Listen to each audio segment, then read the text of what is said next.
was going to start setting up, but I can't hear my desktop audio for some reason. Give me a moment to check that out.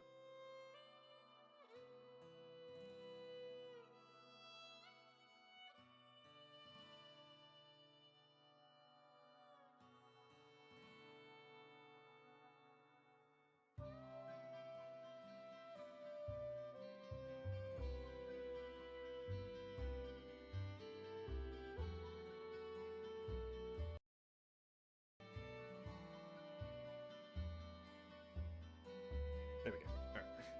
My speakers were coming through my microphone, that's why. Give me 1 second to double check that everything is streaming right.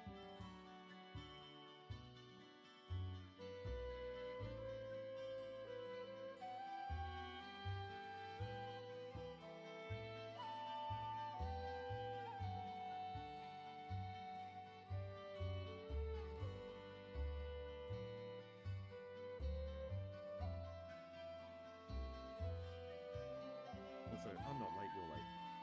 Hey, Wiki Doobie. Of course, right when you want to... Hang on. Oh, okay, I see what I've done on YouTube.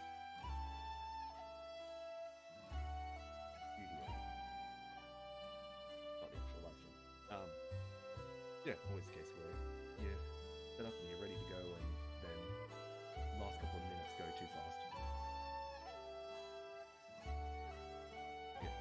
Double checking this because I want to make sure that YouTube has the right thumbnail and description. It does. And I am also restreaming to Twitch. Looks like that's fine. And most importantly, oh, hello. You do not have chat.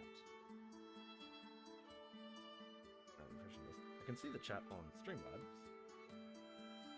So hello to all of you people. My mic is kind of like, alright, cool. Thank you for telling me. How does this sound? Actually, it looks like I can go a lot higher. Okay, what's that like?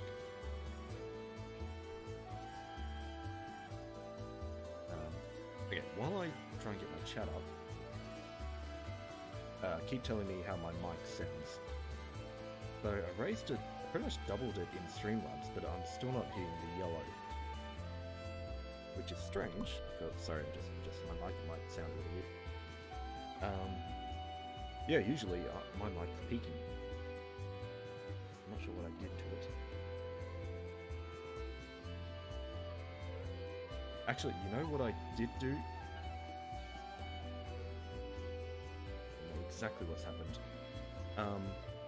I've changed the port that the mic is plugged into. I think I remember once trying to help Veeves set up her mic, and it was the same problem. Once you change the port that it's in, it changes the settings for some reason. Settings are based on which port that it's plugged into. Now I've got to try and remember where that was.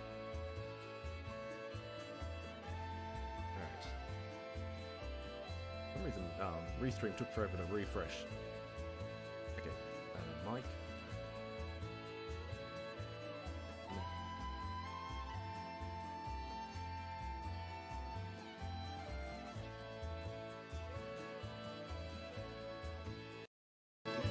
Didn't mean to put it down. Come on. Okay.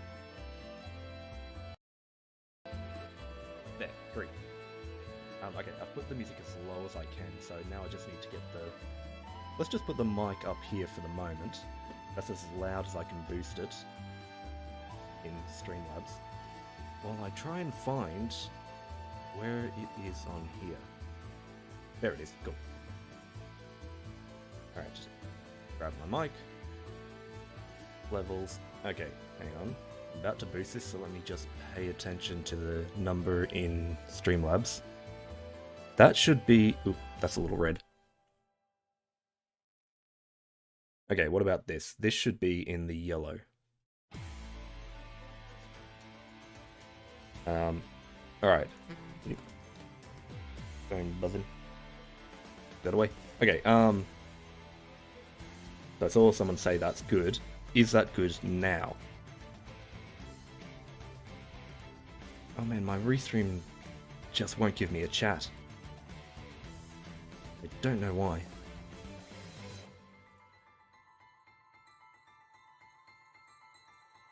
Oh, I see why. Hang on, I'm still live, aren't I? Yeah, okay, cool. Mic is perfect. Sorry, my restream has gone all weird where it appears to be streaming, but I don't know why it's saying that I'm offline on here, which is why it's not giving me a chat.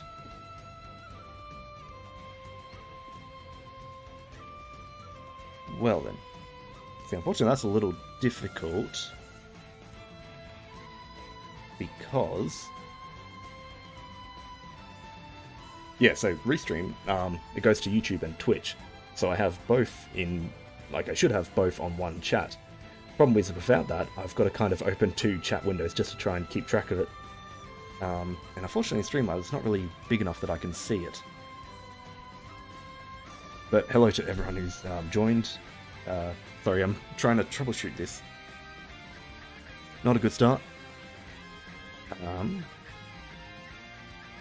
Restream just doesn't want to work. But as long as it's still live, I guess that's good.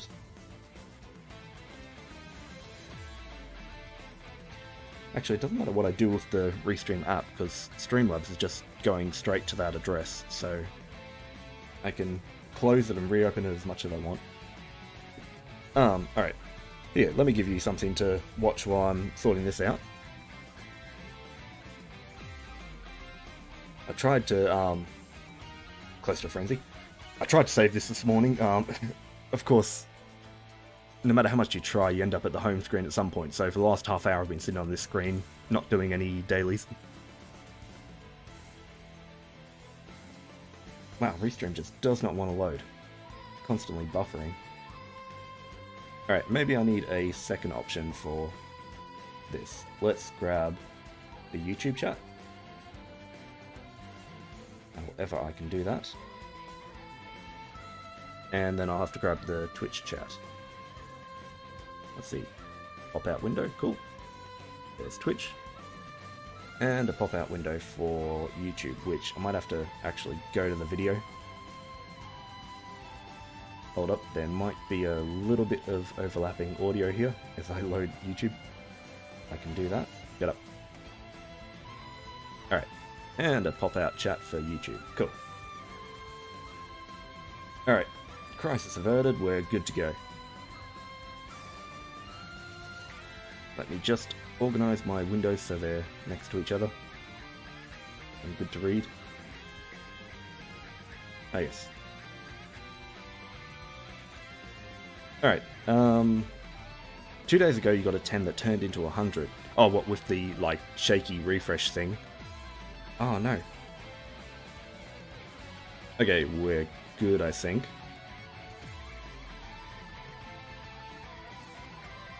Don't tell me my internet's going to start playing up. Oh cool, we got the shrimp. Alright, let's get this draw. 20 turned into 200. I don't think I've ever gotten a... Yeah, I'm lagging a bit. How's the stream? That's the big thing that would happen with... the big concern with lag. I don't care how long the game takes to load. Yeah, I've never gotten a 200 from my daily draws. Just, I've had it like it shake and refresh, but it's always gone from like a 10 to a 20 or something kind of meh. So far you've gotten a few... Oh, sorry, Han. Yeah, when the... Yeah, network error. What is going on with my internet?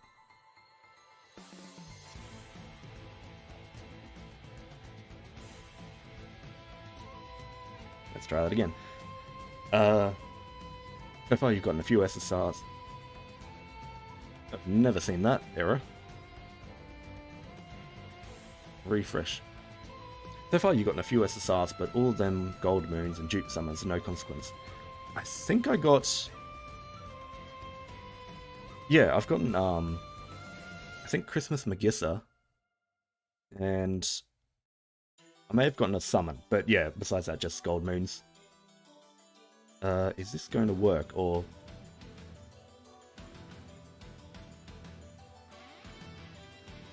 gotten 200 twice since it started. Yeah, where's all my luck on that? Although, admittedly, the idealist or realist thing, I went for realist, so no chance of 200s there. So what's happened here? Is my loot... like it... I assume that it's drawn in the background and gone to the... Oh yeah, thank you.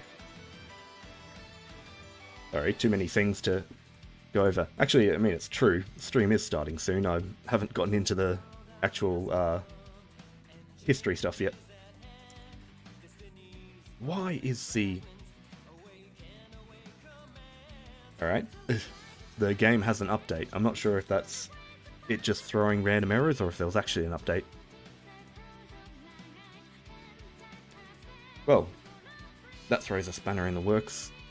I was hoping to... Doesn't look like there's anything there. Also, I've got way too much stuff in there for having not drawn anything yet. Alright, will this work? Yes, it will. Alright, fortunately, with having two windows, it means I have to bring both of them up twice. Ooh, good start. I think that was in the last spot. Gold Moon. Gold Moon. Better than I could hope for a free draw. 2 stars on a 3% banner. Hey! This is what happens when you error out the draw so much, I guess. What do I get? Ooh. Ooh! That's, yeah, her. From Day Moon. Nice. Alright, cool. Good start. Yeah, I'm looking forward to Rabbit. She looks good. I wasn't too hyped with Sedala's design. Although I can see how, and that is actually a good place to start. So, yeah, just in time for Water Guild Wars. Alright, wow. Actually, I guess that makes sense, because it, let B, go over here. With the update thingy, it had to, reload. Where are we here? Alright, so, last year I had actual footage of the events, you know, just doing the proud fight from every event or something like that. I had footage to kind of go along with talking about all the events and stuff like that. This time around, I don't have that because I stopped doing those proud events, and I was looking through my year of videos, admittedly not as much, but, you know, I reckon I need some footage to kind of go with it, so I thought I may as well set up a team of all the elements, and I tried to grab characters who either came out this year, ignore the backline, either came out this year or got rebalanced recently, like Danua and Wilness. Actually, Wilness came out this year anyway.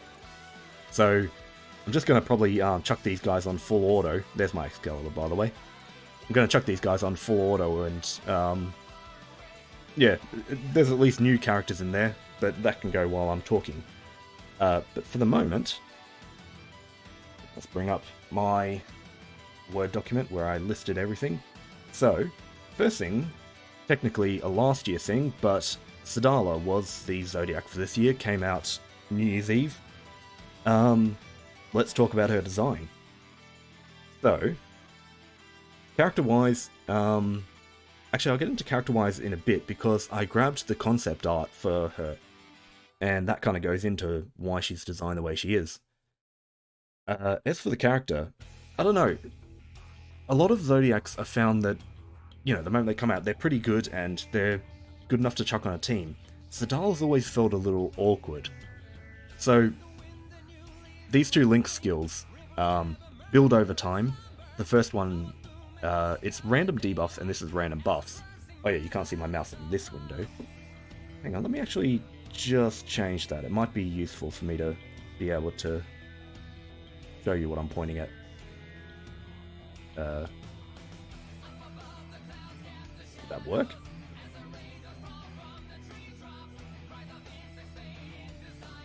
Hang on. Okay. Yes, it worked. Cool. Yeah, so these two skills, random debuffs, random buffs, stuff like that. I kind of like the idea of it where, what is it, every triple attack, she stacks it, and those stacks boost, you know, make it so you get more of the random buffs and debuffs until you eventually get all of them. Especially with this one giving charge attack reactivation. And I like that it ends the cooldown for it on, well, sorry, on Ogi, it ends the cooldown and does both. So this whole section's kind of neat, although it's also unreliable. Like, for the first couple of turns, you're not really getting proper mist. But this move, the third one, is just a little weird. The whole substitute all and take no damage is fine. You can skip a Ogi with that. But not attacking during it, and I think it's, she gets, yeah, kind of an assassin the next turn, but I think it's a weak assassin. It's not a bad move on its own, but something about it just doesn't feel right in full auto. I don't know what it is. Immediately, like, in full auto, you're not going to be tanking Ogis, but I think just, like, losing, if in full auto, you put her down and she doesn't attack the first turn, just doesn't quite feel right. Maybe when she gets a 5-star, she will still attack when she has that up. But, I don't know, something about her, I've just never put her on a full auto team. I've never really used her. But yeah, there's, well, she's kind of useful for high level because you can substitute a really damaging Ogi, but the rest of her kit doesn't really work for high level. She'd probably need like a delay or a gravity on this skill or something like that. Maybe some better buffs here, besides charge attack reactivation.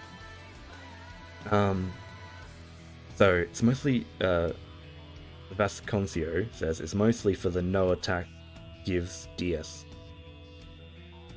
Oh, double, wait, do you mean by double strike, double Ogi, or? Oh no, that's right, yeah, she does double strike. Okay, yeah. I actually forgot about that. Yeah, so she does double strike to make up for not attacking, but it's, I don't know, yeah, something about it does kind of feel weird. One turn assassin, so the double strike applies to both. You like her passive in version 2, how defending gives her the buff, but as a Lamretta user, I find she clashes a bit. Actually, that's a good point. Well, I guess she doesn't really clash, but in full auto, she doesn't really work with Naru, because they both try to do their substitute on turn 1. Sedala as a unit is fun, but you didn't like with their character much. Judging by the minor bit we've gotten it in the the minor bit we've gotten in the Dino event, I vibe with the new Zodiac much more. Well, we'll get to it soon. I actually really liked them in the camping event.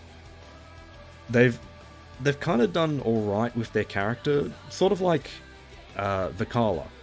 I'd say Vikala's probably one of the best Zodiacs in terms of character, just with what the writers are able to do with her.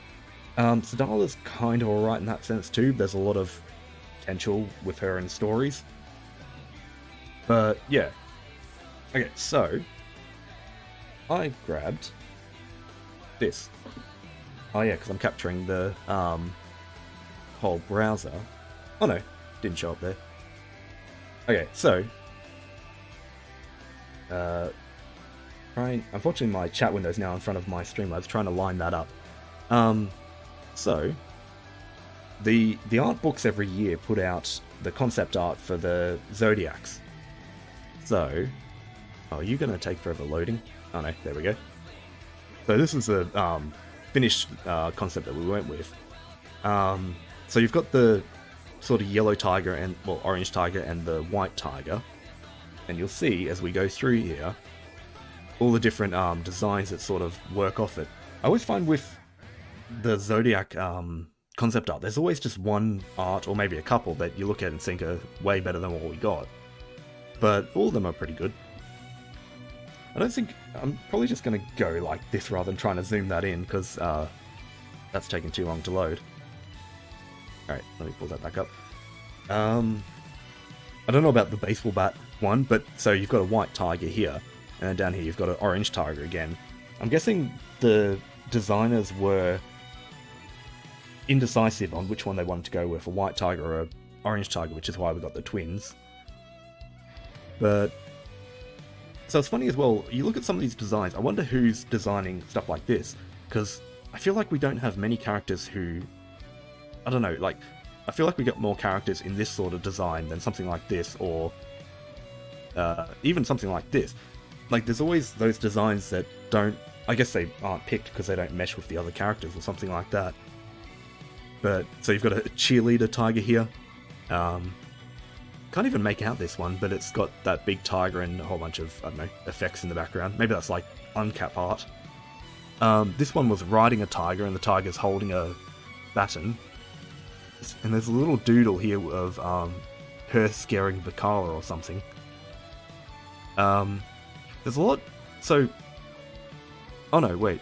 Maybe it was down here. Oh no, never mind. Well, either way, the whole standing triumphantly in a box, it seemed like they were going for an idea of a very strong tiger. And so down here we kind of have a repeat of this sort of thing, this sort of buggy kind of character. This one seems like... Who's a character? I swear there's a character like this. Maybe I'm thinking of from a different game, but yeah, again, kind of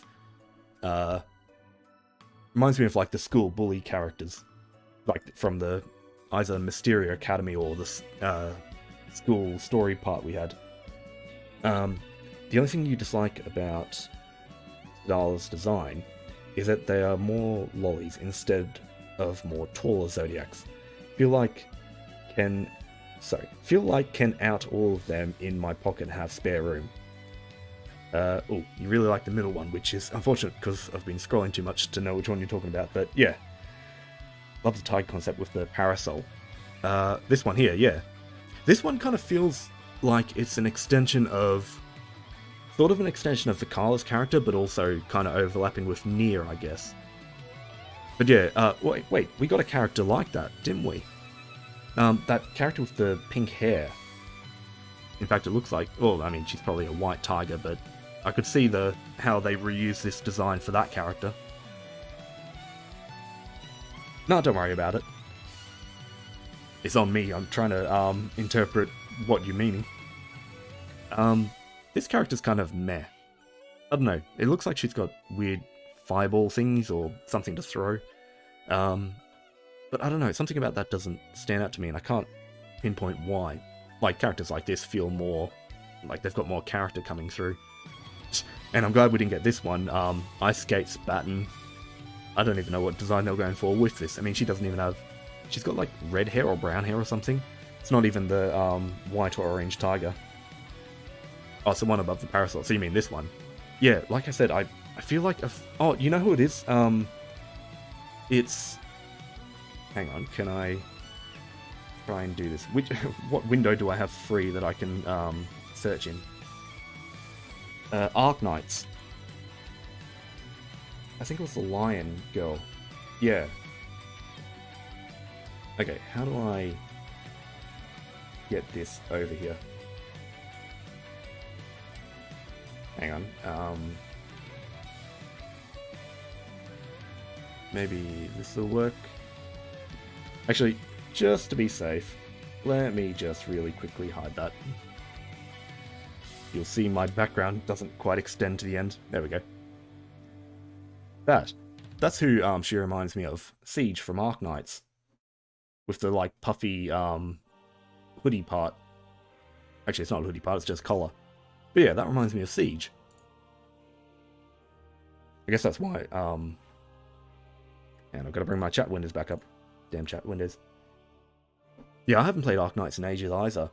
I started out kind of liking it with, like, I mean, tower defense games are fine.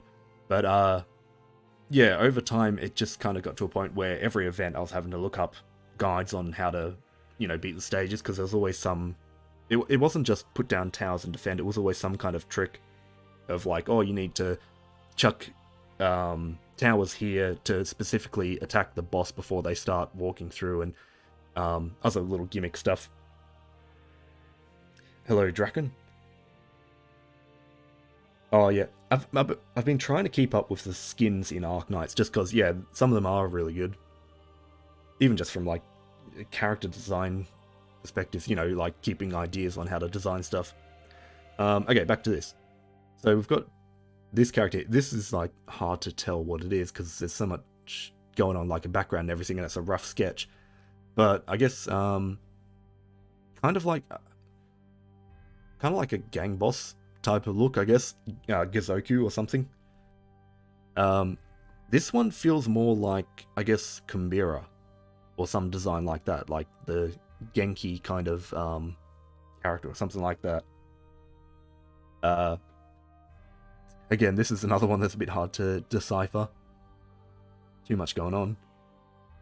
Let me just skip down to here. Would have been kind of cool for them to have a pet, sort of like Vajra with her dog. In fact, it looks like she... Oh no, it's a... Is that a scythe or a staff? But either way, something a little different. And here's another lolly tiger, although her ears are more like, you know, Yule in them, like fox ears. And actually, she has a tail too. I wonder then... I mean, a good deal of them have tails, but how would they have... Oh, never mind. Vajra has a tail. In fact, yeah, most of the Zodiacs have tails. Just because of her ears looking like Yule, I was wondering if they were going to try and tie that into the Yule storyline. Alright, big chat. Hi, I want to offer promotion of your channel. Oh, wait, hang on. Is this a bot? Yeah, it's a bot.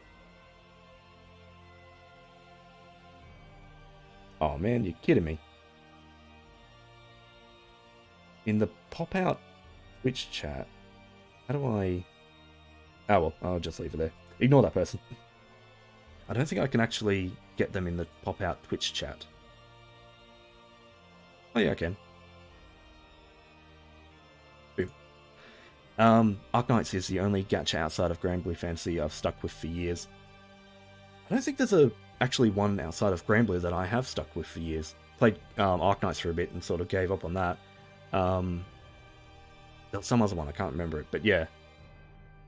Granblue just feels different to most other gachas. I can't really explain it. It's just, I guess it's maybe that they don't limit how much you can play each day. There's not like some, you know, stamina or something like that that only fills up a certain amount. Not to mention that, and multiplayer raids, it feels kind of more MMO-y. Yeah, Viewbot Strike once more. And their actual...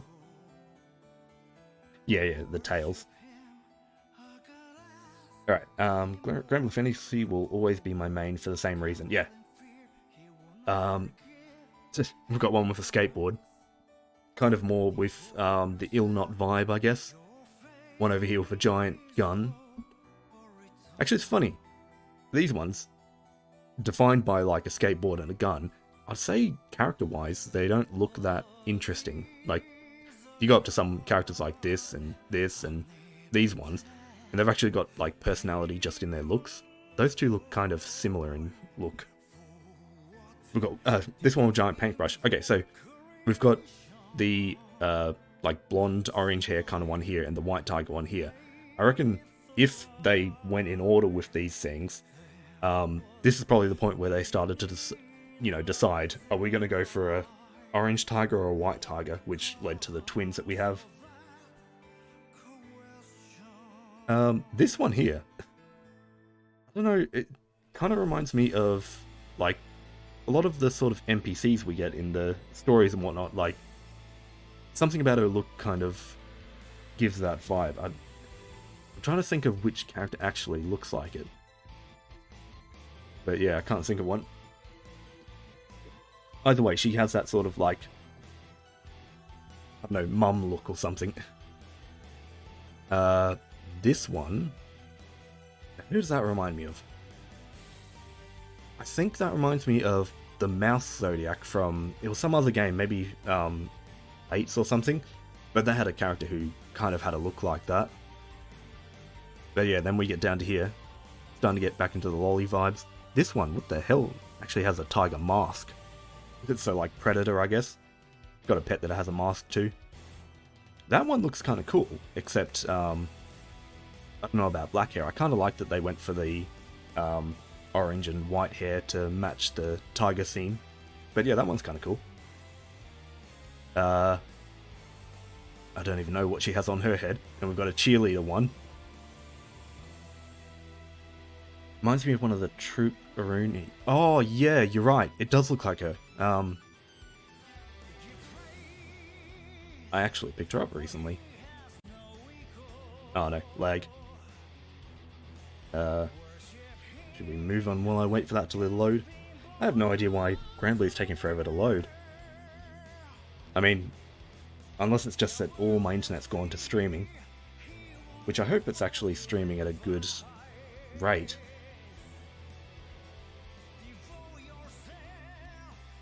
Hang on, let me just go to... Yeah, it looks like my bitrate's fine on Twitch. Oh man.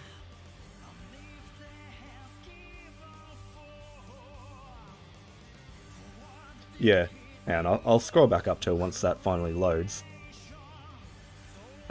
So here, looks like they were really leaning towards that painter vibe. Where was that original one? It's even kind of similar design, they're just kind of like messing with hairstyles and stuff like that. But yeah, didn't go for it. This one kind of looks like that one above with the Sug bat thing all the way at the top. This one. Actually, she had a katana, not a bat, but yeah. A guitarist. Actually, if we had have gotten her, we probably would have gotten a character song. Why are you taking forever to load, Granblue?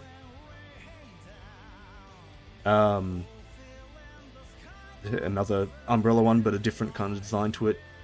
Schoolgirl sort of look. These two kind of remind me of I can't remember what her name is, but the person who used to be friends with Capitan in the Marionette Stars event. Just with like the mask and the bat, and I guess having animals with it. Can't even tell what this weapon's supposed to be. Is it like blades on her sleeves or something? Another skateboarder. So we've got a couple of skateboarders, a couple of painters, and that gets down to where it's just a book. Alright, can I quickly grab her? And this design here with the giant balls, I've seen that in a few of the character concepts. I think it might have been for Vicala or someone like that. They were trying to get that design through. So maybe one day we'll get a character who actually has that once they eventually decide on it. But yeah.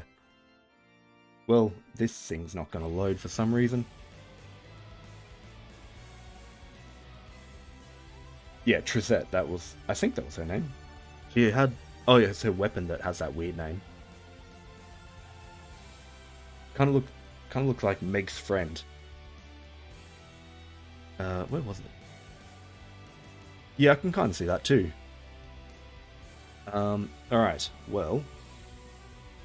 Let me jump back over here. When that eventually loads... Oh, here we go. Nope. Damn internet. I have no idea what's going on. Oh, hey, and I think I might be disconnected from my Twitch chat too. Oh, never mind, I'm reconnected. It must just be dropping out now and then. Okay. Not that. Thought by acquired. If that will load.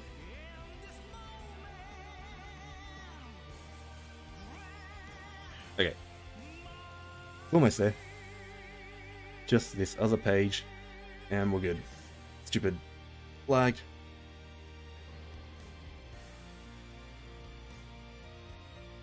Alright, well. So, all of that just for Sedala, but that starts off the year, and now we're in Year of the Tiger. So, come to January. So we got the 5-star for the Xeno weapon. I can't remember if this was the first 5-star we got, but dare I even try opening this up? Probably won't even load. I can't remember if this was the first time we got axe skills on Xeno weapons. There she is. Yeah, I can't remember if this was the first time we got axe skills on Xeno weapons, but I mean, Yeah, I only drew Alex recently. I think it was in my Spark, which I'll get to in a bit. But actually, for the longest time, I only had Shiva. I didn't have Europa, Alex, or Grimnir. This year, I've gotten Europa and Alex at least. That is just not loading. But yeah, I don't think I have much more to say about the Xeno weapons. They're a nice increase where they just get a little bit of HP, but that's all they really have. I don't know, they haven't, their 5-star just didn't, jump their place in anything. They also don't have any new, wait. I think that, okay, they did get an upgrade to their Ogi at 5-star. But, I mean, 10% uplift to 15% uplift isn't that great. I think most of them have that sort of thing where, they're not that great. Okay. Hang on. If I line it up with the top of the screen, we're good. So, don't care about that. Although, I think, yeah, Dark Guild Wars was on the 15th. So, yeah, the Lapis Merit thing was with Guild Wars. There she is. Okay. Really quickly, this character, this is who we were comparing. She's kind of got that Cecile look. But yes. Alright. I'll set that to a full auto if it'll actually load. Okay, so, new characters, Capitan. I still don't have Capitan. I want her. She's worked out pretty well. Man, I was planning to, click and open these guys as they come, but that's going to take, it's not too long to load, I guess. Still not the best. Wind Yggdrasil. I feel like I haven't seen anything from her since she came out. But yeah, I don't know, crests and stuff like that. That's taken too long to load. Capitan, though, has seen some use and seems pretty good. So, try to get her one day. Hang on. Let me just try. That doesn't come up, does it? Very good. Let me just see what my thing is. 350. Cool. Thanks. I have no idea why my internet's so slow.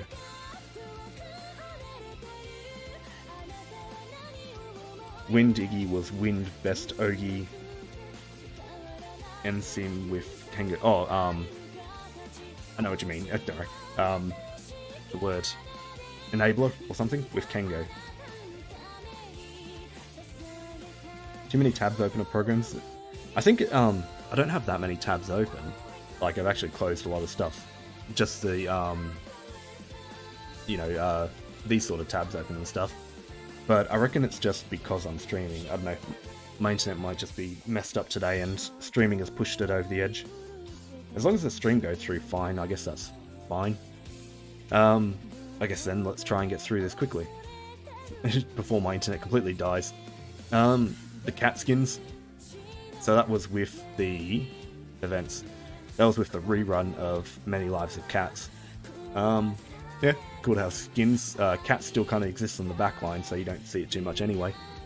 Then, the 26th, Kumbura's Uncap. This one was great. If it'll load. From memory, I don't think it affected her other skills too much. Little buffs here and there, but it's her force skill that made her. Just that huge 14 million nuke or whatever it was. Oh yeah, she activated her skill on Ogi. So some much better damage. Unfortunately, this is going to cut off on the side, just how I have it set up. But the wiki goes... I can do that. Yeah, the wiki does go from like border to border. So if I set up for that, then this page is going to be really... have a lot of barren space over here. But... So yeah, this... Oh, that's right, that changed to an actual substitute. Few upgrades on these sort of skills, all like little buffs and enhancements, but yeah, just this 24 hit, 14 million skill getting cut by cooldown with this skill, which activated on Ogi too. But yeah, Having that activate on Ogi too was great, just to stack up the amplified damage. I still use her today. She's a great character. I think right after she came out, I did a video where I went back to the very first Proud fight. What was his name? Yeah, I can't remember it, but no, not Albert. But yeah, went back and fought him, and she just tore through him. You know, that was the type of fight where, because he kept resetting his debuffs, you really needed to... Gilbert, thank you. Because he kept resetting his debuffs, you needed to race through it, and Kambira helped just race through each trigger. But yeah, okay, let's see if I can load that, and I'll chuck up a fight with Kambira. Okay, so here we have the uncap for these weapons. Let me just pull up my notes, because I think I wrote down... I think Show's Fist was the best one out of this. I can't remember too many of the others doing anything. Every time there's a whole bunch of gacha weapons uncapping, there's always one OP one, and then there's always one other one that sort of skates through being kind of alright. I can't even remember what the second best one was here. I've only got Shows written down on my notes. But yeah, those fists. Let me see if I can open it while I... No, let's not go Dragon. Let's go for the Enads. Destiny Knuckle. Big attack. 20% cut to HP. Then Enmity and third attack. So 3 attack skills. Belfast is good too. Where's Belfast? Just gotta hover over the names. Oh, there. Yeah, it'll probably be the last one that I go to too. Barbell was a good HP stick for a while. Let's have a look at Belfast. Big Garrison, always good, and Big Enmity. Yeah, alright, that's pretty good. However, problem with those type of weapons is you always need some kind of enabler for the enmity, or, you know, some kind of stamina to help you there. Alright, first one. So the event here was Ramen Travels with Cassius. Let me see if I can just get this raid started. Belfast is just Fire Satyr Sword. That's right, yeah. Satyr Sword does get some use. Black Dragon Moor does the same as Show Fist for fire. Which one? Oh, that was Siegfried's sword, wasn't it? Yeah, the weapons that cut your HP at the start of the fight are always kind of cool. Luna's finger was the payback. Alright, hang on. So, Ramen Travel with Cassius. Give me your thoughts while I try and get this raid started. Oh, hang on. So I was planning to do some Lucy high level raids at the end of this. That's probably not going to happen if I've got lag like this. I'm not going to be able to play that at all. Yeah, so what do you think about the Cassius event? From memory, it was kind of... So usually there are events where it's something like the first half is good, the second half not so good. Cassius's event felt weird, where it was almost intermingled, you know, like would get one good chapter and then one bad chapter, stuff like that. It just felt like kind of dragged on. I don't know, it was, remember the sauna event from last year, how it was a little too focused on just saunas, you know, the writers had gone to a sauna and wanted to kind of explain every part of it. That kind of felt like this, but for ramen. I think it was like the first part of it was him just going around eating ramen everywhere.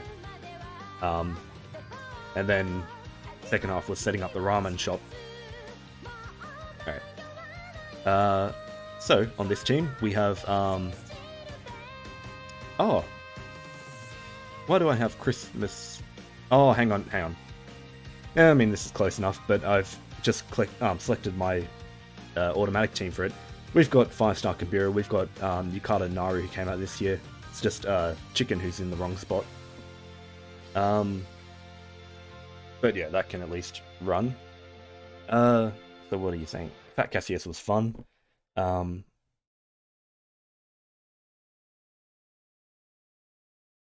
People wanted Fat Cassius as a skin. Yeah, Fat Cassius was all I remember too, besides, setting up the ramen shop, and then it was almost like a really small conflict related around that, just people wanting to shut him down, and then they just kind of convinced him at the end. Wow, that raid's not even loading. Yeah, I don't think there was too much of it. This was one of those events where we didn't get a character or a skin or anything, so we just got an SSR ticket. I mean, those events are always good, but looking back, there's not much to say about them. Also, I can't remember, did we get any events this year? Like minigame events? I'm sure I'll remember it as we go along if there's any there. Was there a minigame? Was that... Hang on, now I actually want to open the thing up and have a look.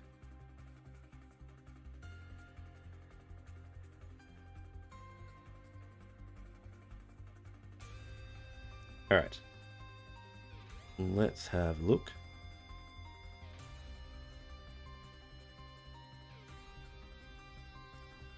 There may have been one, but this thing just doesn't... Yeah, there was, making ramen. Okay, cool. I'm wrong right off the start.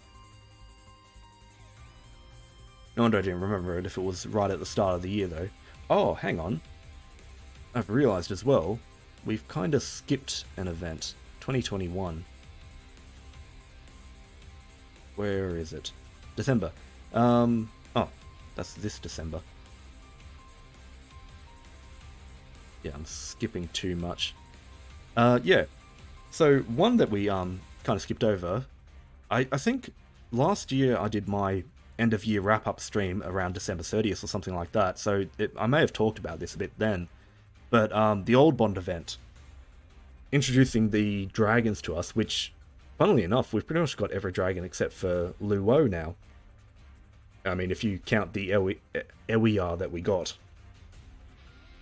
But I'm actually not sure what they're going to do with Ewiar, because he doesn't have a grand version, but I guess maybe they'll just wait till the very end and then chuck him in, because you don't want to give him two versions too quickly.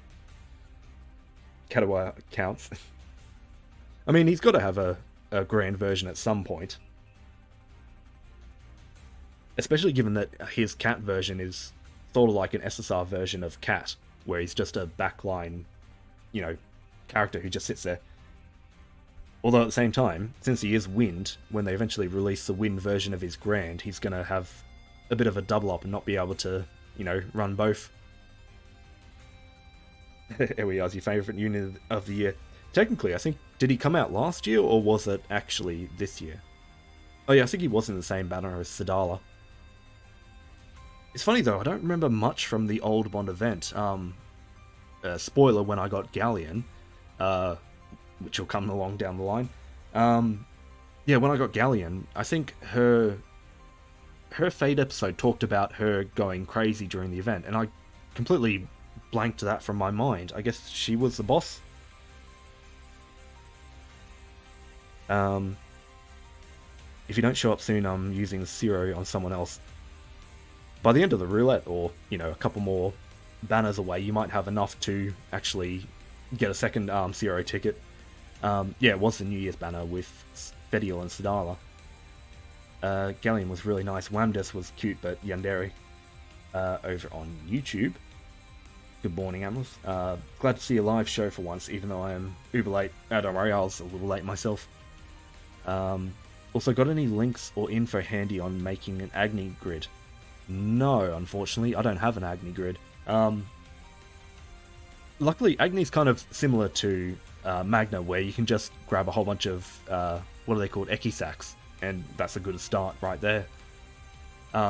Get some Ekisacs and then get a Mugen sword, which we'll get to when we come up to it. But yeah, not much to say about Old Bond. It was kind of a neat event. It was good to have an actual introduction to the dragons, given that they were going to be playable in their human form, but not too much besides that. Let me head up here and collapse that, just so I don't get lost. And yeah, the Cassius event was alright. Actually, one thing I have to say about the Cassius event, this replaced our society event for the year, didn't it? And in that regard, it's probably not that great, because society events are usually really good. Oh yeah, yeah. Remember everyone to save your free draw tomorrow, because it should. There's going to be a banner change, and it should be the first. Is it Lakefest or Flashfest? But yeah, it changes to a 6% banner tomorrow. Alright, next on, we're now into February. It took that long just to get to February, but we were talking about Sedala for a while. Okay, well, the end of January banner, we had Wilness, what's her name, Lililei, and Ipatsu. I don't have these two, so tomorrow should be a flash. Okay, cool. This is just stuck. God, I wish I could find out some way to improve my internet right now. At least, everything on this side of the screen is working mostly fine.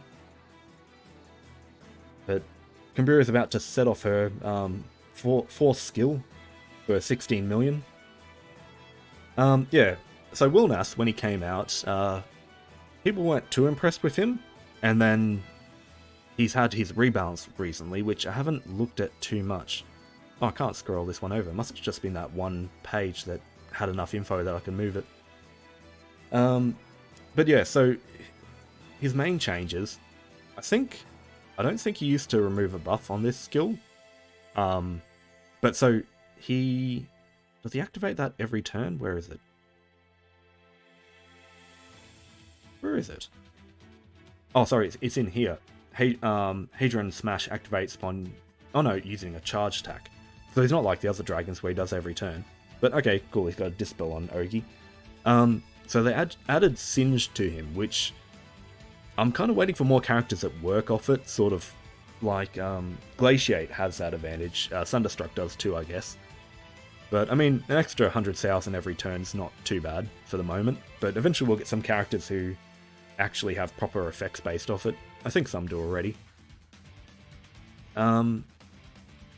Again, like, I didn't look at his character too much before, you know, this, we've got Fire Guild Wars coming up next. This is going to be the first Guild Wars that he's going to be in. And I haven't used his character too much besides that. So I can't remember if this was actually added with his rebalance, but he has Assassin every turn now. It's a 30% one, but let's see. Hadron Smash activates every turn. Activate Flame Claw with normal attacks. Yeah, so every normal attack he's giving himself a 30% Assassin. He's still not as good as Fedior or Galleon, but I don't know. Kind of right. What do you think about his rebalance? So going back a little bit. Oh, ideally Micah is Legfest. We'll see. It looked like there was two grand characters. Okay, ooh. It's difficult following two chats at once, because I don't know which comments came in first. Let me just go off YouTube. Agni's rough right now. Yeah, this is about Agni Grid. Yep, fine, getcha. Society events are some of your favourites. Yep. Cool. His rebalance is mild compared to the others, but his 2 skill will pretty much go off every turn. Is it the debuff Luffy had? Yes. Luffy was the first Singed character. I don't know if he's the second. I think Grand Lancelot also got it. Not Grand Lancelot, Grand Percival. He already had the assassin thing. Oh wow, I never noticed it. It's not a very strong assassin then. Okay, cool. Hey, cool, someone killed it for me. Because I'm lagging out. Okay, back over to Twitch. I remember you convinced your sister to play Granblue Fantasy finally, and when she saw Fedial...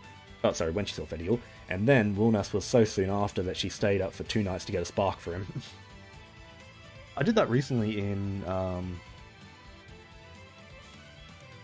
think it was... I started playing Princess Connect recently. I'm making a game at the moment that's an auto-battler, so I wanted something for a point of reference.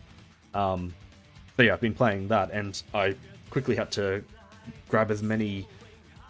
like, playing through the main story... playing through the main quests unlocks the story, which gives crystals. So I was, like, trying to grind through that as quick as possible before the next banner. And I think then the next banner was something I didn't even want to spark. Cool 2 deals singed, and full chain passive deals damage. That's right, yeah, he does do a new kind of faded chain. Sorry, not full chain, faded chain. Instant charge is interesting, you know, given that faded chain is based off your Ogies and stuff. But yeah, oh yeah, Yatima. Anyway, we'll come to that eventually. That's the whole rebalance. Yeah, Wilderness had like the shortest rebalance. It was only 2 skills. Okay, let me grab... I realize that I'm gonna screw up all my full auto teams by doing this, but oh well. So let's get Halloween Mugen in there. Yeah, a bunch of things from his base kit that I thought may have come from the balance. Oh, Anna SSR might have had it. You're right, yeah. Oh, Anna was the first. Okay, I never got Anna in the... So, Luffy was the first one that I noticed it. I should probably leave that up if anyone wants to join. Since I'm lagging so much, it's going to take forever to kill it. Anna was the first, and Luffy, then Percival. Yep. Yeah, triple after Ogi.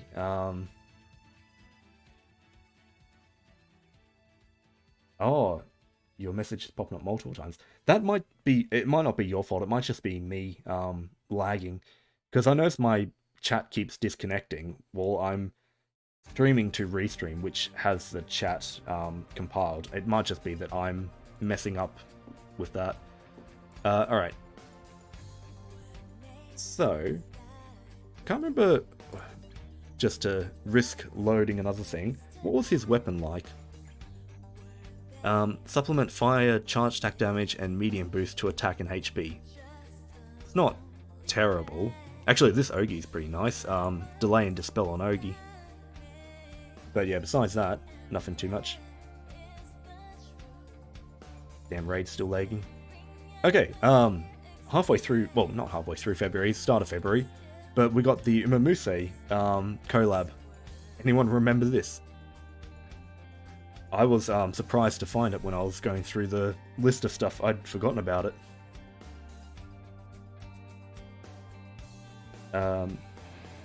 Both are in pajama. Oh wait, the Tiger got 2 skins. Yeah, actually, yeah. Tiger didn't get a paid skin this year. They've only gotten 2 free skins. Someone remembers the Uma event. Oh man, that's just not loading. Yeah, an event about a staff that, what was it, wanted to be a racer or something like that. Not a terrible story. I mean, collab stories are always a bit iffy. Problem is, the summon was pretty meh. I don't think the staff was that great, and the character is weird. All linked skills, and actually, one thing the character had that was really cool was, where was it? Automatically use a skill every 2 turns based on current strategy. This was a neat little thing where the position you put them in determined which skill they would auto cast. I remember when that came out, I was looking forward to seeing that on other characters, and I don't think we've had that on a character since. The closest we've had, and I'm pretty sure this was before that, was what's her name? The Arune from Society. Isla. Isla has something similar where it's determined on, I think, the first 2 slots and the last 2. But yeah, I like that idea of the auto skills determined on where they are in the list, and I'd like to see more of that. But yeah, maybe next year we'll get something like that. What makes me mad is that pretty much every other collab, the playable characters are decent to good, at best. Then the One Piece collab happens and both characters are more than good. Yeah, I think part of that is, you know, like One Piece comes to them and says, we want our characters to look good in your game, so make them strong. But Cygames owns Umamuse, so, you know, they didn't have any pressure to make the character good, and I think because of that they just kind of experimented with them or whatnot. You know, it's promoting their own stuff. They're not going to upset anyone if the character's boring. Which one should I do next? So we've kind of used up Osiris for running 5-star Kambira, Narmaya, and a little bit of Mugen. Unfortunately, that last one was a bit quick.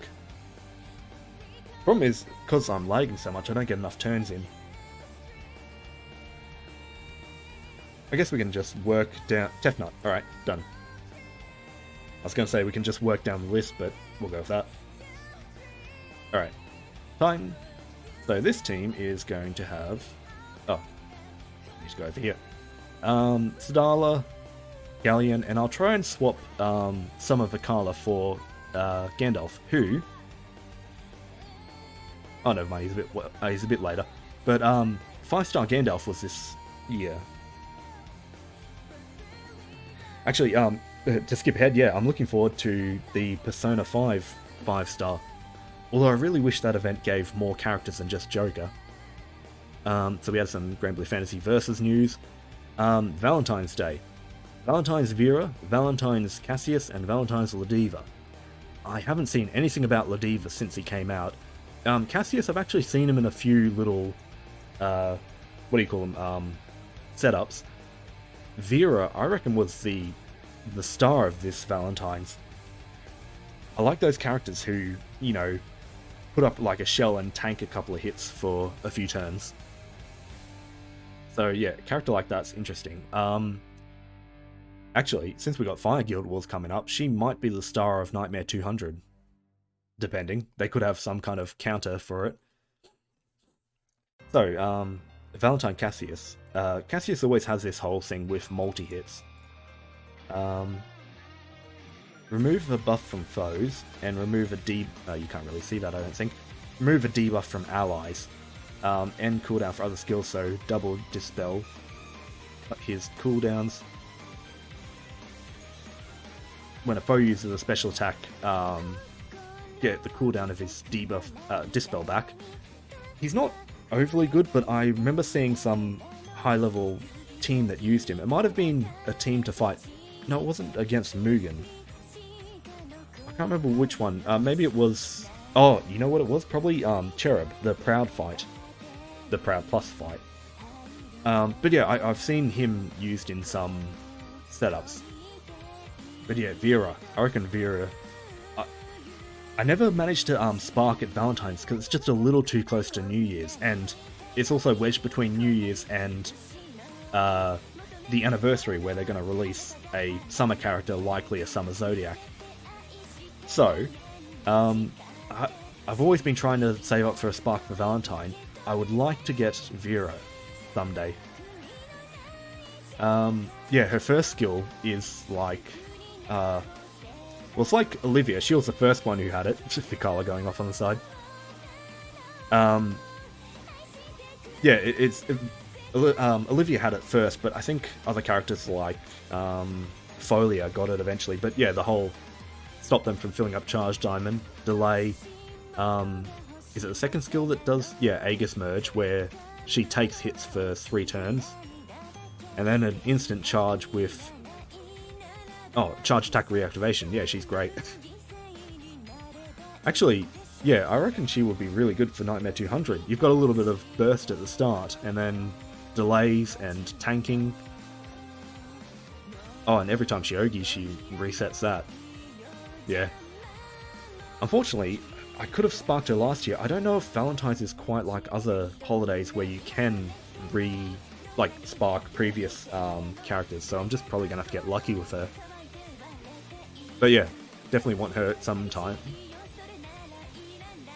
Alright, you know what? Let me just double check that I'm not skipping over anything. I am skipping over something. Sort of. Not quite yet. Okay, so if anyone's wondering what the thumbnail I had for it, it's all the Egyptian gods. Horus and Ra and all them. So, I think last year... Yeah, we got Osiris first, which was at the end of last year. So Horus was our first one for this year, and the rest of the Enad raids were this year too. I've actually come to appreciate Osiris's weapons a little bit since then. Oh, that's right, sorry. Valentine's has a rerun in September. Again, I don't think that's quite It's like a 3% banner, so not the best thing to spark on. But yeah, it's at least another chance to get stuff. Someone laughing about the Vikala Ogi. Valentine, Cass, and Capitan are a fun skill spam combo. Yeah, actually, yeah, you're right, it would be. They've got a lot, each. So yeah, the Osiris raid, the Osiris dagger I've come to appreciate a bit more. It's, I think, progression, a little bit of supplemental, and then the awakening for just basic attack. Horus had some pretty good weapons. Both the bow and the katana are alright. The katana's great for Ogi spam. The bow, I think, was just supplemental damage or something. It was kind of alright. But yeah, and we'll get to the Horus raid eventually. Actually, I probably should jump over to Horus after this. Do them in the order they were released. Okay, so... Oh no, yeah. So, the 21st. You might not remember it, but this was when Sandbox 2 came out. We've had almost a whole year of Sandbox 2, which they have announced that Sandbox 3 is coming soon, so there's at least some reprieve coming. So, we got uncaps for these weapons, which, I mean, now that we've actually got another uncap, it's kind of not worth talking about that much. Horus weapons are really good. A free-to-play Harmonia and the legendary Fire Ogi weapon. I don't have a Harmonia, so I can't quite compare it to that. Did I call back up on this? Oops. Yeah, so if anyone wants to join, there you go. Come kill that before I die. Yeah, so, like, I mean, we're kind of looking at this line here. Ignoring the follow-up line. 50% to 60% cap up. You know, it goes to 70% now. Actually, the main difference was... So these weapons were always... When it was the main weapon, you got an effect. It changed to not being a main weapon buff. So, I mean, it was a fine update to the thing. Maybe a little better. So, skipping ahead, the current one is the... Is it the 6-star? No, 5-star. So the 5-star uncap gives you... 5% damage cap everywhere. The previous one was just cap up in Arcarum. But I reckon this was probably the better update. The 4-star one, just getting this first skill when it's not the main weapon. Because, you know, for something like this fist, you'd have to play Luchador or Runeslayer or Monk. But yeah, now you can just chuck it in the grid. And a few of the weapons are alright when you just chuck them in the grid. Like the Temperance Staff for... Battle 2.0 stuff. Besides that, we've got the Militus weapons. Who wants to give an opinion on the Militus weapons and honestly say if you actually have the Militus weapons? Out of all the grinding I've done in Arcarum, I still don't have a fully uncapped weapon. I've got a few here and there. They're really rare to drop. Is a good Awaken new Foundation weapon into 5-star? Yes. I don't know if we have actual confirmation of this yet, but, oh yeah, by the way, I need to swap Vikala to the backline, after all of her Oging and stuff like that. Yeah, I'll say yes, because I'm pretty sure this is going to lead into the Evoker 5 stars, so you're going to want those weapons. Which is a shame, because they started off with the idea of, so you built weapons for the Eternals, and then here it was... Hang on, let me swap her. Why isn't that button clicking? There. Wasn't sure if that was lag. Yeah, they started off... The Eternals were all about weapons, and so they started off the Evokers being all about summons. We haven't had an update to their summon for a long time now. Maybe they're saving a 6-star update. Oh, Gandalf didn't even get a chance to go. Maybe they're saving a 6-star update for, you know, when they eventually put out the... Got the weapon? Maybe they're saving the 6-star update to the summon for when they eventually put the 5-star out, but yeah, we've kind of switched over to the weapons now. Alright, let me do a Horus raid. This is actually loading faster now. Sweet. Okay. Yes, so all the talk about Horus, let's jump in here. So we've got some of Vikala, the new Jessica, and Societ and Yule characters released this year. Oh, also, I mean, I'll get to it eventually, but you may notice I'm also using the classes from this year. Any comments in the chat about these? You have the water melee Militus. Oh, you know what, I'll come to this later, but I'm curious what they're doing with Militus weapons after the recent release of Militus stuff. One of all the Militus, but Light's the only one I've used. That's the thing as well, like, some of them are kind of, I don't know, not that useful. I don't think there's someone worth calling there. Okay, so, the only militia weapon, you mean Militus, yeah, I have not gotten as a drop yet is the Wind Bow and the Wind Dagger, but I haven't done much in those routes. Actually, that's a good point. Kind of sucks that some of the weapons are limited to the different routes. Because, I mean, for me, I've been farming Justice's route a lot, and I haven't been doing much of the other ones. So, I mean, I've got the Water Bow, the Water Fist. I've never seen this axe before, which... Actually, no, that's dark. That should be in the water route, but yeah, I've just never gotten it. I think I have the staff. Don't scroll up too far. Let's jump on to the next part. So, the 28s. Okay, let's just really quickly... where is it? Here. Oh yeah, I can close that down. So the 28th, we got the anniversary event. Created by the stars, loved by the skies. This event focused on Zoe, except it didn't really focus on Zoe.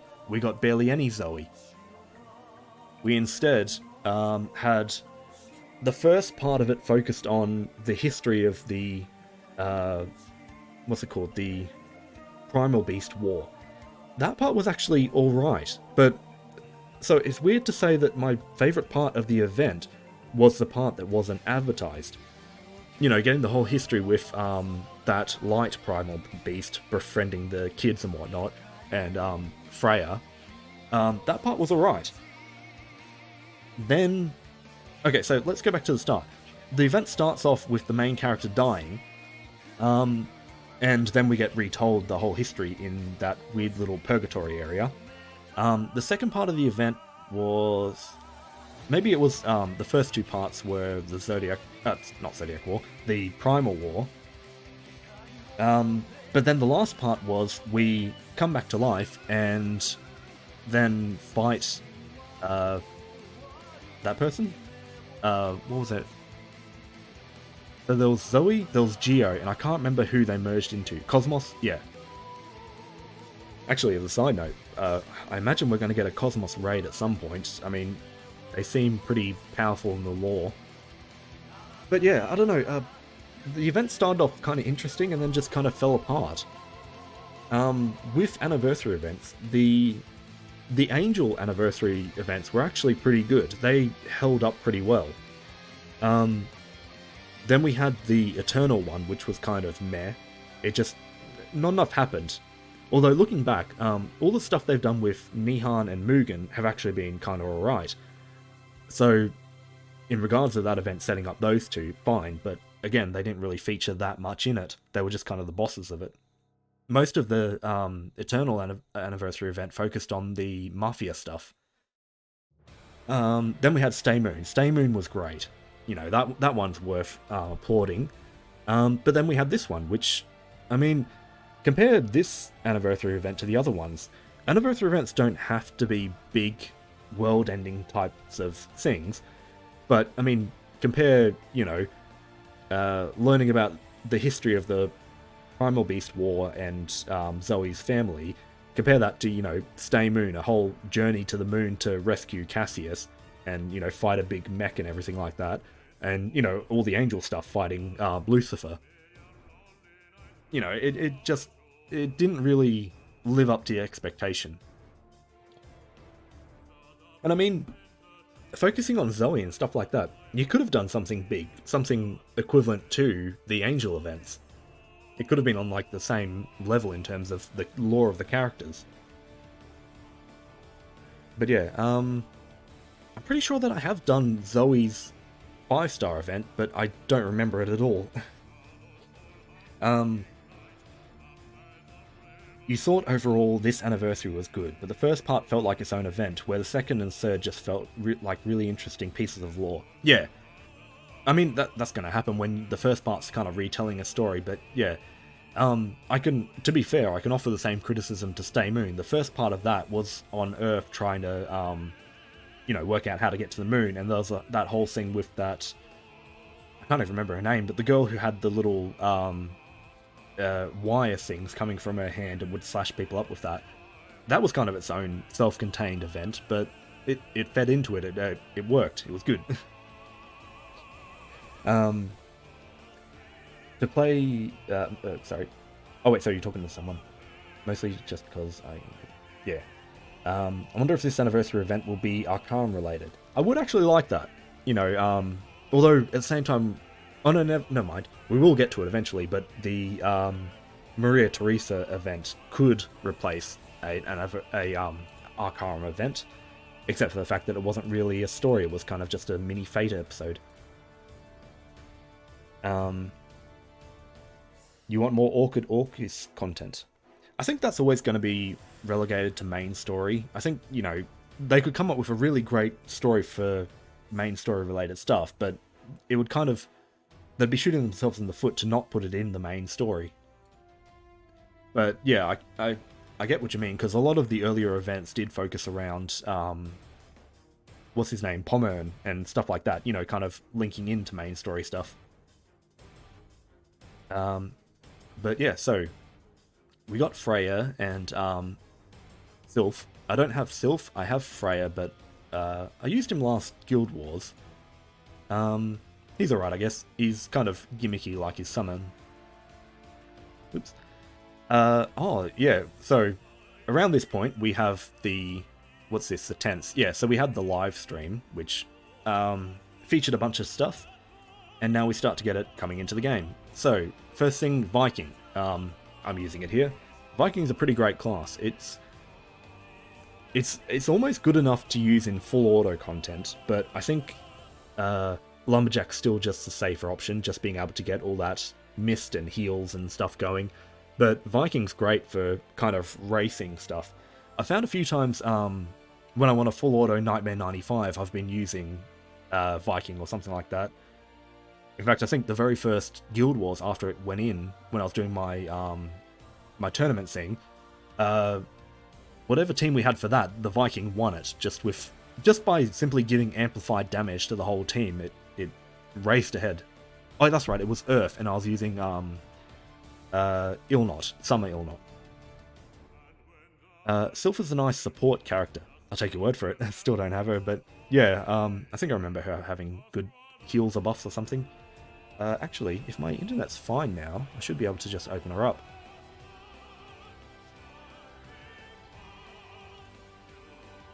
An event with folio rebalance.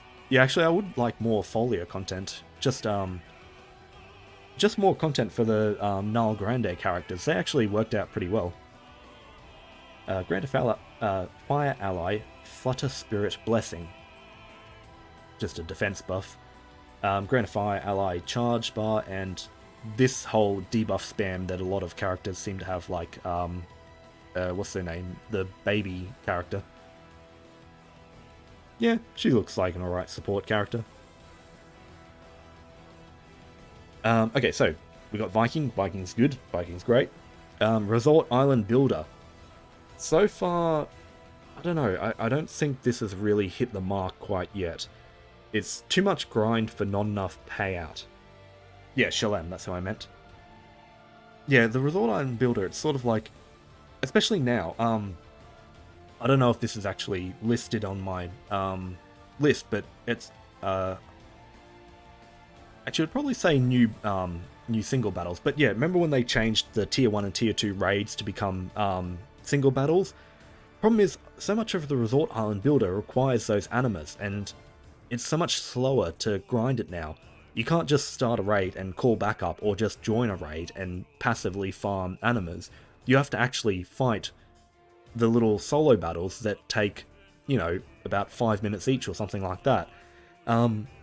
They really ruin trying to farm the items for the Resort Island. And on top of that, what you get isn't really that great. It's for the most part weaker than some of the wonders. You know, a 5% increase to grand success when upgrading something, it's kind of meh. The best one was probably the your own personal house on the island, where I think that one boosts XP. Yeah, so far the rest are just kind of meh. But at the same time, you know, I can understand why it's not that great, because how do you really balance that sort of thing? What do you want, the resort island to boost your damage or something like that? There's only so many passive things you can add, but I mean, XP and RP are probably the safest. I can't remember what, but they mentioned something recently that there was some event that was going to give Resort Island stuff. I think it was either... What have we had recently? Hang on. I mean, it's come and gone and it hasn't really made a dent, but... Was it Dread Barrage, Rise of Beasts? Maybe it was Dread Barrage. Oh no, one of them, they said they were going to have a whole bunch of Resort Island items as loot. But yeah, so where is it there? Okay. So we got balance updates for characters. I probably won't go through too much of the balance stuff, because, I mean, this is in February. Sorry, this is in March. You know, any balance updates from here kind of feel, you know, meh by now. We've already got those character balances and everything like that. It was Dread Barrage, cool. Sorry, one comment I missed. I looked at it and wanted to respond to it, then moved on. Doesn't Diaspora tier raid drop a lot of tier 1 animas? You're probably right. A lot of the high-level raids do drop those lower-tier animas. Problem is, how much can you grind those high-tier raids, you know? In that case, it is actually faster to just grind the normal stuff. We got the anniversary skins, Alexiel and Grimnir. I'm not a big skin guy, unfortunately, like buying the skins. So anyone who uses these, I guess you can tell me about it. To be fair, most of the skins in the game are really good.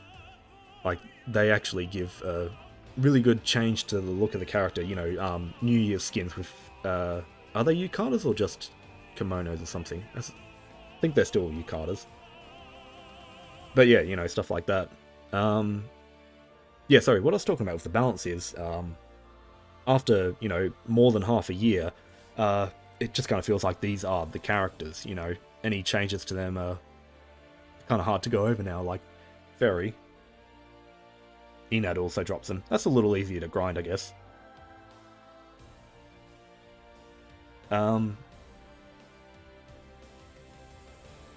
Yeah, see, looking at this, I can't even work out what actually changed. I think this skill gave separate cap-ups, and I guess that's new. But yeah, it's kind of hard to go back and look at the balance too much. Let me set up another raid. Who's next in the line of these things? Bennu. Alright, we'll do him as we work towards it. I'm also just going to quickly run to the bathroom. So let me set this up. Petra became viable. Yeah, Petra got a big boost from that. See, a few of these characters I don't have. Like, I don't have Skatcha or Summer Zeta. Ulysses, her buff was nice, but it didn't really change how she played that much. So kind of hard to comment on. Actually, I don't think I have Light Juliet either. So yeah, missing a few from there to really comment on them. Alright. Yeah, let me leave that up, and I'm going to quickly run to the bathroom. One sec.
Okay, I'm back.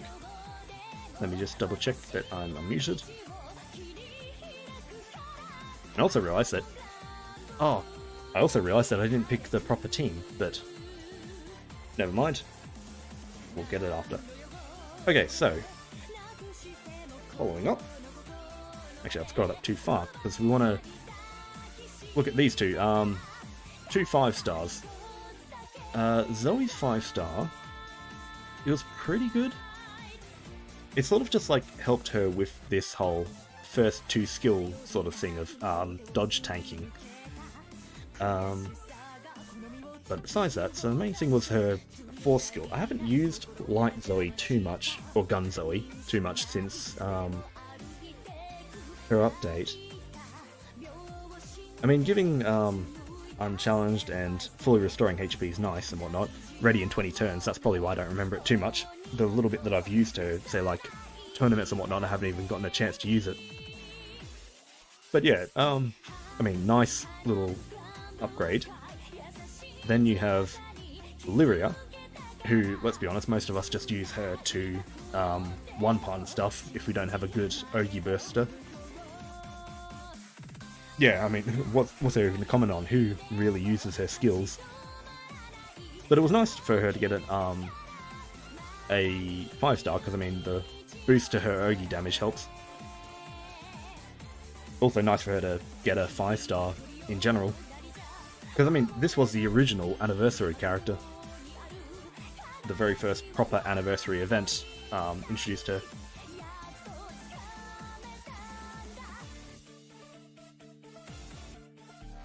You like Gunzo, you use her for Fetty or full auto.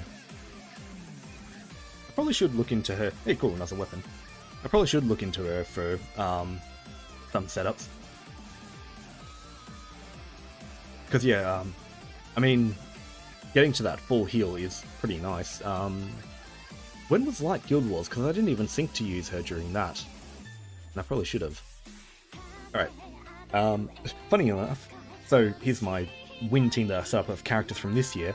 Freya's the only real one. I've got 2 collab characters as my other wind ones. Although I'm pretty sure, for the most part, that's just me missing some wind characters. I mean, they've released plenty, not in this first little part, but they have. And I'll get to use my Excalibur, which I don't think wind is the best element for it, but oh well. Have a crest. Alright, moving on. So, here we come into this part, and there's actually a little note that I want to go over. Where was it? Okay, so, on the 10th, we got the anniversary roulette starting. This was a roulette that had Idealist versus Realist. Who went Idealist, who went Realist? I went for Realist just because I was planning to spark something, you know, one of the new characters or something like that, and having the guarantee that every day I would get a 20 draw minimum was pretty good. Because, you know, with the Idealist route or, you know, usual roulette routes, it always seems to be that, you know, you get some really good draws in the 3% banner, and then the moment you hit a banner that you want to spark on, suddenly you start getting 10 draws and stuff like that. So you're not getting the proper discount. So, yeah, the Realist route was great just to get, on average you get about 4 draws, so 4 lots of 20, 80 draw discount, that's great. Even if it does mean that you're not going to get a 200 or anything amazing. Idealist on trash banners and Realist on the ones I wanted. Yeah, if only we could... I'm pretty sure, from memory, you had to pick at the start and you stuck with it. It wasn't something you could individually change up. Yes, so, characters. We got Summer Medusa and Uni. So, Summer Medusa... She seems fine. Again, I don't have her, so I don't have too much to comment on there. She is fire, so we're coming up on Fire Guild Wars. Guild Wars always seems to be the time when you really get a sense of what characters are good, because you'll see the top teams running, you know, the characters who are best for bursting or pulling off crazy stunts, and when you come up to the Nightmare 200, then you'll see people running the characters that are really good at sustaining or, you know, keeping that damage up. So, we will see if some of Medusa ends up on a bunch of teams or anything like that. 60% repel, veil, increase hit number to 10. Petrifying gaze, is that like stone? Yeah. Although that probably won't work against a Guild Wars boss, but yeah, things like this, you know, we'll see if that ends up being... I mean, that's not bursty, so she'll probably show up in Nightmare 200 if she does. She can get a 20% damage cap boost with primals, but how many primals are there in fire now? Probably enough to fulfill that. You've got Seda and Shiva at least. He trivializes solo fire full auto. Okay. Then maybe we will see her in Guild Wars. But I didn't spark for her. And Uni, I kind of, because I wasn't sparking there, I kind of missed the chance of her coming out on the you know, rate up banner. Uni looks interesting. I don't really want to spark her, but I do want to draw her at some point. So, yeah, from memory, yeah, she works kind of like Lobelia, in that she has all Link's skills and her first skill builds a stack that she uses to do these ones.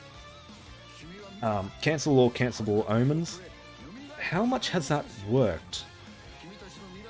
Oh, sorry, far as in Lucy, not full auto. Yeah, sorry, I misread that. I won't go back to her, but yeah, she did have delays and stuff like that, so I could see that working. Also, Repel's great for Lucy because it's a type of, what do you call it, damage cut that stacks with Phalanx. Medusa is busted. Alright. Well, it's going to be a few months before she comes back into the pool, but hopefully I'll draw her at some point then. Wait, hang on. Okay, now we are going back to Medusa, because her skill 3 works on Super Ultimate Bahamut. Oh, you mean the stoning. Okay. Well, I wonder then, if it counts as stone, it might not work against Nightmare 200, but if it's its own unique debuff, then it might work. Okay, interesting. Also, let me start up a raid. I guess we're kind of a bit ahead of the release schedule, so I'll just go back to these ones.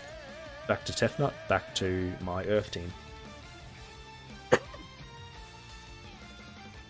Okay, yeah, so she is busted. Well, I guess I need to draw her before I eventually get around to Super Ultimate Bahamut. Okay, cool, back up.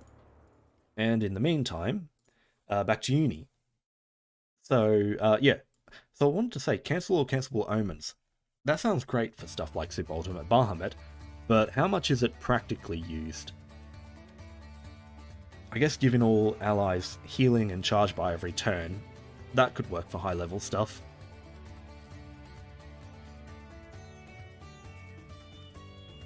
Oh, sorry, so it's not a stone thing, it's its own unique debuff that stops attacks. Okay. Okay, so Uni is used in Super Ultimate Bahamut solo. Wait. Yeah. Okay, yeah, so... Because, yeah, I mean, these type of things of cancelable omens, I mean, Siete has that, and I don't know if I've seen too many wind teams for Super Ultimate Bahamut. Admittedly, I don't follow them too much. I haven't even looked at that raid since it came out. It's just nowhere near my radar at the moment. I'm not going to be able to beat it. But yeah, Uni looks like a good tech character to have in your back pocket if you ever need it. And also, can't go past her without stopping at her weapon, for the Harmonia. Supplement damage, boost to attack based on how many harps are equipped, so sort of Militus thing and damage cap. I've seen this in a lot of grids. Moving on, we have a character skin. Was this... Yeah, this is just one of those point skins that were going to be the... Let me turn off full auto, because I want to swap out Vikala. That was a point skin that was going to be one of the skin gacha things. Okay, so moving on for more of the anniversary stuff, we have Phalanx. If my ping is good enough to do Lucy runs. We'll show the phalanx there, so I didn't set it up in here for that reason. But yeah, sorry, phalanx, paladin. Paladin's good. I mean, so Spartan was already really good for high-level raids, to the point where a lot of high-level raids are putting out, like, Beelzebub and stuff like that. They had to actually give them a buff saying ignore damage cut, just to try and remove Spartan from it. So it was kind of weird that they then went ahead and released a stronger Spartan. Uni skill 2 is crucial for Sabaha runs. I think that reset cooldowns or something. But, okay, yeah, fair enough. Yeah, I mean, from 70% cut to an 80% cut, as well as switch. Oh yeah, sorry, and it's superior elemental cut. So, yeah, a really great update for itself. These skills were kind of alright. Giving allies Dispel Cancel is nice. The Substitute, I guess, is also kind of cool. But, yeah, the main focus for Paladin was this, and I think... yeah, the whole shield thing. I still don't have barely any of the shields. I've never tried farming them. I've just kind of, gotten which ones have dropped as I've done stuff, and of course bought all the ones I can.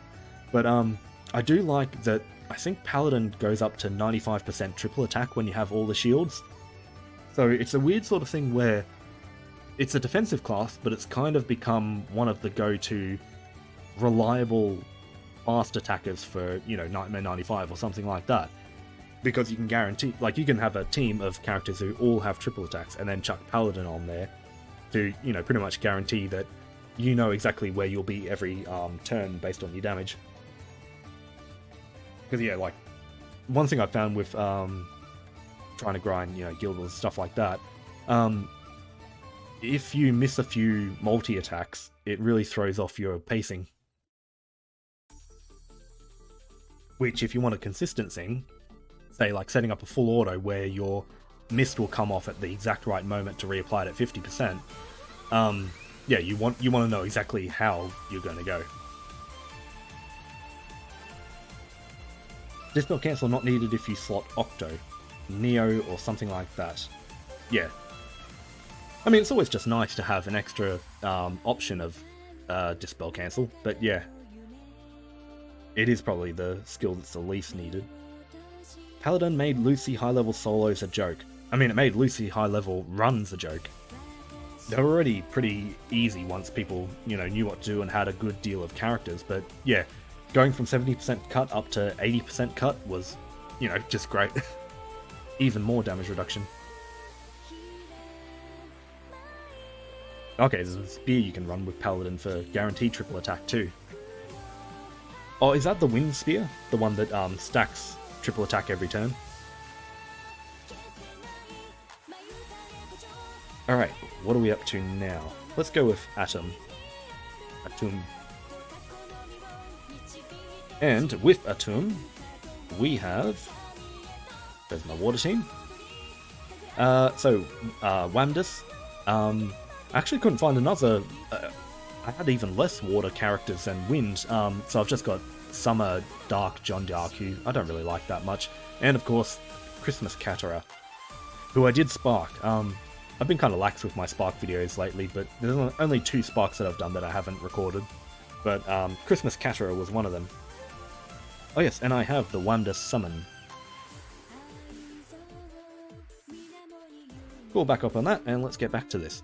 So we had the Proud Fight of Cherub. I've done the Proud version of it. I don't think I have even looked at the Proud Plus version. I've just kind of been putting it off. Same thing with the other Proud Plus fight that came out. I don't know, like last year or the year before, these things were kind of fun to do, but at the moment I've got like a surplus of those trophies just kind of sitting there, and there's not really that much that you need to buy with it. I think it's just a constant source of sunlight stones or something like that, which, I mean, I could buy all them and then they could add something really nice to the shop and I'm out. So I'm just kind of hoarding them. And because I'm hoarding them, I don't have much of an incentive to keep grinding the Proud Plus, but I'll get to them one day. Also, the longer you wait on them, the easier they become. I mean, Gilbert was really easy with 5-star Kumbira. So yeah, you wait a little bit and you'll get easy clears on them. Okay, we had the summon uncaps for these guys. So, most of them, if you scroll to the end of the Paladin page, it gives the current values. Okay, cool. Yeah, the exact values that you have for each shield and whatnot. Okay, so with this stuff, we got the uncaps for these ones, which, you know, it's nice. It went from a 10% damage cap to... Yeah, this was a 4-star. 10% to 15%. We're getting so many 5-star summons at the moment. I thought for a moment it might have been 5-star, because I'm used to summons coming out with a 4-star already. But yeah, so a 5% damage cap, yeah, sure, that's fine. Some of the calls got a little bit of an improvement, you know, that's fine too. But I reckon the real star of this was Hull and Mull. I use Hull and Mull almost all the time now. If you watch my tournaments, you'll see I have it in every team, just that reliable 30% missed at 50%. Everbane is a good supplemental permanent debuff on the enemy. And they have 20% double attack and 10% triple attack as a sub-aura. This is the equivalent of most multi-attack buff. Most team, like, you know, most characters and whatnot, if they have a multi-attack buff, it's usually 20-10 or 30-15 or something like that. This sub-aura is great. I mean, it's not as great if you have a team with a whole bunch of triple attacks, but yeah. I'm running this in most of my teams. The stats are good, the sub-aura is good, and it's a permanent debuff. So, yeah. I love Hull and Mull. So, Paladin page, you said scroll right to the bottom. Here we go. So, yeah, some base stats. It doesn't list the amount of... here we go. Boost to specs based on the number of shields obtained. So up to 80% attack, 100% double attack, and 80% triple attack. I thought it was up to 95, but yeah, okay, 80% is still really good. But yeah, so in a way, so when they released Soldier, I found making bullets pretty fun, because it was, you know, a big, like, shopping list for grinding around all kinds of stuff. Let me just open up Raphael, because someone mentioned him. Yeah, grinding the bullets was fun, because it was a big shopping list, go around to a whole bunch of different islands and farm the items, and then you got to make a bullet that you got to keep.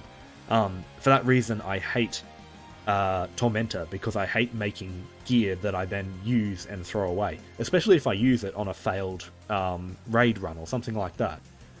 So, yeah, so I enjoyed the soldier scene. In a way, this shield quest, like farming that, has the same kind of effect as it's just a nice little grind that gives you permanent stats. So yeah, it's a fun little thing. Unfortunately, I just haven't grinded enough of it. Okay, Raphael, 30% attack, 50% defense up. With... go over there. With the whole charge diamonds don't fill up. Yeah. Actually, yeah, that's pretty much Uriel's buff, isn't it? Or something similar to Uriel's. Either way, they gave him a nice little buff to go with it. Yeah, same buff. It's also a unique buff, so it stacks with other things. Let's go with the moon this time. Yeah, so that's it for that update. Then what was next? Okay, end of month's event. Where are we? Was it here? Yeah. Sweltering Eternal Getaway. Now, this event is weird.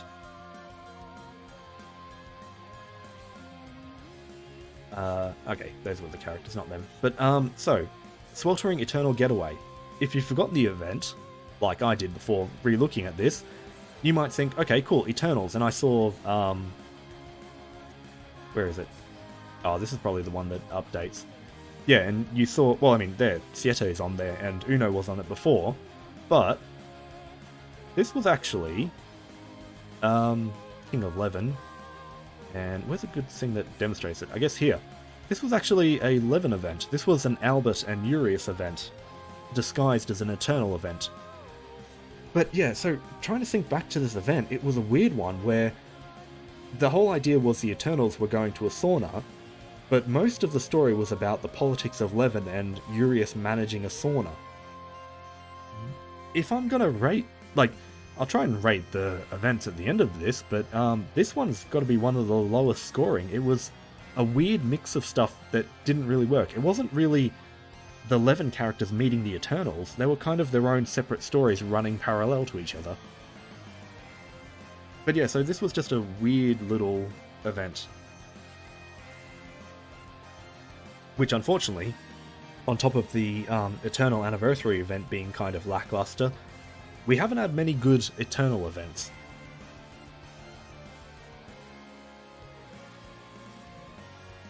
Vane's voice actor seeing Ball was hype.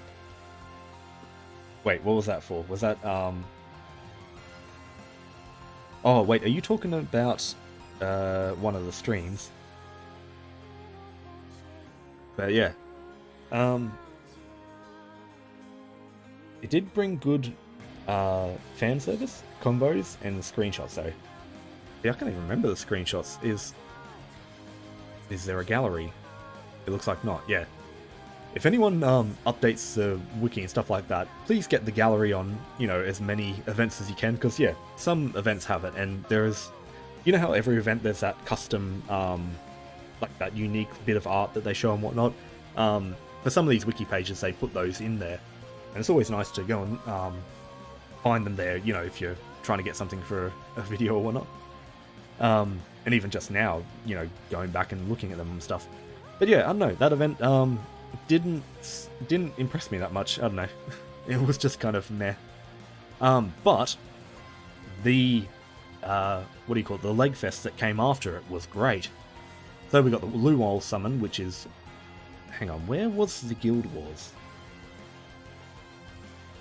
22nd of March we had a Wind Dread Barrage, and we had a Light Guild Wars on the 21st of April. So, we got Luo in preparation for Guild Wars. But, here we go, let's start here. We got Silver, who is okay. I made a little video showcasing her. You can pretty much get an Ogi every second turn, I think. I can't remember if I had... Maybe my team was set up to really boost her charge bar. Yeah, start of things looking up for fire. So it'll be interesting to see how she goes in Guild Wars. Because, I mean, she's very Ogi based, so she'll definitely be on, you know, meat farming teams and stuff like that. But, what is the weird thing about her? Can't normal attack, there. So this is the thing that, so her whole idea is to sit there, build up her charge bar, and then Ogi. It'll be interesting to see how she goes in Guild Wars then because of that. Just because it might be a little too clunky for quick clears.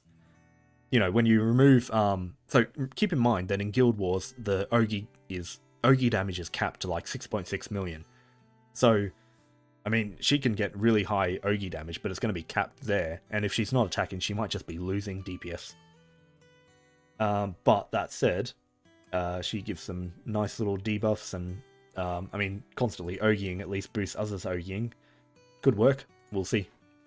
But, I really like Yukata Namaya. She was a really good addition. Again, I can't remember if on her showcase I did Lucy High Level or something, but I'm pretty sure I've used her. I'm pretty sure she is on my Lucy High Level team. Hang on. This is loading a bit faster, so it's good now. Yeah, she's on my Lucy team. And the reason for that is because... Actually, I don't even need to set that back. The reason for that is because when... Hang on. I think is it an effect or is it on there? Oh, there we go. Auto-activate Dispel when the enemy uses a Ogi. So for Lucy, whenever he gains his stack every Ogi, Namea immediately removes it. Then she has a special delay that can't miss on her first skill. Charge attack reactivation for her and the MC. Just all these really useful skills for high level stuff, even though she doesn't have mist or gravity or anything like that. Yeah, she's just really useful, constantly shooting off her skills every time the enemy, every time the enemy ogies. But there's one other, I can't remember it. Oh, that's right, plain damage when the MC ogies. I swear she shoots off her first... Oh yeah, there we go. Auto activates by consuming 8 reveries. So yeah, she's just always shooting off her skills, and they're really good skills. They do effects. More than just damage. Thank you. Cis Ice, that's hard to say, has the exact number of the cap.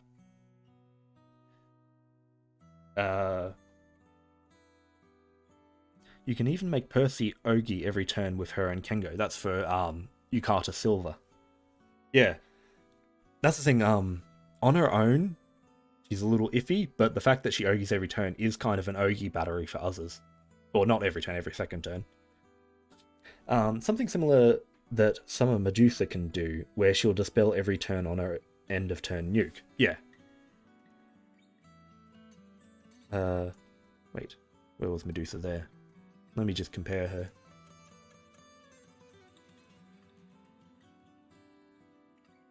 Where was it? Activate... Oh, no, wait.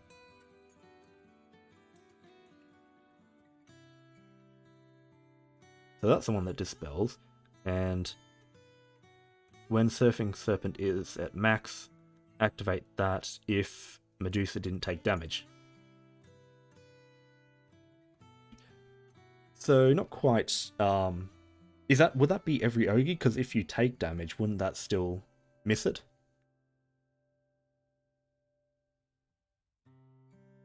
Oh yes, let me start up another raid. Okay, so then we come into April Fools, where, do I have it? Oh no, it doesn't quite list it all. The events page would. We had the rerun of Bobobo, and then on April 2nd, we got the skins, which was when maxed, it doesn't need to not take damage. Oh, okay, cool. I was just skim reading it. So we got this Siete, who was a combination of all the remaining Zodiacs, which, I mean, now we've got Rabbit, so that one's out. But Horse, Snake, Dragon, and... Wait, he was wearing a tiger hat. But yeah, I'm pretty sure it's just Horse, Snake, Dragon that's left, along with Rabbit next year. We got the weird little Chimera skin, and we got Vanine. These little skins are always fun. Nothing can beat the Monocar, though. I mean, that came with its own song. Alright, let me jump into a fire team, which is Luffy, the newly rebuffed Danua, who does Petrify, which I think Luffy also does Petrify, so there's a bit of overlap there. Alright, next up. Okay, so this was the first Rise of the Beasts that added one of these new skins. No, sorry, it wasn't. That's the fire one. So we already had the wind one at the end of last year. Okay, so got the fire skin here, and a whole bunch of rebalances. Let me quick summon that. Alright, any of these rebalances that are worth... Oh no, sorry, that's not rebalance, that's EMP skills. I'm not going to be able to remember all the EMP skills that did anything significant. Can anyone remember one of these that were really groundbreaking? Let's check out Summer and Nilla. What does she have? Slight chance of 1 turn cooldown. Meh. These ones are always a bit disappointing. They're nice in concept, but they never activate. But yeah, a whole bunch of EMP skills. I'm surprised that EMPs, like... So when EMP skills were introduced, they did a whole quick catch-up for them. And... like, they were going far... They had to go back through all the previous characters. And so they caught up pretty fast. And then they just stopped. And now we get one every, like, half year. And I don't quite understand it, because, I mean, they caught up. They have... I mean, it's not like all these are unique... EMP skills. That Anilla one has been in since like the first or second iteration. So a lot of the times they're reusing previously designed ones, and then, you know, not not keeping up to speed with them. So yeah, I mean, the EMP skills are still good to get, but I kind of wish, like, when they release a collab character, they come with their EMP skill built in. I wish we had that for all characters. But at the same time, I can understand that holding off on the EMP skill kind of gives them a chance to do a mini balance.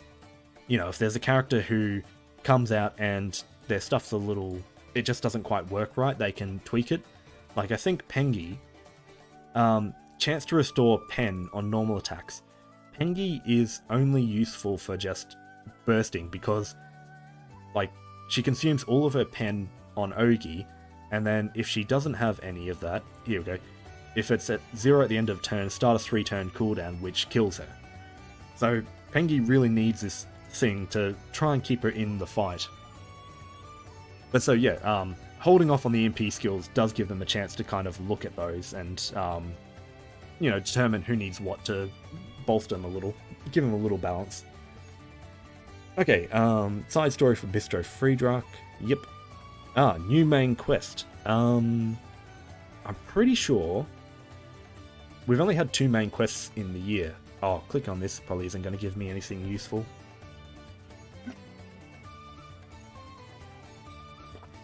Oops. Yeah, no, it's not going to give me enough details. I'm pretty sure this was the part where we had the lawyers, you know, building a case and going to court about something, and then during that we had the otherworldly beings reset the timeline to erase them from history or something like that.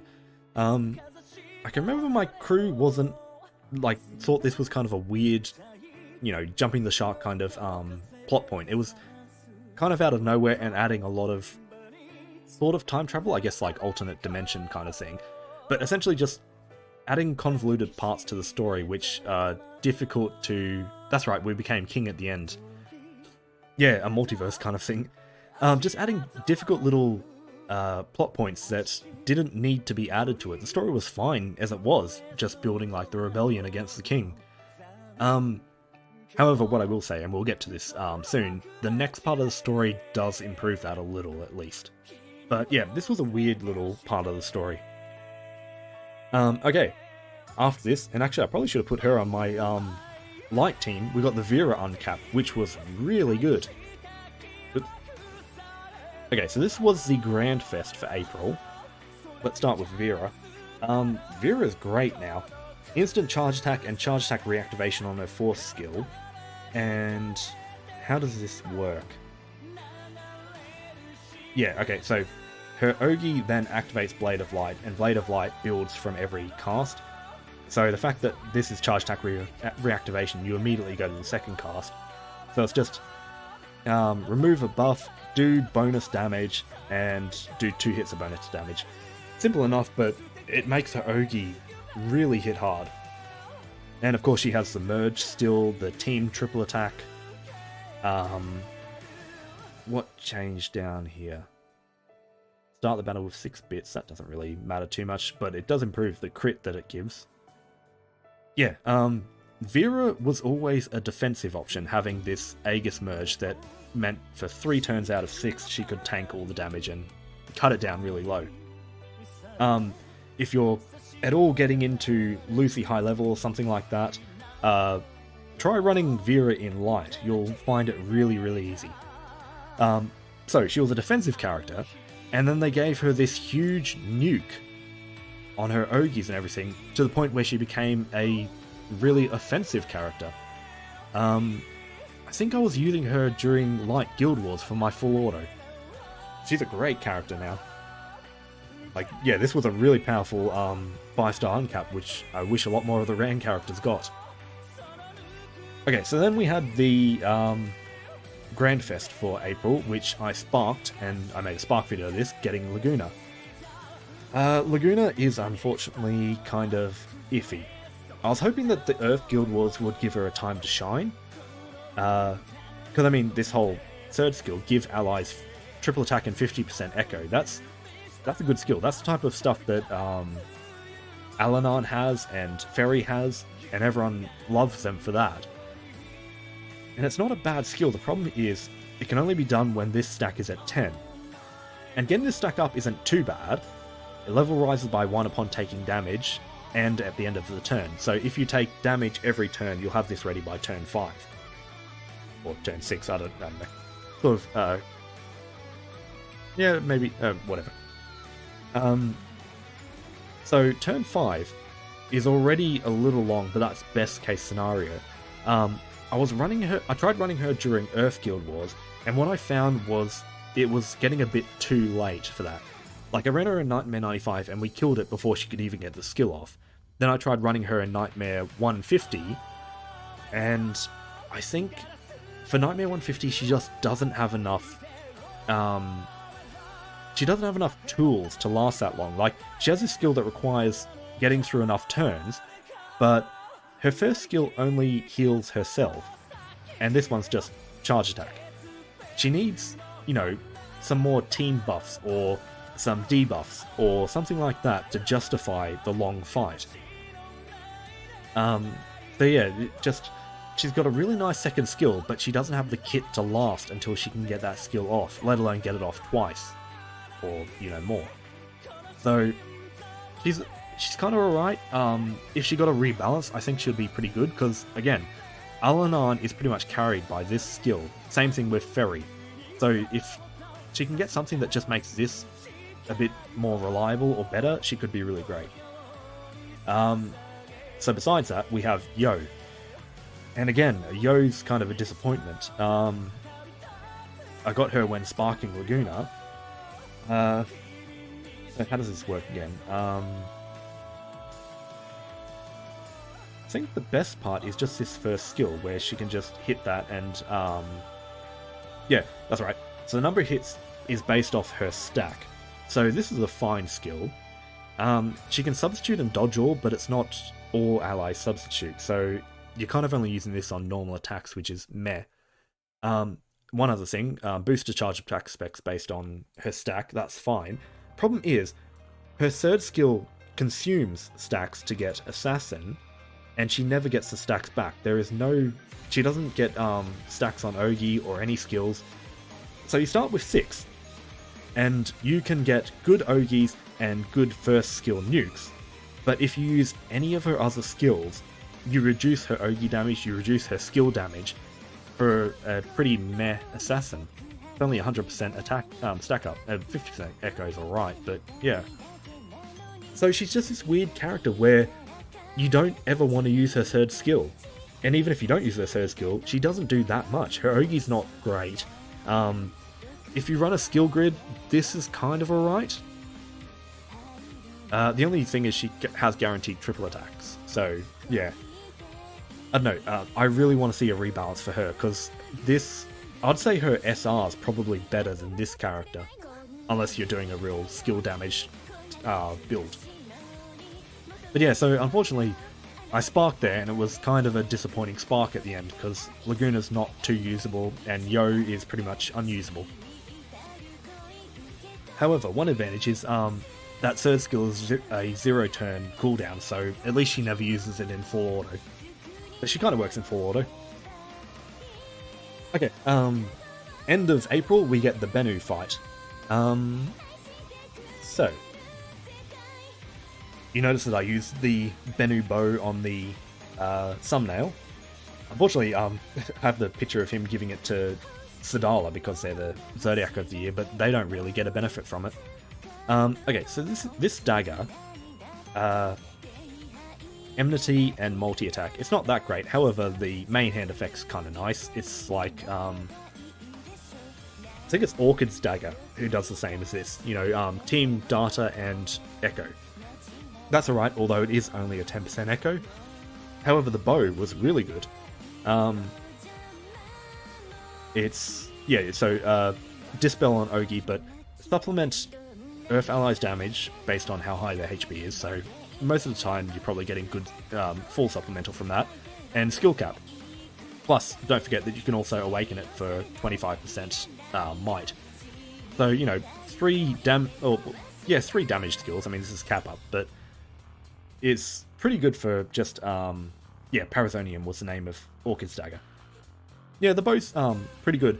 Admittedly, I was looking through all the weapons, trying to work out what do I think is the best one to use as, you know, the picture for the Enads. I'm not 100% confident saying this is the best weapon. I mean, well, sorry, I'm definitely not confident saying it's the best weapon. I mean, I still don't even have half the weapons fully uncapped. But this one, I find it pretty good. Earth doesn't have that many skill cap weapons, and Lobelia Gaming, yeah, that's the thing, like, there are some skill setups in Earth, so I found that I've been using this bow probably more than the other weapons. Doesn't mean it's the best, but you know, it was enough for me to justify putting it as a picture. Let's start this raid that I've been sitting on the screen for a while. Okay, so now we are on to the end of month's event, which is, I think that one. Hang on, let me grab that. There we go. No, sorry, that was a rerun. Oh yeah, it was Freedom's Dirge, so the Skull event. And as a result of this event, we got in the Lake Fest Skull and Beluga, who I don't have, and Water Sophia, who I don't have. Let me just have a look at these. Sophia's always been just a weird heal. Yeah, like, she doesn't do Ogi damage. She just has buffs and stuff like that. So, skip over her. These two, I seem to recall them being kind of meh as well. I mean, I haven't seen them used too much since, but yeah, I won't read through their whole thing to give a assessment, but yeah, two new characters. You know what? I haven't been seeing too many wind characters. Maybe that's why I had to use the Collab characters this year. Oh, hang on, don't scroll up too far. But yeah, let's talk about the event. So, Freedom's Dirge. Once again, this is an event that I felt like I couldn't remember too much from it. It was... What was it?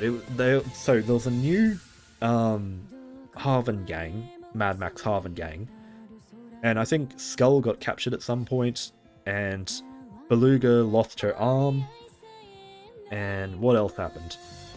I feel like it was just...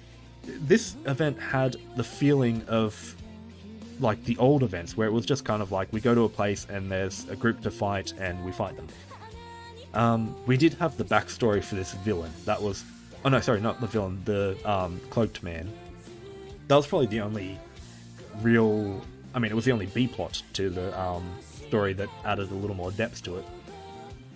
I can't think of too much to say about this event. Like I said, it was kind of forgettable. It wasn't terrible, it was just kind of average. Oh, that's a good point. Earth was the first to get the skill cap weapon. Yeah, I think a few others have gotten them since then, but you're right. That it made the bow have a really big impact when it came out, whether it's the best now or not.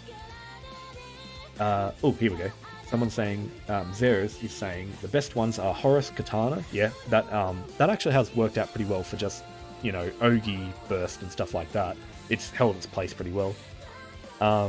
The Attune Staff, now that's an interesting one. And the Beno Bow. I have an Attune Staff, but I haven't really looked at it too much. I'll open it up when we get to it. But yeah, so... Skull and Beluga are a strong assassin and OTK character, like super useful. Okay.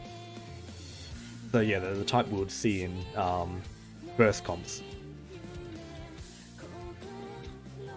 But yeah, I don't have much to say about the event, so on to here we had the uncapped for the Xeno gun, which the Xeno gun was already pretty good just for the skill cap that it offered for, you know, EO bomb setups. What did it do? That's right, it cleared on Ogi. But yeah, so neat little update. Like I said, the Xeno weapons, they're all okay. You know, they didn't get an amazing update, but it's all stuff that you look at it and go, yeah, that's nice.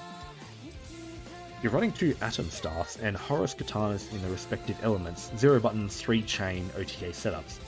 Alright, I'll definitely have to pull up Atom's Staff when we get there to remind myself of it. Okay, so, into May. we had the Final Fantasy collab, which was a weird one because it's the old Final Fantasy rather than the new one. Okay, so the characters, I'm pretty sure were all kind of middling. You know, the One Piece characters definitely got the best collab characters of the year. I remember the Wind one has like a skill chain sort of thing, so there were some nice little ideas to it, but yeah, nothing too impressive with them. The story was okay. I don't know, in terms of, like, again, collab stories are always a bit meh. This one was fine.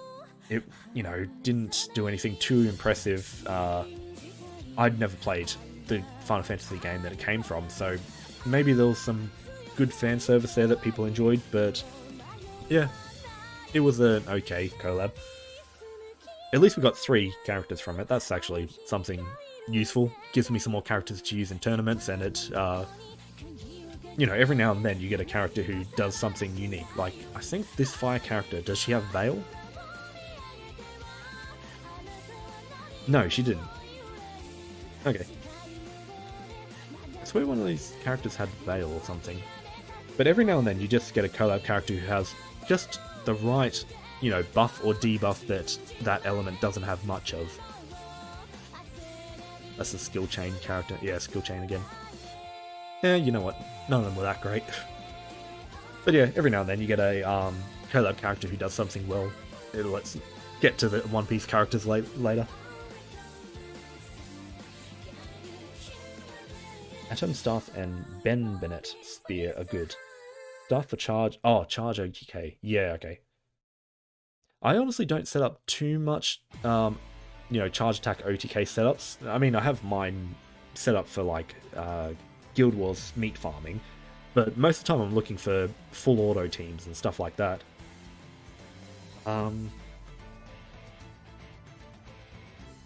Wait, do you mean the light one is in this character? Or are we still talking about the weapons? Let's see. Okay, there is a lot of activating this skill, which is an 8-hit. Oh yeah, okay. I see what you're on about. Because yeah, the first 2 are just basic ones, but that's an 8-hit that constantly gets activated on skills and stuff like that. So, yeah, okay. I can see what you mean with skill spam with her. Excuse me one sec.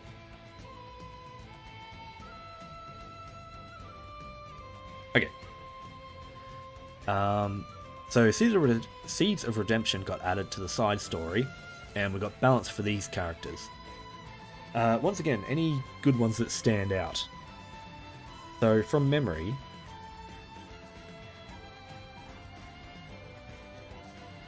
I think Anne. So I drew Anne after the Water Guild Wars, but I know that, so, you know, because of that, I don't actually know how she was before the Water Guild Wars too much, but I do know that whatever update she got was perfect for her to be run in Nightmare 200 and pretty much all of Guild Wars. So she was definitely one of the better balance updates here. However, Hacelia, her first skill got changed to a 5-hit over a single hit, and I'm not too sure what else she got. I can't remember if this was already on there or not. I don't know, actually. I'm not sure if it was. It might have been or not. Either way, just this 5-hit, that was actually a really good update for her. It added a lot of damage to her. But yeah, if this was also added and it wasn't on her default, then yeah, that was a really good update, because you see a lot of Water Kengo setups that now use her for charge bar boosting. Just because, yeah, after every Ogi, you can immediately give 30% charge bar to everyone. If she comes from the backline, that is. Chat Noir became usable. Chat Noir has had so many updates, I don't even know where he started and where he's at. He got missed, and... Oh, that's right, that's just a default thing that causes him to do bonus damage. Delay special, activate twice against forewarning.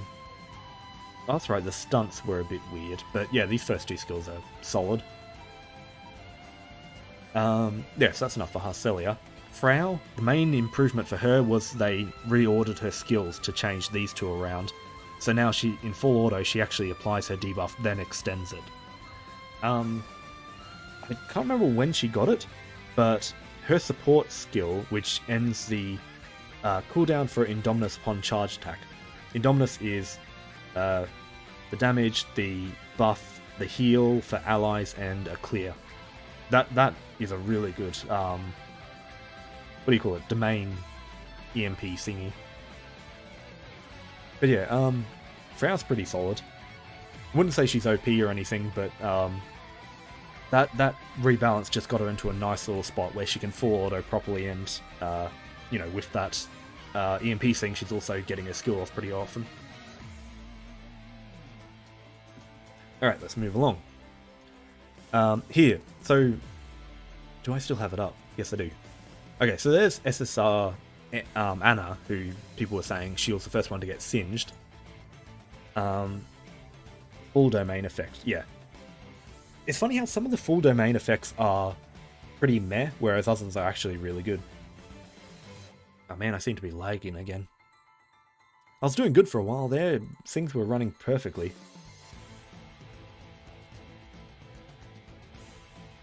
That's a good point, giving Frau multi-attack. Wait, but do you mean the multi-attack awakening that boosts gives amplifying attack? We'll come to that when we get to it, but that was Awakening 9 that I think changed that. I think that's probably the best awakening now. Yeah, so this character here, going back to Sedala's thing, see this one? It seems like they reused her design for her. She's even got the same hair. Well, sort of, like, she's got it sort of tied on the side, where she just has a small cut. But yeah, they've pretty much reused that design for her, just taken out the tiger element. Besides that, this character I don't know enough about. She's what, dark? So we've missed the guild wars for her, and one day I might draw her and get to actually use her. Hey, cool. Gotten 3 weapons today so far. Actually, I'm pretty sure I already have 2 full axes.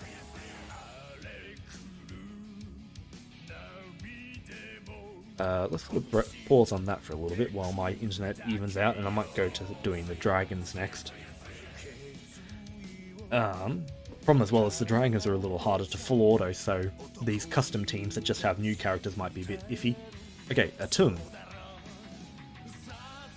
So, let's check out Atum. This is a spear. The spear is... Wait, were you saying before, was it the spear or the staff? I thought I heard people say both. Oh no, it was the Ben Bennett's spear. Which is this one. Yeah. Okay, yeah, so the spear, supplement based on how high the HP is, and boost to attack for the first 8 turns, plus add in your 25% attack. Or even just charge attack cap and damage cap if you want to go a bit memey. It's a nice little burst weapon, however I'm always skeptical of these skills that end after 8 turns. Something like a Nightmare 95, you can kill that in 8 turns, but, you know, it's always a worry, because, I mean, once that drops off, you've only got supplemental damage and attack. Not the worst combination, but certainly lacking a little. As for the staff, yeah, all supplemental charge attack stuff, you could probably even chuck on this one to get a bit more charge attack cap. Although, yeah, supplement 5 charge attack. Charge attacks are pretty easy to get up, so you might not even need the attack. Yeah, so this is kind of like the katana, where it's just a nice weapon to put in your Ogi Burst team, and the other one's good for Nightmare 95, stuff like that. But yeah, the reason I overlook them is like I said, I build for full auto type stuff, and I'm always worried about those skills dropping off. You can never really predict how long it's going to, how many turns it's going to take to kill, you know, a boss in full auto or something. So, end of the month, yes, event. Ballad of Unbending Chivalry. So this brought Ulysses' 5-star, which, oh, that's right, at the start of the year she got a rebalance, not a 5-star. I've mixed those two up in my mind. But yeah, she had 2 different updates, and probably got a mini rebalance before this 5-star as well, you know, on the same day. Which one's loading first? Alright, Ballad of Unbending Chivalry. This one, a little forgettable, but I would actually say it's better than, say, like the Haven event and stuff like that. The Staff for Fire Magna allows Defense Awakening and overtakes Ekisak for defensive and survivability on Ogi stuff. Oh, but how much are you looking at defensive survivability for Ogi stuff, though? Like, you're not going to want to go too many turns with that.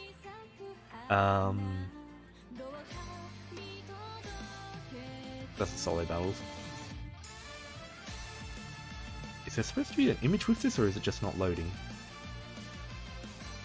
Yeah, there's supposed to be an image there. It'll load eventually. Yeah. This event, let's see, do we have the pictures at the bottom? No, not even those are loading. Alright, stupid internet. Let's just wait a little bit. Yeah, this event. I liked the character they introduced, who was Yandere. What was she? Like she wasn't a sister of Ulysses, was she? No, sorry, we got the introduction of Ulysses' sister, the older one, who's a character now. Actually, hang on. There she is. Elia. Good character, good design. The actual unit character is also really good. Here we go. Yeah, this one, the Yandere one. She was actually kind of alright as a, you know, villain for the story. Oh, this Ulysses' song. But yeah, like I said, the event was kind of forgettable, but the parts that I remember were really good. So, I don't mind this event too much. We got a good new character from it. I would actually like to see more of this character. She worked well. And then from that, we got Ulysses' 5-star. Again, I can't remember what it was actually added in her rebalance. But every rebalance in 5-star and whatnot, it kind of keeps her the same, where she can switch modes from defensive to offensive. And, yeah, her defensive mode is always kind of meh. I mean, this looks a little better, substitute all ally nerf switch. But yeah, you kind of just want to go for her offensive one. A whole bunch of charge attack cap up. Her charge attack hits really hard. And gives her 50% echo. But yeah, like through all her... Yes, sorry, you've distracted me because I saw that and that's exactly what I want. A Sui character. The moment that event happened, I was waiting for her to come just to spark her, and I'm still trying to save a spark in case she shows up. But we'll get to that. Ulysses' defense mode is pretty much the same. Her attack mode was strongly buffed. Yeah, that's the thing. Through all these rebalances, they've never changed how she functions. She still just switches between defensive and offensive. But yeah, I feel like her defensive has always been pretty meh, pretty underperforming, but her attacking one has just gotten stronger and stronger. The problem is, she's probably... Let's just say she's in the wrong element. Because she does really good Ogi damage herself, and, well, guaranteed double attack. I mean, if that was triple attack, that would be a bit better. But, she's a very good solo attacker. But the thing about Wind is you have Neo and Siete, who are both really strong team buffing attackers. You know, like, Siete can get everyone to Ogi really hard, and Neo can get everyone to... She's got really good buffs, and she has damage cap as a buff. So, yeah, you're pretty much better off just running Siete, Neo, and Naru. Well, I guess that's another thing as well. She's competing against Naru for a solo attacker. Yeah, Ulysses is good. She's just not the best. But yeah, so, for her event, yeah, like I said, memorable, sorry, not memorable, but good. You're basically getting a frenzy, so I told myself that I'm not logging in until the next daily reset so I can just use those roles. End or frenzy during Flashfest. The the banner change is tomorrow after the daily draw reset. Well, sorry, after the, your roulette reset. So if you got a frenzy today, use that today. It's only tomorrow you have to worry about it. Wind has Naru and Korra. Oh yeah, I still don't have Summer Korra, but you're right, she's a strong party buffer as well. Yeah, everything else is in the trash. Well, sort of, yeah. So yeah, moving on. New point skin. This is where we started getting the double Xenos, which kind of suck for farming in a way. Especially now that we're trying to farm axe skills, so you have to choose which one you're farming. It's not like if we just had these two events by themselves and it was just get enough like the items and whatnot to buy stuff, and then you just bought what was in the shop, that's fine, you can sort of farm either one. But when you're farming for RNG axe skills, you kind of want to keep farming just, one. It's not as easy to go, okay, I've farmed enough of that one, now let's jump over to this one, because it's all RNG. So having two at once actually kind of sucks. I mean, once you get an axe skill for each weapon, I guess then you can just kind of focus on what you want. But again, all of the weapons they're not terrible. They're actually kind of good slot fillers in a grid. But, yeah, still not the best, so it's not that important to farm an axe skill, but it's nice to always have one, especially if it's something like, if you get skill damage cap or something on them, then they have a nice little niche. Valentine Grimnir also has constant high damage per turn, another character that I don't have, but yes. Xeno Dirt Sword with stamina or defense, since you only want it for main hen Ellie switch. Yes, also you want it for high level content, so go for that. Let me switch over to Wind. And this team will probably die immediately. The release date for Relink has been delayed. Still have pretty much no information about that. Relink is never ever. Okay, so that's right, this was announced on the stream. You know what I'm going to do? I'm going to leave that request number up. There we go, it took a while to load. Click, click, hello, there we go. If you want to join, just because this team will probably die to that, and I don't want to sit there dead too long. Yeah, so, Diaspora. I hate these raids. They are annoying as all hell. So the good thing about something like Lucy, admittedly, it's a little different now that you need 300 Lucy tiers in order to 6-star all of the Eternals. But when Lucy came out, it was just get 10 Lucy tiers and you can get the weapon. It was supposed to be a high level raid where you didn't farm it all the time. Problem with the Diaspora raids is it's a very low chance to get the weapon, so you have to farm it over and over again. But it's a hard raid, so some of them fail, other of them are just annoying to farm. Like, I didn't do too much with Diaspora. There's at least somewhat of a strategy to this Diaspora where one person goes in with Kengo and maxes out the charge attack thing, and then everyone else joins with, I think, Robin Hood and uses skill damage, or something like that. There's at least a strategy to that. I've heard that Siegfried has also gone back to the phalanx swapping strategy, where, everyone waits a turn and stack and uses the phalanx of someone else. Problem is, I've been trying to farm Mugen, because I want that Mugen sword for my Ekisak grid. And especially I want it before Guild Wars to actually have the Garrison help me in Nightmare 200. Problem is, Mugen is the worst. I guess I'll come to talking about it when we get to it. But yeah, I hate farming these things. The weapons, unfortunately, are pretty good. The Schrodinger's... Well, actually, Siegfried's weapon, I think, has been... There'll be a playable version on Fez. Oh, sorry, you mean a playable version of Relink? Yeah. That's right, yeah, it's next month for that thing. Oh, that was one thing I actually wanted to open talking about. Last year, I mean, pretty much all other years, at the Christmas stream, the Granblue Fantasy Festival at Christmas time, they KMR has his own little section where he goes over the, recap of the year. This is a different sort of one where I'm actually doing it first. Which is, kind of sucks as well, because I get to watch his one and remind myself of little details through the year that I might have forgotten. Not to mention, they're the developers, you're going to get more information from them. I like hearing them talk about the behind-the-scenes stuff of how they were developing it and whatnot. Okay, so the Schrodinger katana, boost to attack, HP, and multi-attack based on katanas.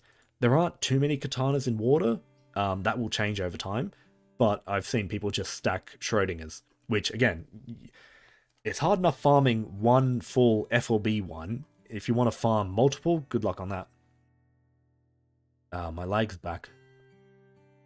I'm only at turn 5 in that, and it's just stuck. But yeah, so the main point, network error. The main point to this is you want the charge attack cap, supplement charge attack, and you can even add some more charge attack over here. What I've seen is people stack a grid of about 3 of these for Mugen, and then they just, spam Ogies with Kango and Dog. Even if we had 20 katanas, the mod is super low. Yeah, that's one thing as well. Which is sort of why, I get the purpose of this weapon now that I've seen people chuck it in for this and then Ogi spam. But when it came out, I was looking at this thinking, it's not that great and there's no katanas. So this is kind of a dead skill. It adds a little bit, but not much. But yeah, it's just an Ogi weapon. Oh, you got a hearing from that. Good job. Yeah, I guess not too much else to say about Diaspora. Alright, now. So we get to the the Grand Fest for June. Right before summer. They really baited us with Galleon right there. What's her name? Gwyn. Gwyn's okay. She's fine. She's not that great.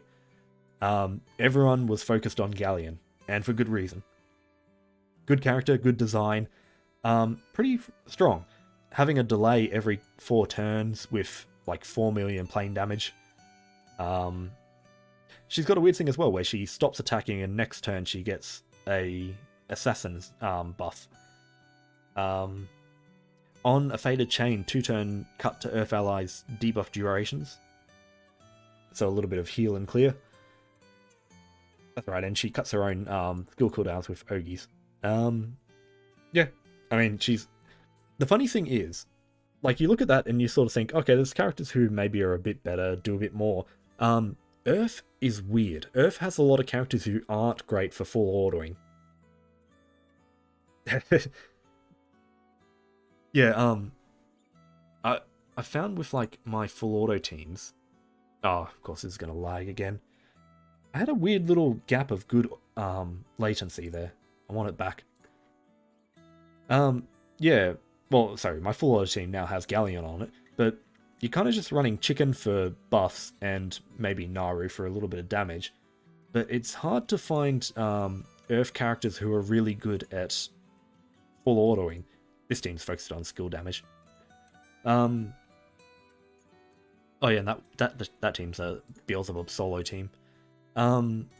Yeah, Earth's in a weird sort of spot where they don't have many good full autos. So just her, doing plane damage and delaying every now and then, she actually kind of has a space in a full auto team just for that.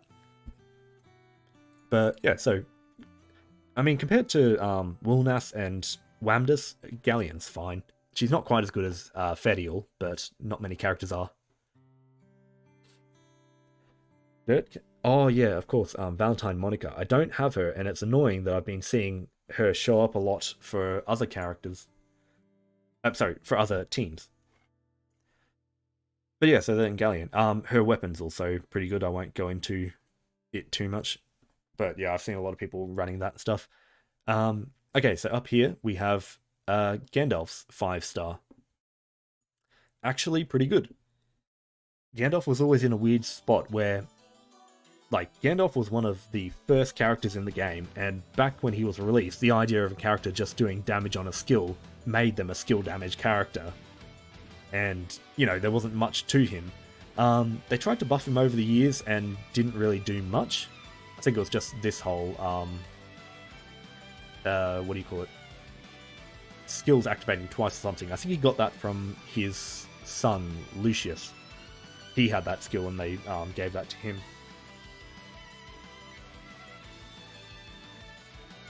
Oh, the 4-chain for Monica and Seda and yeah.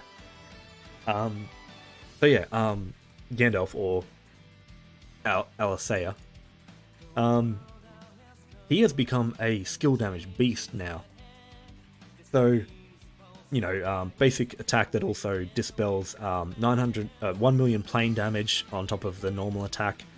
And then, what is it? Instant charge bar, that charge ends the cooldown for these two again, so you just keep going.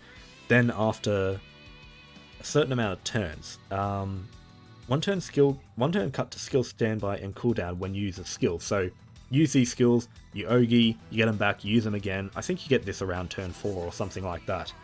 And then this one, unfortunately I was using the Earth Team before, but I didn't pay attention to it. It's sort of on the level of Kumbira's Force skill, where you're looking at 10+ million damage or something. It's a really good skill, but unfortunately, Kumbira can just keep pumping out her Force skill because her second skill cuts the cooldown for it.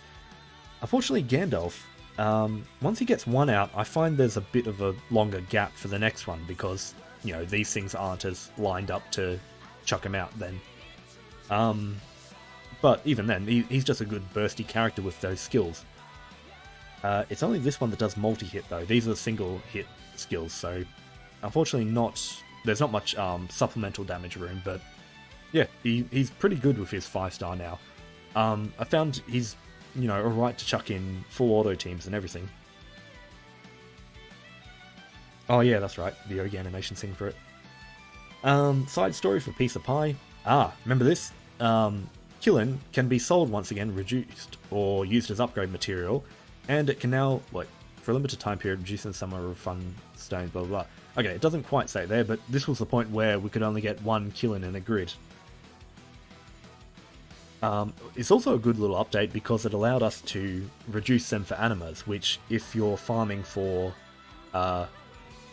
the Eternal 6 stars or you're going for the blue skin or something like that, you need a lot of those animas. And I'd farmed a lot of those raids and had like a whole page of Killin and Honglong summons, so I was able to get a good deal of animas from that.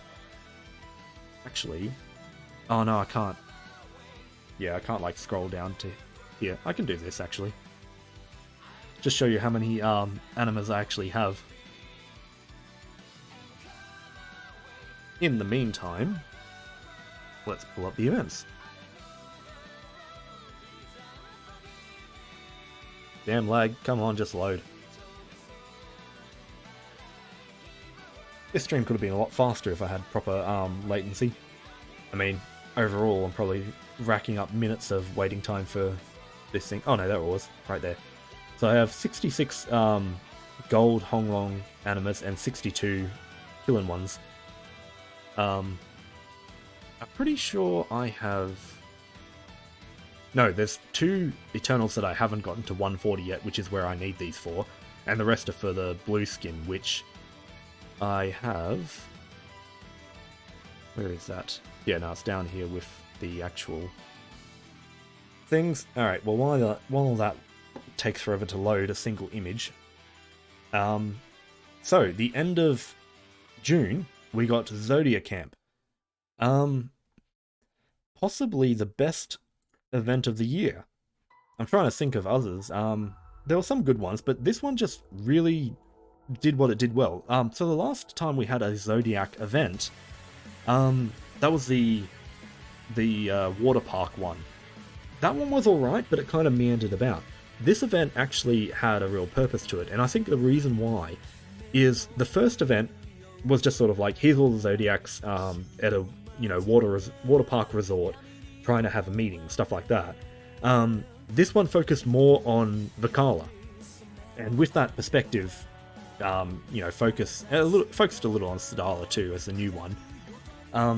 But yeah, with the focus on Vicala, this was a really good event, and Summer Vicala's Fate episode is also really good.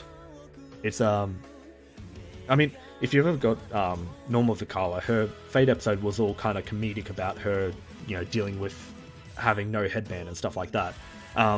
This kind of her Fate episode for the summer one kind of extended that, where she was, you know, once again being all comedic about having no confidence, stuff like that. But yeah, the event focused on her losing her headband, and that was a really good thing to like center the event around. We also got some other characters as well. We had the 26-year-old group, but there was one other. I think it was Europa and Gabriel, maybe? There was someone who was a bit icy, I remember. Some icy primal, because it got all cold and snowy towards the end. Yeah, I don't know. This event was just a good sort of slice of life event. Good comedic little bits. Good character focus with Vicala. Sanderfon, Gabriel, and Europa. Okay. Yeah, of course they found a way to fit Sanderfon in somewhere. But yeah, good little event. It gave a free skin for Sedala. Probably going to be my event of the year. It's not anything amazing, but because I mean, last year I'd say my event of the year was probably Stay Moon, and that has a really good reason to be the event of the year. Also, because it's loaded on the side here, as you can see, I'm starting to go for the blue skin. I just need... Oh, sorry. These ones that are at 0... Oh, why did I click it? That's going to take forever to load. These ones that are at 0, I've just already traded for them, so I've just got to do 25 more there and 50 there. And then I've got the blue skin. But yes. So, jump over here. So we had their skin, and then we had the start of... No, wait, I need to go here. Then we had the start of summer, and with the start of summer came Summer Vicala and Summer Vajra.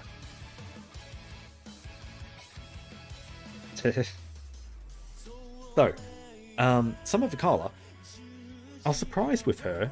I made a video. So I remember when I got her, well, like when she came out, I looked at her and immediately saw this skill. Switch out with a sub-ally and give them the ears, which, you know, attack is boosted, triple attack, I'm pretty sure it's 100% triple attack, damage cap boosted. She's the type of character who swaps out and, you know, gives a really good buff, kind of like, was it Ray? The Zero Harvin. And so I saw that and I thought, okay, that's going to be kind of disappointing. You know, I really wanted another Vicala because she's got a really good character, got a lot of good character writing to her and stuff like that.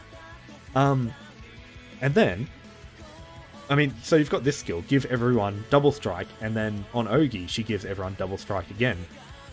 So I made a video testing that out. I think I just did it full auto or something like that. But the idea was just, so she doesn't do Ogi damage and she doesn't attack, but by giving everyone double strike, she's kind of supplementing her attacks to everyone else. Rat plus Halloween Coco is broken. Coco. I don't have her, unfortunately, so I'll take your word for it. I'd love to try that out. Yeah, so I made a video testing out, can she supplement her damage to everyone else by giving the double strike? Also, the Echo. The Echo kind of makes up for her lack of attack. And surprisingly, from that video, without using the switch skill, I think it was something like, it was only a minor increase, but it was actually more damage having Vicala in the team, despite her not attacking or Ogiing. So yeah, surprising sort of character, especially given that on Ogi she heals and cuts debuff duration, which is kind of like clearing. And, you know, the Echo, the multi-attack, it was actually, you know, pretty good that she actually improves DPS and, you know, manages to give all these nice little supportive things. So, oh, that's right, she also boosts Earth Allies' charge attack cap and stuff like that. Yeah, so before I was running her and I forgot to switch out to Gandalf, and that team was doing fine. In fact, if my latency will allow, let's start up another team with Earth Vicala. In the meantime, let me just read what you've written. Ooh, hang on. Don't pick the wrong team. I've only got one host for this. Oh yeah, I've also got Mantris, which is another supportive class running here. The summer alts of Vajra and Vikala were kind of disappointing, I agree. Because they were dirt and dark. No, actually I disagree for different reasons. Neither of them are elements I like, but seriously, Vajra kinda underwhelming for real, yeah. Okay, so we'll get to Vajra now. Yeah, Vikala. It would be nice if she actually attacked or something like that, but in a weird way her supportive thing works. Also, let me give a kiss. And I will need backup because I'm not going to be able to beat Wamdus in full auto. One of the harder dragons to full auto. Some of Vikala is kind of like Sophia. Do you mean Water Sophia? Again, haven't really used her, so I can't say too much if she's like that. But yeah, she's a weird sort of supportive character who doesn't attack but still has good damage. You wish they were water and wind. I love that they are not wind nor water. I'm sick of water getting 10 favors on Ogi. Oh, wind getting more Naru enablers. Yeah, actually, if the double strike was in wind, that would be kind of broken. So, normal Vajra is really good. She gives herself double strike, she has 200% Ogi, and every Ogi she gives a permanent stacking buff to everyone. Just a really solid character. Dark, well, Summer Vikala is just weird.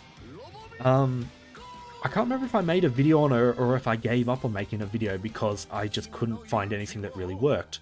I think I might have made a video, and even then it was really hard to sort of finagle something that, you know, worked and actually showed off what she did. So, what she does is, okay, let's just work down the skills. So the first one does damage, raises her stack, and boosts her specs based on the stack. That's fine, that works. Yeah, it's just skill spec, so it just does more damage. Okay, that's fine. A bit different from her main, version. Second skill is stack mist and consume one of those stacks to do that. Okay, so you start the fight with... I don't think you even start with 1. So turn 1 you get 1, and then you can get 10% stackable stuff. If this consumed, say, Charge Bar or something else and kind of made her like Urias or Summer Shalem, then that would be fine, but it's just kind of a wasted move. You want those stacks in order to boost the skill damage here. And is there something else they do? Oh, that's right, this one. Okay, yeah. So you don't really want to use this skill because you want to save the things so that you can get to 5 and do this, which gives everyone 100% charge bar and stacks. She's kind of like Siete with this skill, except it takes a while to stack up to it. The best thing that I worked out you can do is, I think if you're at 5, use skill 2, then use skill 1, then use skill 3, or something like that. Like, you want to constantly be at 5, and only use the second skill if you have 1 to waste and can, earn it back. Also, Ogiing gives you a stack, so like, use this thing before Ogiing to get the stack back. But if you're using this to Ogi, you can't do that. You need to do that thing that I said before. Okay, has a maximum charge bar of 200%. If she uses the Ogi 2 times in 1 turn, gain double strike. So, a lot of times the good thing about a 200% charge bar character is you can kind of Ogi whenever and they'll be left over with a little bit of charge bar. Like, say they get to 120% charge bar, you Ogi and you have 20% left over to build towards the next charge. There are some characters who the game wants you to get them to 200%, with, like Vajra. Problem with that is, usually these characters have a little bit better, they either have better multi-attack or they have better charge bar gain. And so what ends up happening is, for the 100%, you have that nice sort of room where you can, go to 110%, but it's still enough to get an Ogi and have a bit left over. When you go up to 200%, you're capping it like a normal character. So you're kind of wasting the extra charge bar that this character generates. And yeah, so it takes longer to get to 200%, so you're usually stopping your other characters from Ogiing while you try and get this character up there. Like, I find 200% charge bar characters work so much better when they can just Ogi freely. So, Vajra doesn't want to use her second skill. She doesn't want to Ogi unless she has 200% charge bar. And, I mean, the best thing you can hope for is that this thing is ready when you're at 100% charge bar. Well, actually, that's another point. She can give everyone 100% charge bar, but doesn't want to Ogi unless the situation is right for herself. Okay, the best thing is, if she dodges, she activates this thing that stacks at, but she has no skill that boosts her dodge rate. Oh, sorry. My mistake. She doesn't have it on the Ogi. Yeah, I mean, actually, the Ogi's going to be activating a lot more than the skill, so that's fine.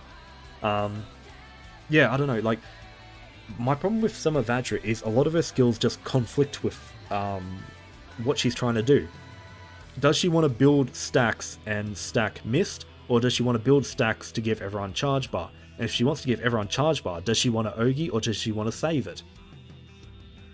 And so, yeah, like I said, I can't remember if I made a video or not, but if I did, I made that video. Sorry, when I made that video, I was really struggling to work out how did I want to show her off. Did I want to try and show off stacking stuff, or did I want to use her like Siete to give allies charge bar, i.e. would she be a supportive character? Or did I want to try and show off the double strike, you know, all that sort of stuff. She's a weird character and doesn't really work in full auto, and I don't really like her that much. I mean, I like the character and the character design and everything, but yeah, her kit is just balked. Oh, that's right, we got the new pose for Anila from the event, so there's that too. Okay, we had a Proving Grounds here. That is a Proving Grounds, isn't it? Where, yes. And with that, we got the uncap for these weapons. Actually, pretty good uncap. This one, I mean, this is just a good skill damage cap for Dark anyway. Actually, the Echo on Ogi doesn't matter that much. It's just the fact that, yes, this was a 5-star, so we already had that. It just kind of made the weapon stronger. Oh, that's right, and it gave the Awakening too. The Awakening is very good. I was going to say, like, I find these weapons, you put them in the grid and you just see your damage go up no matter what.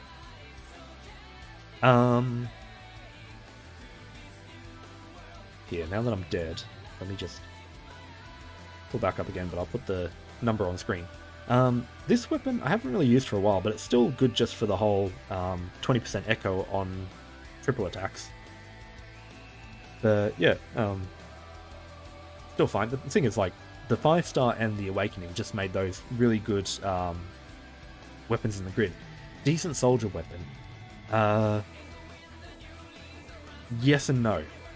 I definitely made a video about this, but soldier can now reload on Ogi by default. Problem is, 6 bullets isn't enough to get you to 100% charge bar. So you're like, the thing about the John Doe is it gives you 30% charge bar when you Ogi. So you can actually get between each, like, all your bullets will always get you to the next Ogi. Something like this, you're going to do 6 attacks, get to like 60 or 70% charge bar, and then have to reload before your Ogi. So they still need to improve Soldier a bit in order to be able to use any gun. But I'll say, yeah, good weapon for, say, Cavalier or something like that. Fire still hasn't been rerun in a while. You're probably right about that. I feel like they're missing a lot of elements for Proving Grounds. It just doesn't run often enough. So Slice of Summer got added to the side story, and a gold brick got added to the treasure shop. Was that for the Proving Ground? Oh, no, sorry, that would be, hang on. Yeah, Rise of Beasts. Okay, there. So Rise of Beasts ran there, and they added that for that. Oh yeah, of course, that's the only way to buy gold bricks anyway. Okay, move on to more summer stuff. So, halfway through July. Summer Myron and Summer Shion. We can remember, throughout summer, we were sort of talking about what was the best summer character for, you know, the season and whatnot. That kept getting updated. There were a lot of good summer characters this time around. Which sucked too, because Vakala and Vajra came out and they were both kind of iffy. Vajra not so good. Vakala is alright, but very niche. Meanwhile, you have Myron, who comes out and... What was the really good thing that she did? Oh, she has a permanent debuff. That's already good to begin with. A heal. There's something really good with this. Activate Melon Festival if she has Watermelon. Okay, yeah, so she just like... She OG gained a melon and then would heal and clear everyone, stuff like that. That plus a permanent debuff is pretty good. Was it Shion? Yeah, Summer Myron is great support. And battery for Percival and Silver. Okay.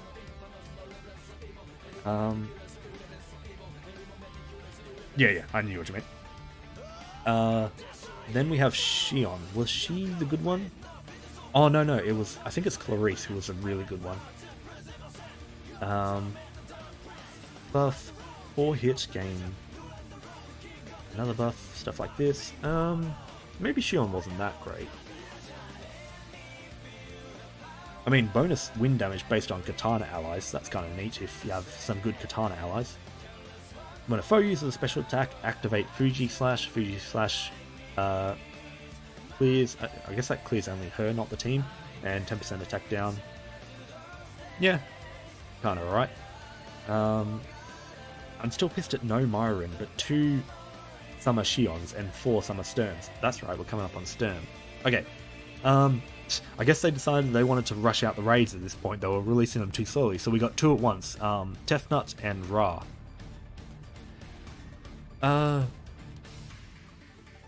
Open their weapons. We got an uncap for Gawain, and we got a bunch more gacha weapon uncaps. I think the Seda sword worked out pretty well, but I don't recognize these others, you know, from having seen them around much. Okay, first of all, the Tefnut weapons. So this axe, I remember using it during Guild Wars, and the reason for that is because Water just does not have many axes. They've got the turtle axe from Rise of Beasts, but this one was kind of alright. You know, skill damage cap, multi-attack's not that great, but keep in mind you still have this attack, so I mean, attack and multi-attack is fine, especially when, like, if you need an axe for, say, Viking, it's a okay weapon to run. The staff, I don't remember good things about this. That's right, yeah, it's supplement based on how low and enmity. It's all enmity stuff, and I don't know, Water's not that great with enmity. If there were, I mean, Kolaloo, no, is it Summer Kolaloo? Tefnut axe is good because axe only and only that. Yeah, it's just because it's a water axe.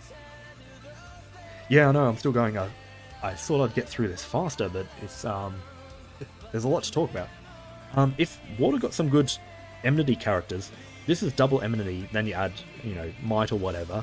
It's an alright weapon, you just need a good enmity team. Okay, the wind axe. Same sort of position as the water axe. It's good because it's an axe. I mean, Water at least has the turtle axe. I don't think Wind really has any other axe. But, that being said, progression and supplemental stamina. It's an alright mix, and it delays on Ogi. Oops. The axe is pretty nice. This little fist thingy. Water Zeta, Summer Dark Jarn. Oh yeah, style switch Ingwe. Or 2 of the Tefnut staff used in more recent setups along with 3 Wondus umbrellas. Okay. Okay, so this little fist thing has the whole 8-turn thing, but it's 8 turns and then it's supplemental enmity. Those conflict. So you're likely never to get both of these going at the same time. So because of that, I'm kind of meh on that one. Not to mention, Wind already has a good fist with the Xeno fist. So, yeah, probably ignorable with that one. This one, is that permanent? Oh, cool. Permanent attack, stackable attack down. Neat. But yeah, so this one, big garrison, big enmity. I can't remember what weapon we were looking at before, but someone said that was the fire equivalent of an earth Sata weapon. It's neat. I mean, enmity and garrison go together well. Right, moving on. You know what, let me just pull up my notes. I haven't looked at those for a while. So, one thing I missed was the 21st of June was Earth Guild War. And then after that, we had Dread Barrage in July 21st. So that would be around this time. But yeah, like Dread Barrage. I kind of wish we got more Dread Barrages. They're neat little events. A much less stressful version of Guild Wars. Okay, so we had a summer event. Oops, I scrolled too far. Around here. We had the Zodiac camp, and that was a good little summer event. But then, oh, I assume, yeah, here it is. Then at the end of July, we got this event. If it'll load, pause for dramatic effect. Sincerely, your dearest friend. This event was weird. So first of all, it replaces a summer event, but it doesn't really feel like a summer event. I'm pretty sure even in the event, they were still at school. It seemed to like talk about how it was becoming summer, but it was clearly not quite summer if they were in school. But it was just like the writers just wanted to write, I don't know, a basic generic anime for a time. And so, yeah, we got this weird event that was sort of like a dream, and it didn't really relate to anything at the end. Like, I was expecting it to suddenly come back to, you know, reality and, oh, there's a primal beast causing this, or something like that. Something to tie it back into reality. But it didn't even do that. It just ended. So, you know, what was the event before that I was saying was the worst event? It wasn't that. It wasn't, Dirge. Oh, that's right. I think I was saying, was it Sweltering Eternal Getaway? Yeah. Yeah, I reckon this event's worse than that. At least the Eternal Getaway had a purpose and had character interaction. This one we didn't even have character interaction. It was all make-believe. It was a dream all along. And even then, the character roster was really, really small.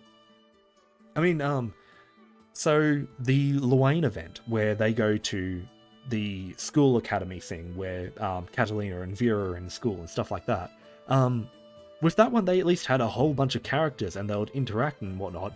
This one, it was just, it was like Gran, the main, or Gran or Jita. No, sorry, it was both. It was Gran and Jita. You had Kane. I think there was one other friend, I can't remember who. And then you had Belial and Lucius. And that was kind of the whole roster. Oh, that's right, and Altair was the teacher. But yeah, it felt like an even smaller amount of characters than other, like, Luane Fantasy kind of events.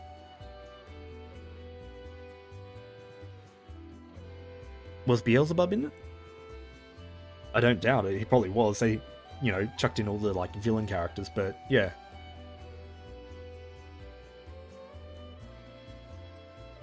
But yeah, so, I reckon this is probably the worst event of the year, just because it was kind of boring, but then it didn't even amount to anything. You know, we didn't get any characters from it or anything like that. You know, we haven't had a fantasy version of one of the characters or something like that. It's just, it came and went and didn't do anything. And worst of all, it took away one of our summer events, which are usually some of the better events. So yeah, I reckon that one's probably the worst. Okay, moving on. Let me close that down. Okay, more summer characters. And so this was the end of July, Summer Lakefest, and I'm pretty sure this was one of the best banners for the whole of summer.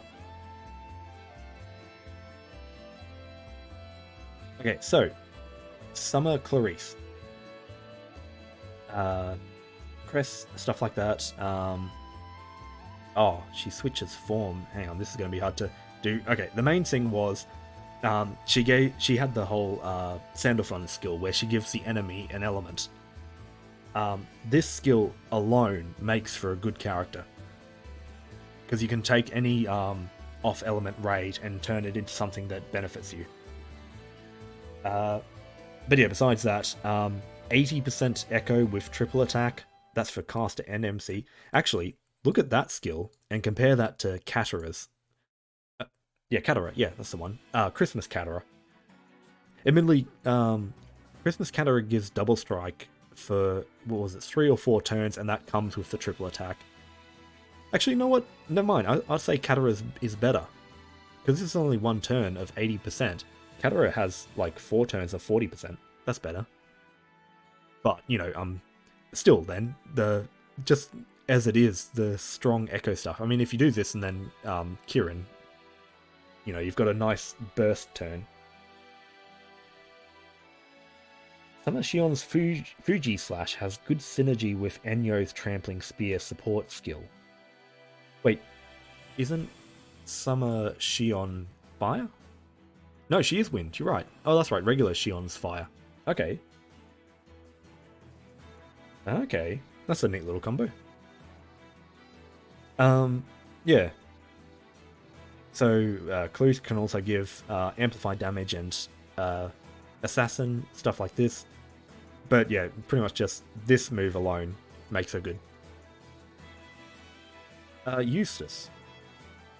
Was there much to Eustace? Charge attack reactivation, the splintered cell thing from his dark version. I don't think he's necessarily the best here.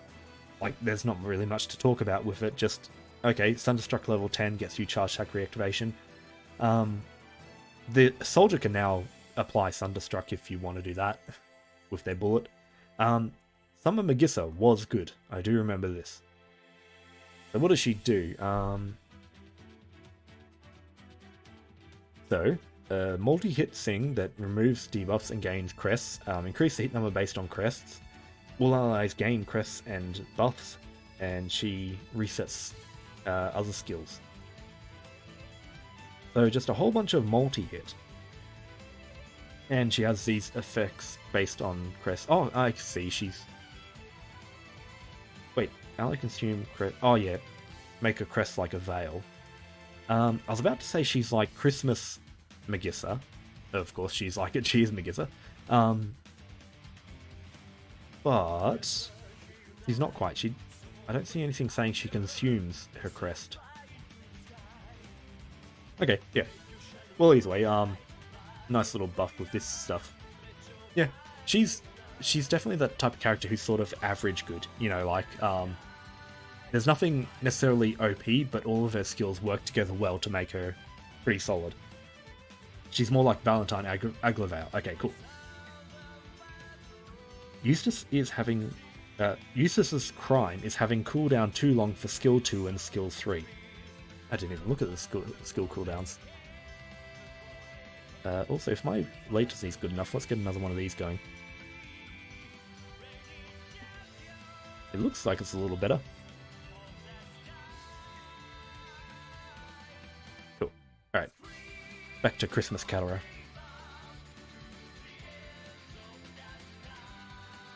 You know what? Let me just go ahead and do that. Yeah, we'll get to Wamdis when we eventually get to her. Good deal to say about her. Oh yeah, 10 turns on that. Yeah, that sucks. 7 turns isn't too bad, 5 turns is alright, but it's only for a single target buff. Can you only have one? Yeah, only one at a time. Okay, yeah. The cooldown doesn't matter on that then. Unless you really want to change it. Okay, balance update notes for these characters. I can't remember any of them. Yeah, I don't really want to go look through them. But all I can say is I don't remember any of these guys getting much better from their balance. Ooh. Hey guys, remember Maria Theresa? Do you remember Maria Theresa? That character that's like the second lowest recruited besides old Hermit Man? She's getting a 5-star soon. Do you remember her? Have you unlocked her? Well, she got a good summer skin at least. But yeah, still waiting on those 5-stars as well. It was like in November that they mentioned they were coming soon, and it looks like it's going to be in January or just 2023 in general now. Did I call back up on this? Yeah, I did. I might just put the number up there if anyone wants to join it. John's already sort of killing herself. Alright, okay, this first one... Wait, which one is this? This is midway through August. Getting close to the end of summer now. So we have Tico. Okay, so the way she works is kind of meh. I mean, fully restore HP is nice. Revive an ally, sure. These are all kind of basic skills, so nothing all that... Like, she's there as a support and nothing more. The main reason that you run her is she adds a blue potion at battle start, even when she's a sub-ally. And so, what I've seen a lot of people do is... You know how if you want to bring a Zodiac out from the backline or something like that, you will chuck her on the front line and have her get killed by, you know, the boss's attack or something like that when she's off element. And that, you know, gets the person from the backline out, but also gives you a blue pot. I mean, you could have done this with, is it Halloween Charlotta or Halloween Cagliostro? One of them gives the blue pot as well. But, yeah, I seem to be seeing everyone doing this with her. I guess it's because summer goes for longer than Halloween. More people have her than... Also, you get free draws during summer. But yeah, more people have her than Cagliostro or Charlotta. But that one's simple enough. She's just a blue pot generator. Sturm. I can remember going over Sturm's skills again and again, trying to work her out. I think for the most part... So she can apply Mist when the enemy Ogies. Starts the battle with 6 blades. Consumes 2 to do Mist, so she can get 30% Mist out to start. But it's not quite 40%. So I was looking at this thinking like, is she sort of like Summer Shalem or Urias? Can she, you know, come in and immediately stack a whole bunch of Mist? But she's just off. She can do 30%, but not 40%. But yeah, if you wait like 2 turns, then you can get the 40% up. But for something like Lucilius, where he resets his debuffs at 70%, that's not quite good enough. So yeah, she's sort of like, she's almost there. You know, you compare that to Vajra, where she's nowhere near it. Sturm is almost there. And I mean, she gets 8 hits with it as well, so it's some good damage. But yeah, so then her second skill... again, she's got a lot of stuff that's sort of like auto-activate. That's fine for auto-activating when she takes damage. Just, oh sorry, yeah, it wouldn't take 2 turns, it would only take 1, because you're getting a blade from that. But still, it's not turn 1. So then her last skill requires saving up all the blades. So kind of a similar situation with Vajra, where it's sort of like, am I going for the first skill or am I going for the third? If the whole idea is just, you know, it's supposed to be sort of like a link skill of, you know, pick one, whichever one you think fits best here, then fine. But, you know, unfortunately for characters like that, you're not getting the full potential of them. They have kind of 2 skills rather than 3. But yeah, I mean, good skill spam with this skill, but besides that, she's sort of, it feels like she's lacking a little. Okay, cool. Amped Up Summer comes to the side stories. We get an uncapped for Xeno Fist.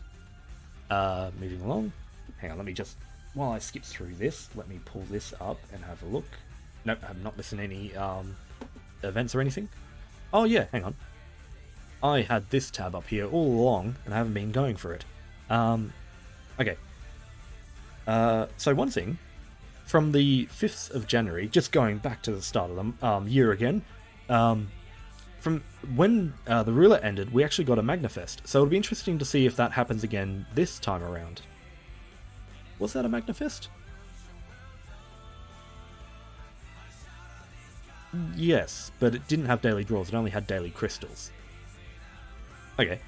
Then in February we had the campaign that... no, sorry, that's just a basic campaign. Then we had the countdown. Then we had the roulette, which had... what do you call it? Idealist versus realist. Golden Week at the end of April, leading into the start of May. A weird little Magnafest there, which... No, that didn't even lead up to the next one. Okay. The Granblue Big Surprise was the proper like 10 draw stuff, then I think single draw, then nothing.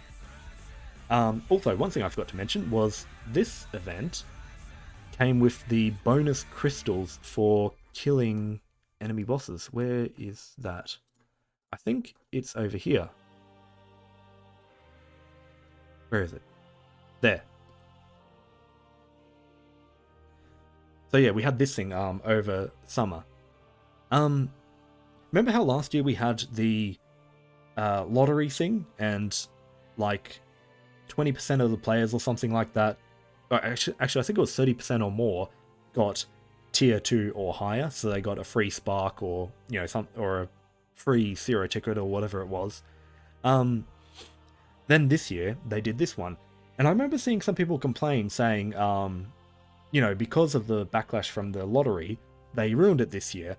The funny thing is, this was 10 billion crystals given out to the players over every day, and I can't remember what was it per day. There was a certain cap, but it was just doing raids got you crystals, and I think all up, I can't remember the number. It would be good if I actually had the number here. Oh, there we go. 1,500 crystals could be obtained each day. How long did this go for? It went for... no, that's 12 days. So I'm actually going to just quickly calculate this. So it was 18,000 crystals for each player over the event. So I saw people complaining about how, the backlash caused them to lose out on the chance at a free spark and stuff like that. I remember at the time, unfortunately I can't remember how I did it, but I think it was something like, maybe at the end of it they actually mentioned how many players were participating in it or something like that. Like there was, no, that's right, yeah. So I think people calculated, because it's 1,500 crystals per day, the amount that the crystals depleted each day, someone calculated how many players were playing to get them. And I think what happened was, when you calculated it all up, it was something like the amount of players with the crystals being split amongst them, it was about equal to the 30% getting the free spark last time. How much did they get? It was like, was it 200,000 crystals or 300,000? Or was it just 100,000? It's been so long, I can't even remember. But yeah, it actually, like, Cygames didn't just pick a random number. They actually did, calculate it out to be pretty much even. That 30% of players who got the free spark, the amount of crystals there were spread out over all the players. So yeah, so people were complaining that the thing got nerfed. It was actually the same, just split evenly. So I mean, that wasn't too bad, and I mean, it's better to get 18,000 crystals versus nothing. Although admittedly, I think some people were sort of factoring in the apology last year. Remember how they gave a tier 3 to everyone, where they got to pick one. It was like a free grand weapon or something like that. Yeah, if you factored that in, of course that was the better one, but they're not going to do that every year. So with that done, yeah, that was in July, so we're in August now. So I just missed that little part. Okay, so I was wrong before. This is where they put these raids, the tier 1 and 2 raids, to free quests. Also, Zero Potato, free Naru or Belial.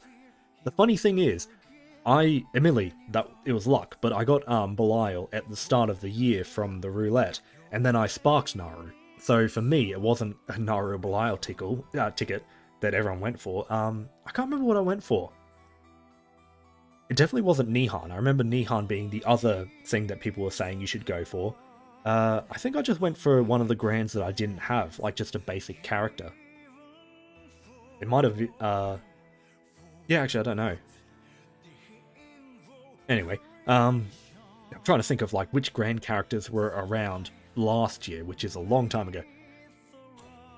Okay, so here we go.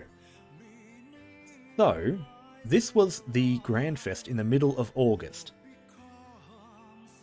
You got Grand Cagliostro. You know what? I may have used my ticket to get Grand Cagliostro, I think she was the one Gran that I didn't have. But yeah, I pretty much haven't used her since, so it wasn't really a good choice. But I mean, it was a character I didn't have, so that was always good. Let's start over here. Gran Jan, I was using her before, which by the way, I should probably keep my raids going to have something interesting on the side of the screen. So Summer Dark Jan is kind of disappointing. I mean, she's not bad. The problem is, Dark Jan was already kind of a weird, clunky character, and they wanted to, you know, keep the design for this one. So she self-inflicts impurity and cuts her HP and pretty much just kills herself. She can withstand lethal damage, but I mean, she just dies. She's not a good character. The thing is, I don't even think she's good for burst content, because, I mean, she's killing herself just so you want the burst content. It doesn't even say what echo she has. But yeah, there are better burst characters that don't kill themselves, so meh.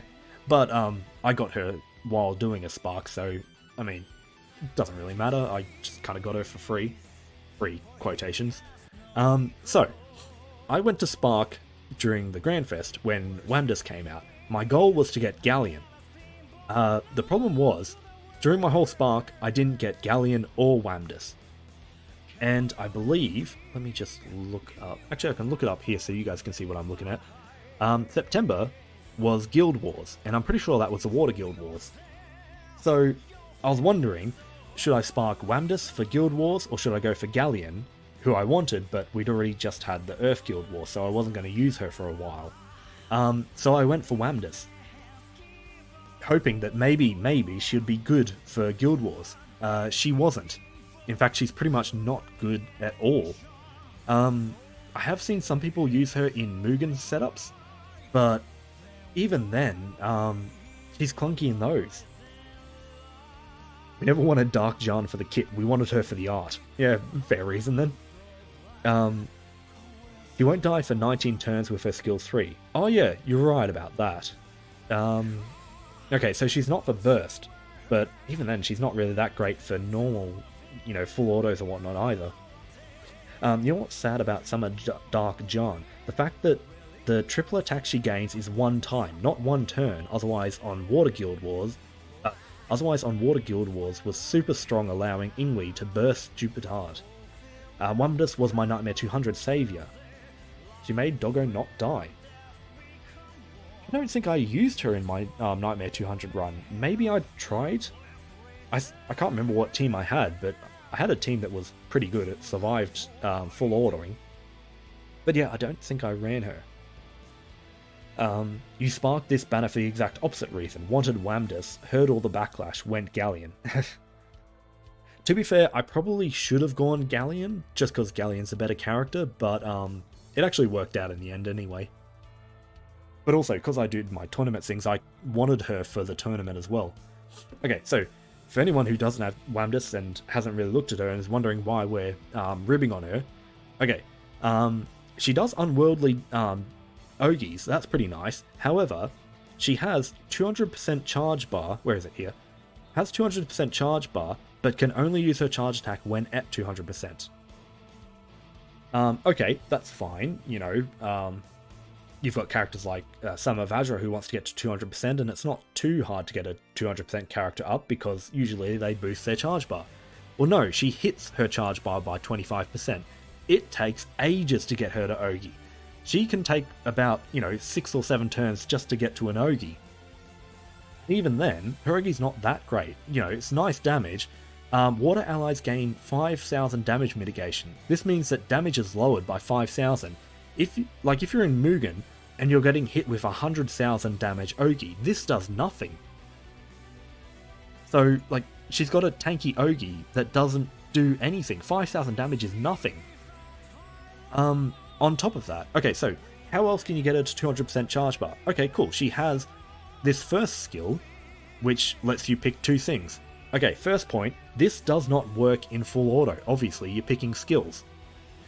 The first skill absorbs 15% of all other allies' charge bars to give to her. It does boost the Fated Chain bar, which is something.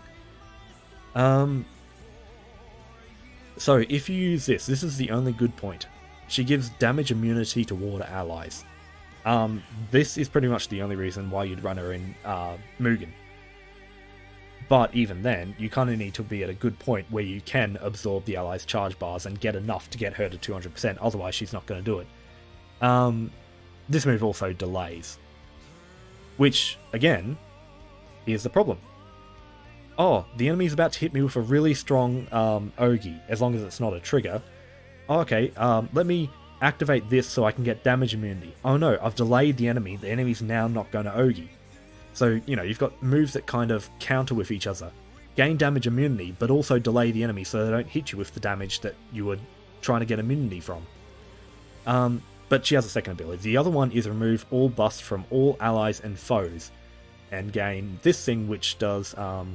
this is, you know, most of the dragons have some skill damage after autos. This is where she gets hers from. Remove all buffs and allies... all buffs from all allies and foes. Remember Dark Saruman? Remember, actually, I don't know if this actually applies to all people in the raid. Saruman you could troll people by removing that from them. This is a terrible skill. You know, it's useful in situations where you absolutely have to remove enemy buff. But, like, we had this skill on Saruman, and Saruman was not a top tier character. And this is... you know, a grand character being released with a skill from years ago that wasn't good. So, you know, you pick between the two. You're better off picking the first one, but again, it counters itself. Okay, third skill. Let's go for the easy one. Defense is boosted, debuff resistance is boosted, charge bar gained upon taking damage is boosted. So that's how she can kind of get some charge bar back. And, you know, absorb a bit of HP. So all of the dragons, their little buff that they gain as their third skill, or I think Fediel's third skill is the field effect, it's usually something that boosts attack. Wamdus's boosts defense, but it doesn't even boost defense that good. You know, it's just a pretty meh ability. You know, usually this whole 4-hit damage thing would be on the third skill. The only real good thing about her is this 6-hit skill that applies Paralyze, Poison, and Toxicosis, and auto-activates one taking damage. Again, though, most of the dragons do their multi-hit thing after an attack. They don't have some condition like getting hit. Not to mention most bosses are immune to Paralyze anyway, so it only applies Toxicosis. Yeah, just all around, everything about her just doesn't work. Oh yeah, and also, 10,000 damage mitigation on Fated Chain. This one's a little better, and also you can use a Fated Chain whenever you want. But again, Fated Chains usually cancel Ogis. They don't try and mitigate them. So, yeah. Just overall, a really disappointing character. Is she... Wait, hang on. Was she in the balance patch?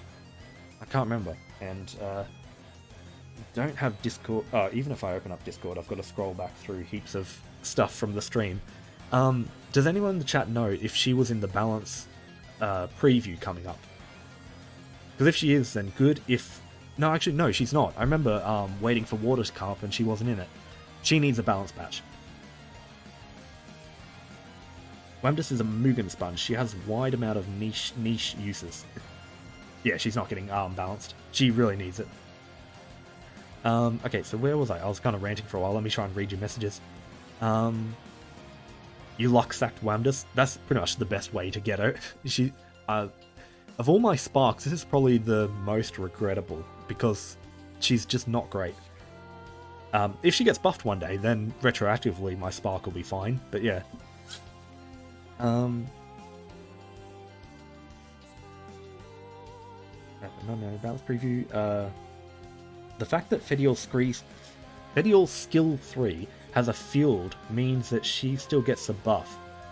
So she still gets a buff should she ever be revived, unlike the others. That's actually a really good point. Although at the same time, field effects don't go off in full auto, so I'm kind of happy about the, you know, buff sort of thing. But yeah, that's a good point. If you're doing Guild Wars where you get your free revive, you're not getting the buff back. You still spark for Wamdis since news of the 6 dragons playable, whatever backlash the Stigma or Stigma community of the kit. I know what you're saying. When they, showed all the dragons at the old Bond event, Wamdis's design was one of the better designs. She did look interesting. I like how they turned the jellyfish into a big umbrella and stuff like that. Yeah, she just needs a balance patch to try and improve her. Because yeah, she's a cool little character. Oh yeah, we also got this summon in this banner. Oh, oops. Sleepyhead, who, what is it, sub-aura gives Armored and Veil at start. So the Armored's only 3 turns, but the Veil is permanent, so sub-aura Veil is pretty neat. It's only for Dark though, but yeah. Also, multi-wave quests screw with fields. That's another good point. Though there aren't many of those. Yeah, at least the multi-wave quests are usually just like maniacs or something that are easy to farm. It's all the bosses that you actually need the fields that are single boss things. Excuse me. Wamdis is a fun unit mechanically. I think she's just a rebalanced 5-star away from being what I want. Yeah, I agree.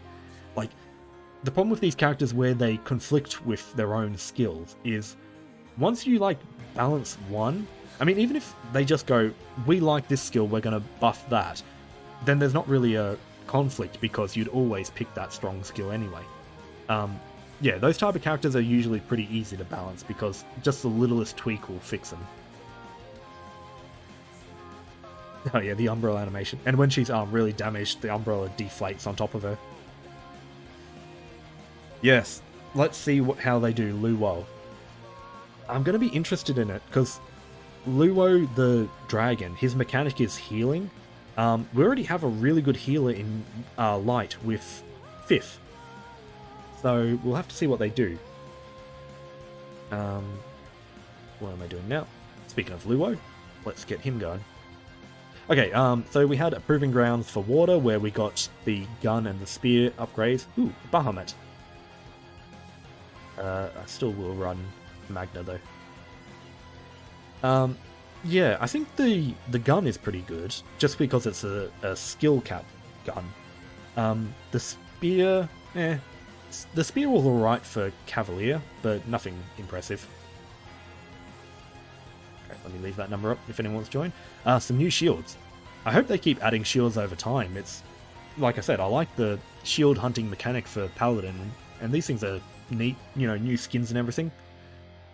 Cool. So, this was after the summer live stream, where we got a whole bunch of stuff announced. So we got Eotramantis, actually a really good class.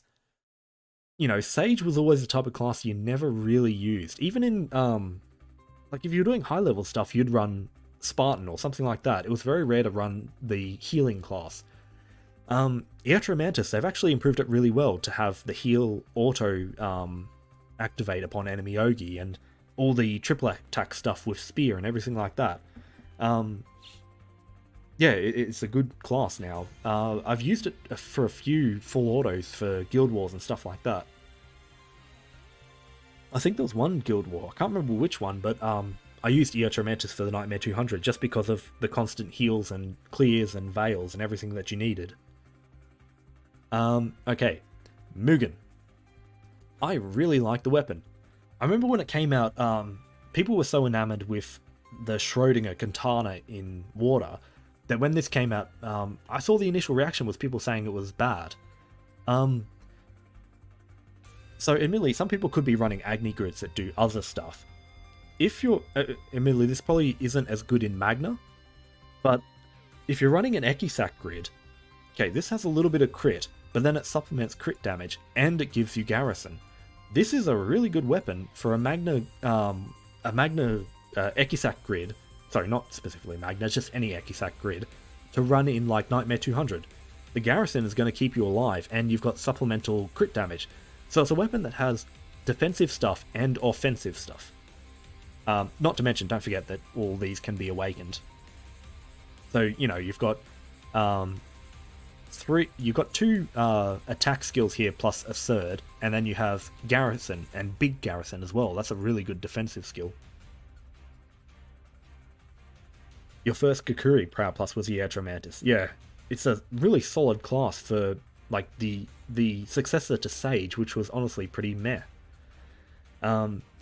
Your biggest gripe with the Granblue Fantasy community is that they expected red Fedial, blue Fedial, green Fedial. Yeah, I get what you mean. All of them just being a copy of Fedial. To be fair, they probably went a little too hard with Fedial. They put the best one out first. I mean, if the first one was Wilness isn't the best, but he does have some pretty good nukes, and I think that would have had a better impression.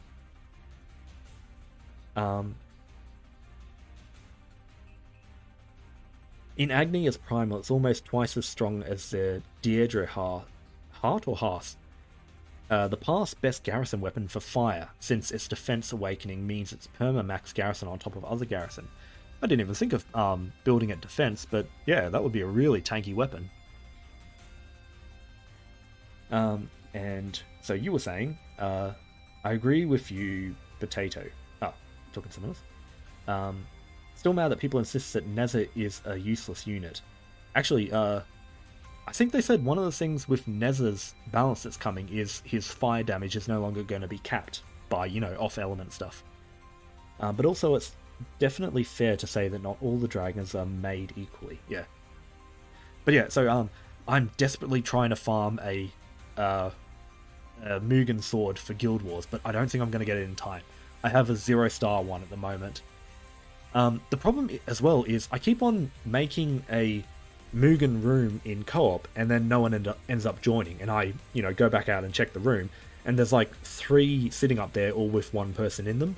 I don't know, like, I mean, we're coming up on 5 Guild Wars, people should be farming it, but I think everyone just farmed it when it came out or something. So there's just no momentum for Mugen at the moment, so it's really hard to try and find one. But if you want to farm the weapon, host your raids. You need that host chest for the luck. The chance of getting it from joining is really, really low. So, moving on. Okay, we will get to him. He is very worthy of talking about. But, end of August. So, what do you call it? Summer's all over, and we're into the Ingwe event. The Ingwe event was pretty good. A nice story about him trying to reconnect with his daughter. Oh, yeah, Erica, who I drew this morning, all the way back when this stream started. Go back there and see, honestly, surprisingly lucky roulette roll for a 3% banner. 3 SSRs. But yeah, so I've got Erica now. Yeah, I like this event. It was just him reconnecting with his daughter, along with Anderson, his old, what was it, partner or something, turned kind of rival, and stuff like that. Ingwe's a pretty good character too. He's got a lot of charisma and can carry an event. Actually, a lot of Ingwe's holiday messages are pretty good too. Always. So we're coming up on New Year's Eve. If you've never read Ingwe's messages, read his New Year's messages. He has he talks about how he had a fling with one of the Zodiacs way back, and so there's a bit of speculation of who it could be. Although I'm pretty sure he said it was a retired one, so it's not any of the current Zodiacs. But yeah, Ingwe's an interesting character, and we got his offensive style. Ingwe before was okay. He wasn't great, but when he, merged into his Ironclad form, how does this... We're on his thing. How do you get back to the original one? Oh, yeah, his Ironclad form was okay. It did some alright damage, but yeah, Ingwe in this attack style is insanely OP. Like, you just attack, do an instant attack, reset the cooldowns, attack, do an instant attack. Oh, that's right, and we get the reset. So pretty much turn 1, you can attack 3 times, you can hit this 3 times. The only problem is you're wasting all this charge bar because you hit 100% really quickly. Grandpa Anderson going to carry Fire Guild Wars. Hopefully I draw him from the roulette before we get to Fire Guild Wars because I don't have him, and I kind of want him. Nether is by far the worst unit made this year. Well, we're coming up on Nether soonish. I can't remember when he came out. The Ingwe event is great because it introduced style change. I hope they add more style change to other characters. That's a really good point. It's something I didn't think to comment on. You know, we've always got events that introduce new mechanics or new stuff like that. You're right. Style change is a cool little thing. Although it's weird at the same time, because I don't want the developers to sort of burn themselves out, because this style change Ingwe could have just been a new character. And so when you think about them making that stuff, they're essentially designing twice the amount of characters. Also, we used to get SR characters for events, and I think the reason they got rid of them is, you know, and turned them into skins, is so that they didn't have to design a character. And, you know, designing SR is kind of weird, where it's sort of like an underpowered version of what you'd usually make. But yeah, the style change is cool. I mean, just having two characters in one, you can pick which version you like. Actually, so I remember way back when they introduced EMP, I remember they showed off, actually we can use it here. So they showed off this thing, and it was something like, oh that's right, it was different. So the initial one, they showed off like this grid, and then I think there was another bar that they had at the bottom, and it was a whole bunch of question marks, you know, like, oh, this is stuff we're going to design later. That stuff got turned into the EMP skill, you know, they merged it all into one. But I remember one thing, like, we were speculating about what they could chuck down there, and I remember saying it would be cool if that was sort of like a talent tree where, you know, imagine each of those little squares related to one of the skills, and imagine each of them had some effect, like, you know, you could only pick one, but imagine you pick the first one and it says, oh, this skill now applies, I don't know, 10% echo to yourself, or something like that. And the other one would, you know, apply some effect to this skill, you know, just like a talent tree where you modify moves. But yeah, so essentially, I thought that would be a really cool idea, because there were some characters where they had a move which I hated. You know, it was a crappy move, it was clunky, or it just wasn't worth investing in, and it would be nice if you could modify that move to make it different or better, or something like that. That's essentially what style changes have done. They've given you an alternate version of the character. If you don't like the first one, you can try this one out. The only downside is, this Ingwe is so OP compared to his original one, you wouldn't use the original one. And so if they, you know, they have to try and balance them, because if they make the new version too OP, then there's no choice. You know, like if there's a character that you really like the kit of, and then they make a new one and that one's really OP, but it's more clunky. You know, think of like the way the original Caller worked and stuff like that. You're not going to want to switch to them, but you're going to feel like you have to. But anyway, all that done. Yeah, style change Ingwe is really good. And then we get, actually, do I even need to open up Wamdes? No, I didn't open up Luo. So really quickly, these summons, I mean, they've been coming out for a while. I'm pretty sure they were released last year, so it's nothing new. But, you know, 20% boost to primal weapon skills. Really good thing. 9 hits, so it's good if you're doing multi-hit omen, and supplemental damage. All around good summons. These are definitely worth getting. You're saying, hope 2023 will be a lot of characters like Ingwe rebalance. Always pick for normal characters? I mean, yeah, I hope all the old characters become good. I mean, since I use them for my tournament, it always sucks to get to a team where it's just a whole bunch of clunky characters, or just characters who do nothing. But yeah, like characters like Ingwe, he's fun to play because it's just constantly spamming skills. Okay, so this was the end of August Lakefest. So we got Erica. Actually, I remember her. How does she work? She's a sniper who I think wants to go to the back line or something. When another water ally performs a normal attack without using up a turn, provide backup fire. So she works with Ingwe. And if no damage has been taken, do something. I could have sworn she sent herself to the back line. Oh, that's right, she makes other water allies perform a attack without using a turn. She's fully supportive. Okay, yeah. Well, I'm gonna have to learn how to use her now that I've got her. Anderson, though. Amplify, triple attack, use a normal attack without using up a turn, substitute all, massive defense, taking counter, and a normal attack. No charge bar gain. Oh no, that's not unworldly damage. Activate the first skill on normal attacks, and cap win damage taken. Does he cap his HP? No. That's interesting, because Isaac has that exact same thing, but he caps himself at 20,000... Oh. Does he cap himself at 20,000 HP, or am I thinking of the Belial summon? Either way, yeah. Anderson is just a really simple attacker. I mean, he kind of reminds me of Eliza with this whole substitute and counter, and Eliza gives cap up, not amplify. Or at least she did. I think she might have changed with the rebalance, but yeah. All around, pretty solid guy. No HP cap, yeah. He's a more defensive version of Style Change Ingwe. Yeah, I agree. Although, only in that his first two skills are kind of similar, but he definitely doesn't, reset his cooldown and start spamming out those attacks.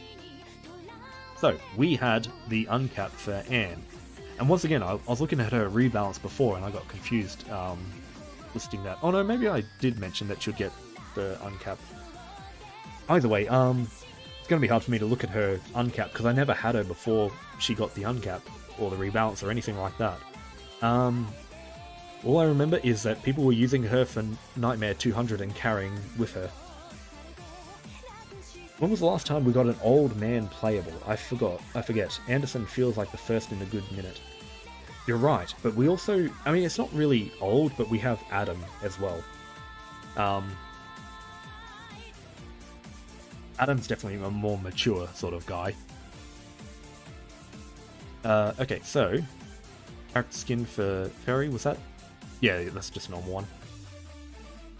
Okay, here we go. The One Piece collab.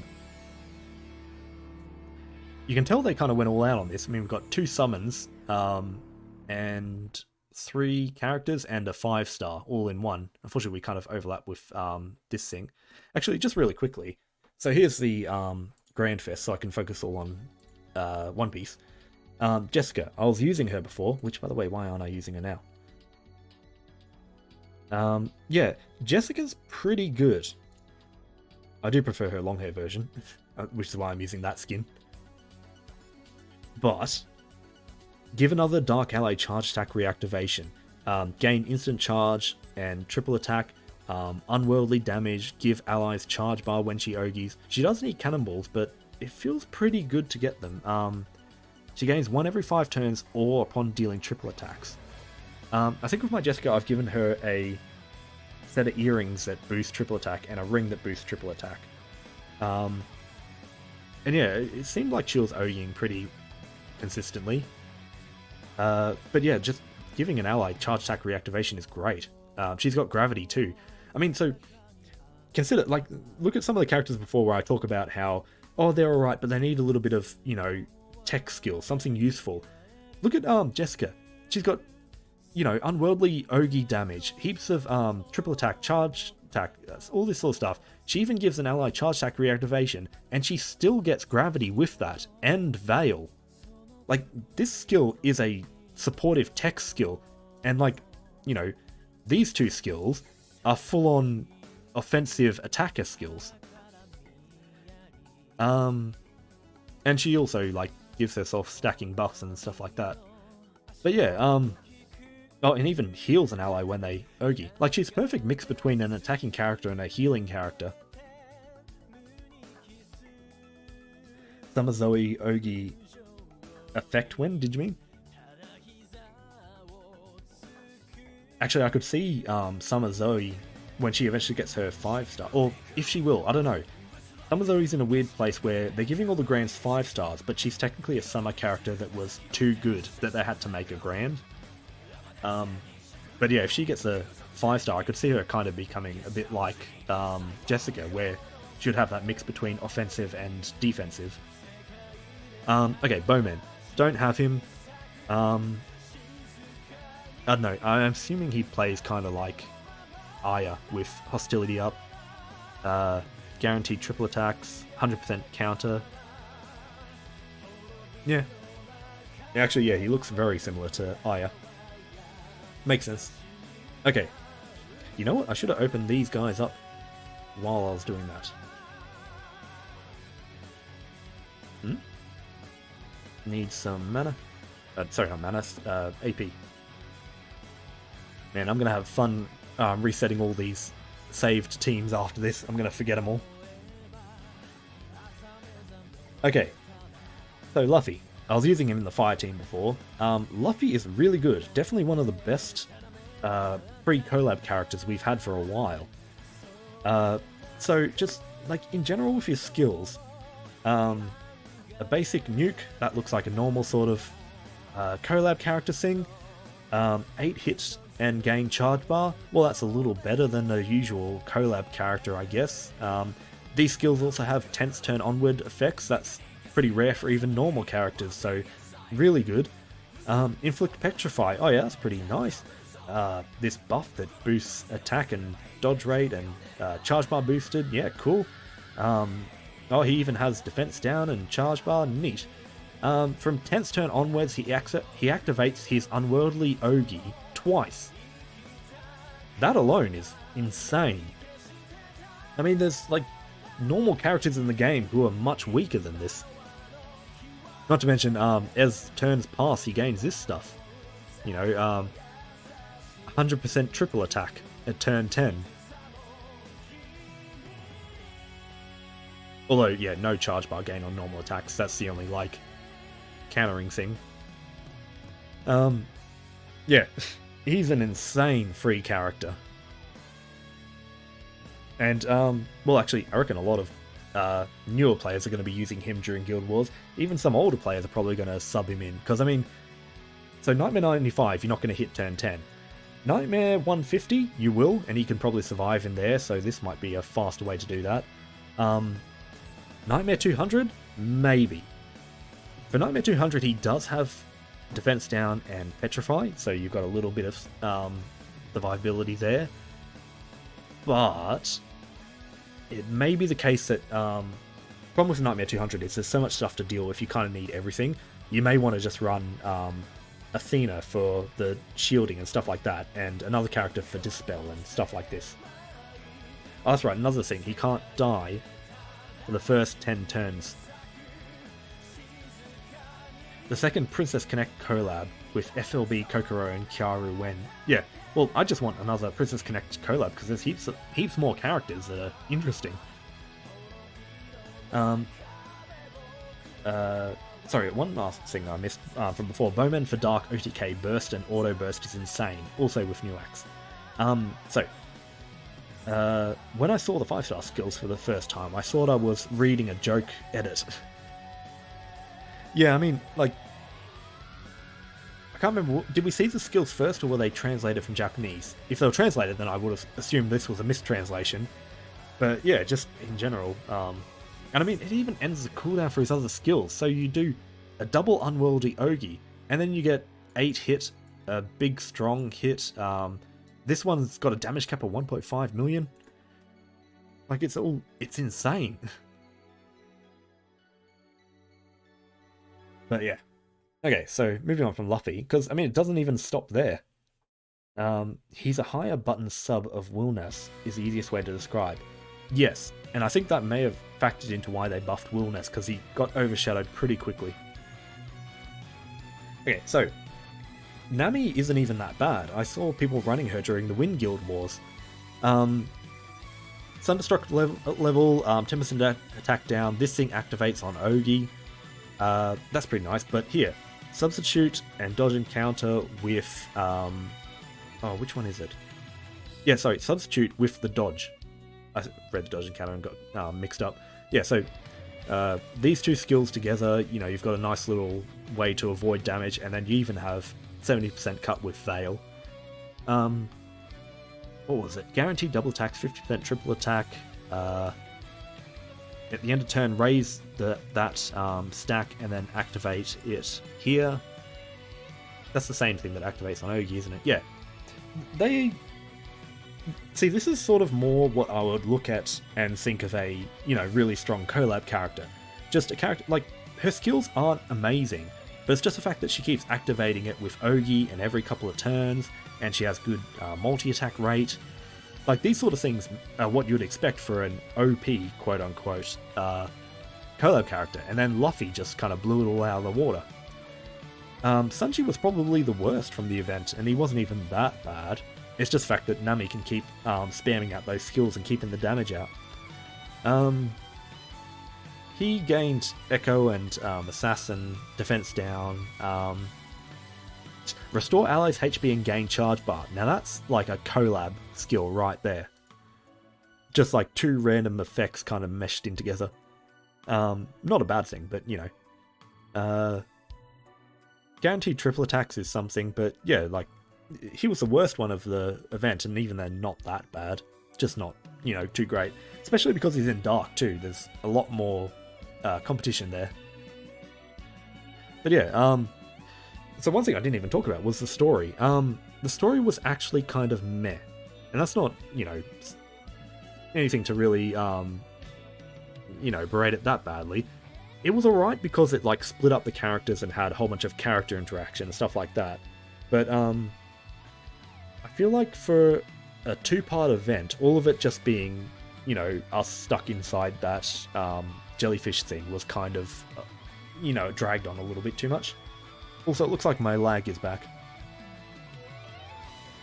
But yeah, so, yeah, it was alright. Name made you able to full auto Nightmare 150 and 200. Yeah, I was surprised that people used her so far up, you know, like up the Nightmare list. Because, I mean, she's perfectly fine for Nightmare 95, where you just spam out stuff. I guess she did have defensive skills, so it makes a little more sense for the longer fights.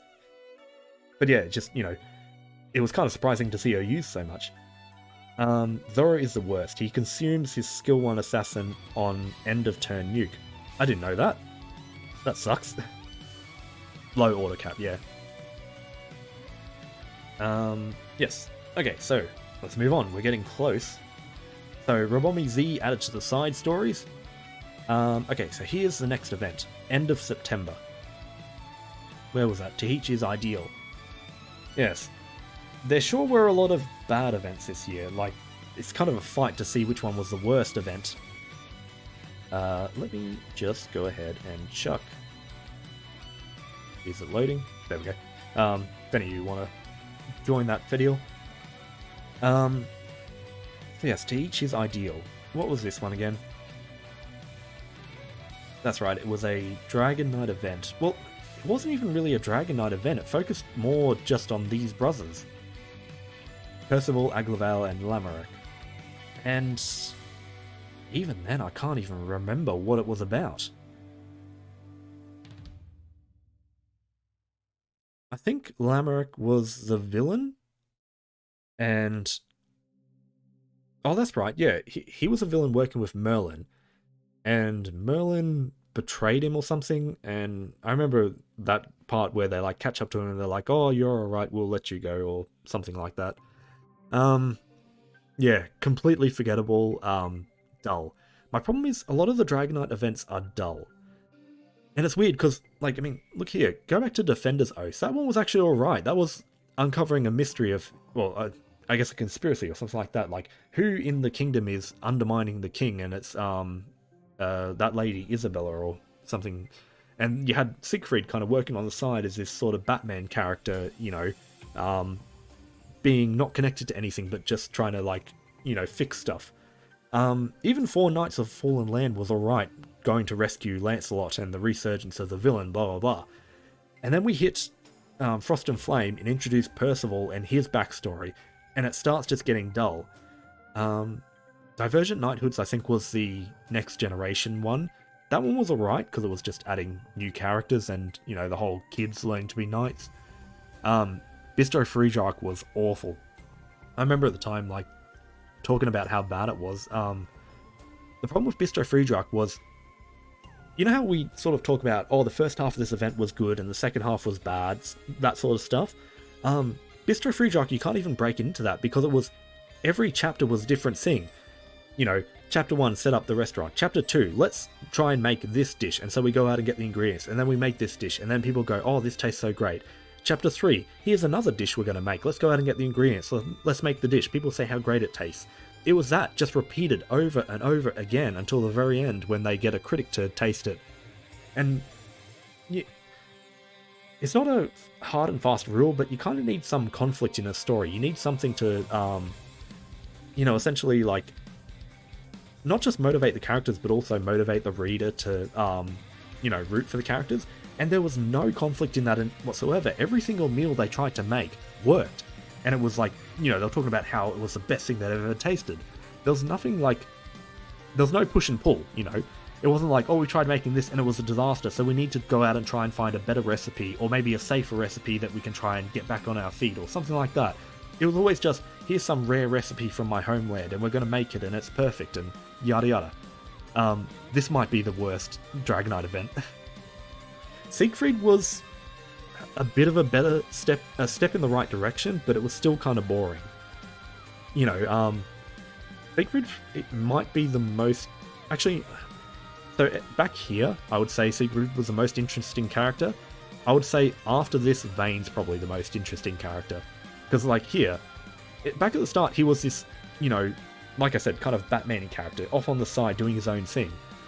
Here, suddenly we get the whole backstory of him, and he goes from this, you know, mysterious kind of character to just a boring copy of all the other knights, just doing his thing. And then we start getting off the rails. Savior of Dalmor introduced Gawain and his whole kingdom, and, you know, Gawain's about as interesting as wet bread, so it started getting even more dull. And I'm pretty sure this is where they introduced Merlin.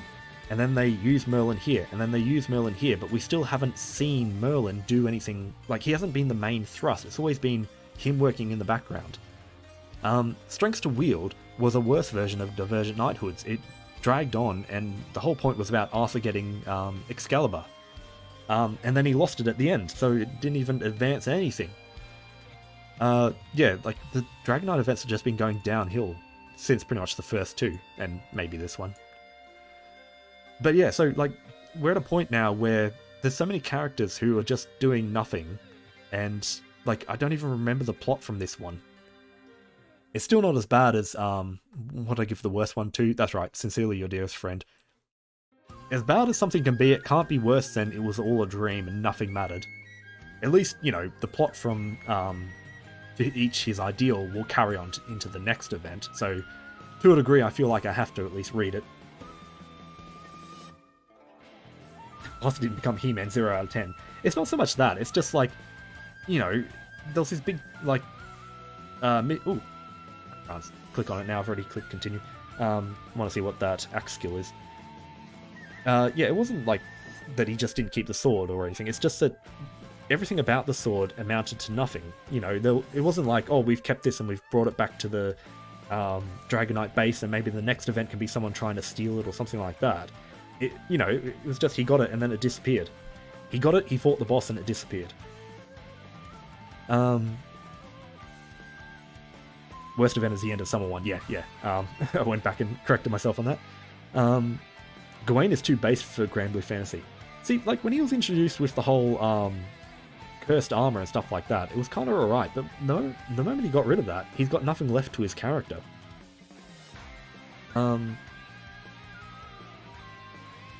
Where was it? That connected with the Dragonite event. It was basically, we are moving the pieces that were left behind for Dragonite big event. Maybe. Like, they might be setting up a whole bunch of stuff for an anniversary event, and I could see them eventually doing an anniversary Dragonite event. I mean, they've done a Society event for the anniversary. Those are like the two big ones that are constantly going every year, Society and Dragonite. But yeah, like, the Society characters are so much more interesting than the Dragonite characters. You know, one thing that I think might be the problem as well, with the Dragonites, they kind of want to keep them all perfect. You know, they're all, like, idealized knights and stuff like that. Whereas the society has a whole bunch of people with flaws. Beatrix is always a failure. Vasaraga always has a whole bunch of, like, what would you call it? He's sort of, like, beating himself up about not being good enough, and, well, even that doesn't sound quite right. He's pretty self-assured, but he's got, like, ghosts in his past. Let's put it like that. Even Isla, I mean, she's just kind of, she's almost one note where she just, like, shouts a lot, but even that's a little more interesting. And then, you know, Zeta and Eustace are probably the more average sort of characters.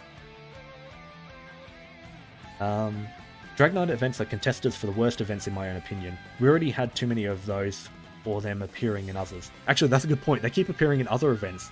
I mean, how many Dragnite events did we have this year?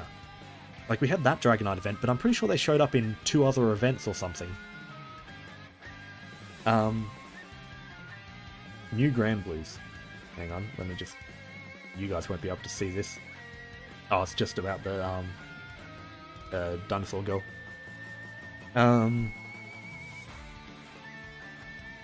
The Arthur losing the Excalibur screen, epic final battle with Excalibur returning. Yeah, it'll definitely return, but, I just don't, like, I don't see what the purpose of having it disappear then come back would be. Vasaraga got Survivor's Guilt. Thank you, that's what I was, looking for. He's sort of like, he's strong and he's self-assured on what he can do, but his Survivor's Guilt is sort of like always undermining him. Wish they were putting the Marionette Stars event series into full motion. That's another one that I reckon will become a anniversary event at some point. I mean, just from one event, they've already set up a whole bunch of characters and, like, a structure to the enemy sort of team. It has lots of potential, yeah. It's a shame that we haven't gotten any new SRs or rebalance for SRs. Maybe then people would use them more often. I mean, I still keep using SRs in my tournaments and stuff, because there's still some characters who are locked to SR. I still need SSR data.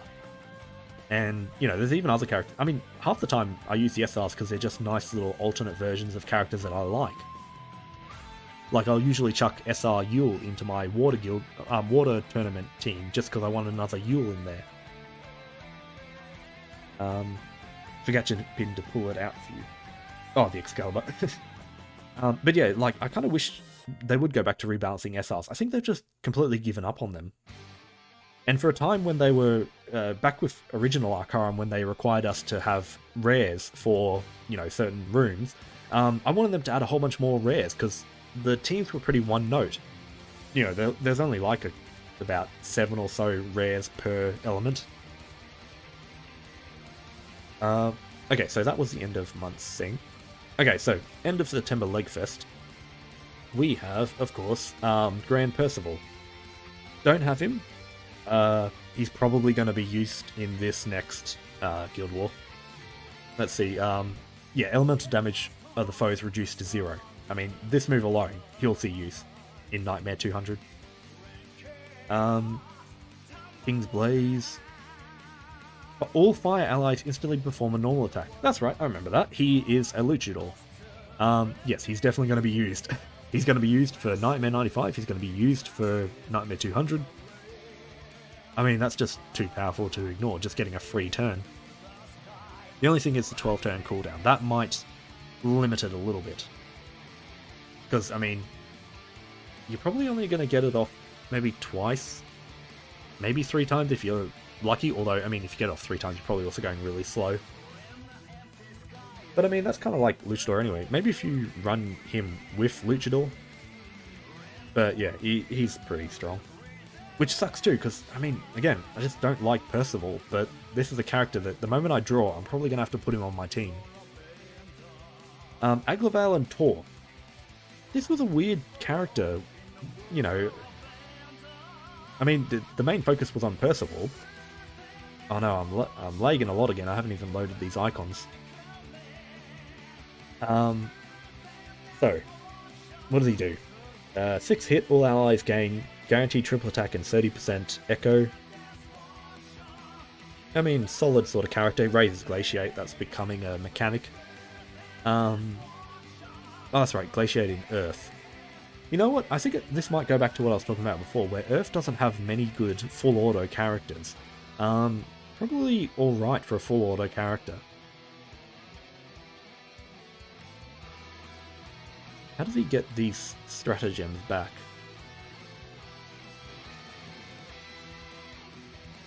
Actually, it doesn't look like he does. So this eventually runs out? Question mark? Oh, so yeah, so when he runs out of them, then this move changes up. Okay, yeah, cool.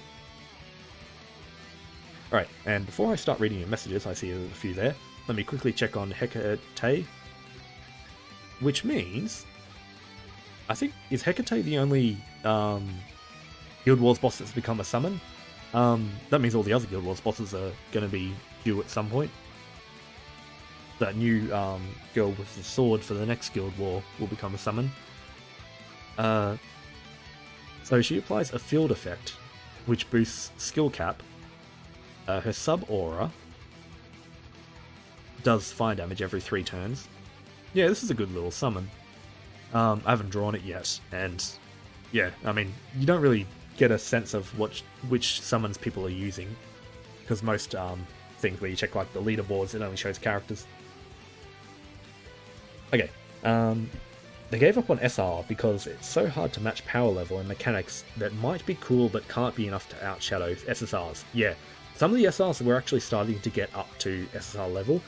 I remember when, this goes way back to 2016 or 2017, I think, when the event SR version of Albert came out, he was actually kind of better than his SSR version, because the SSR version had that whole mechanic where he paralyzed himself to gain a skill buff thing, which was a little clunky back then.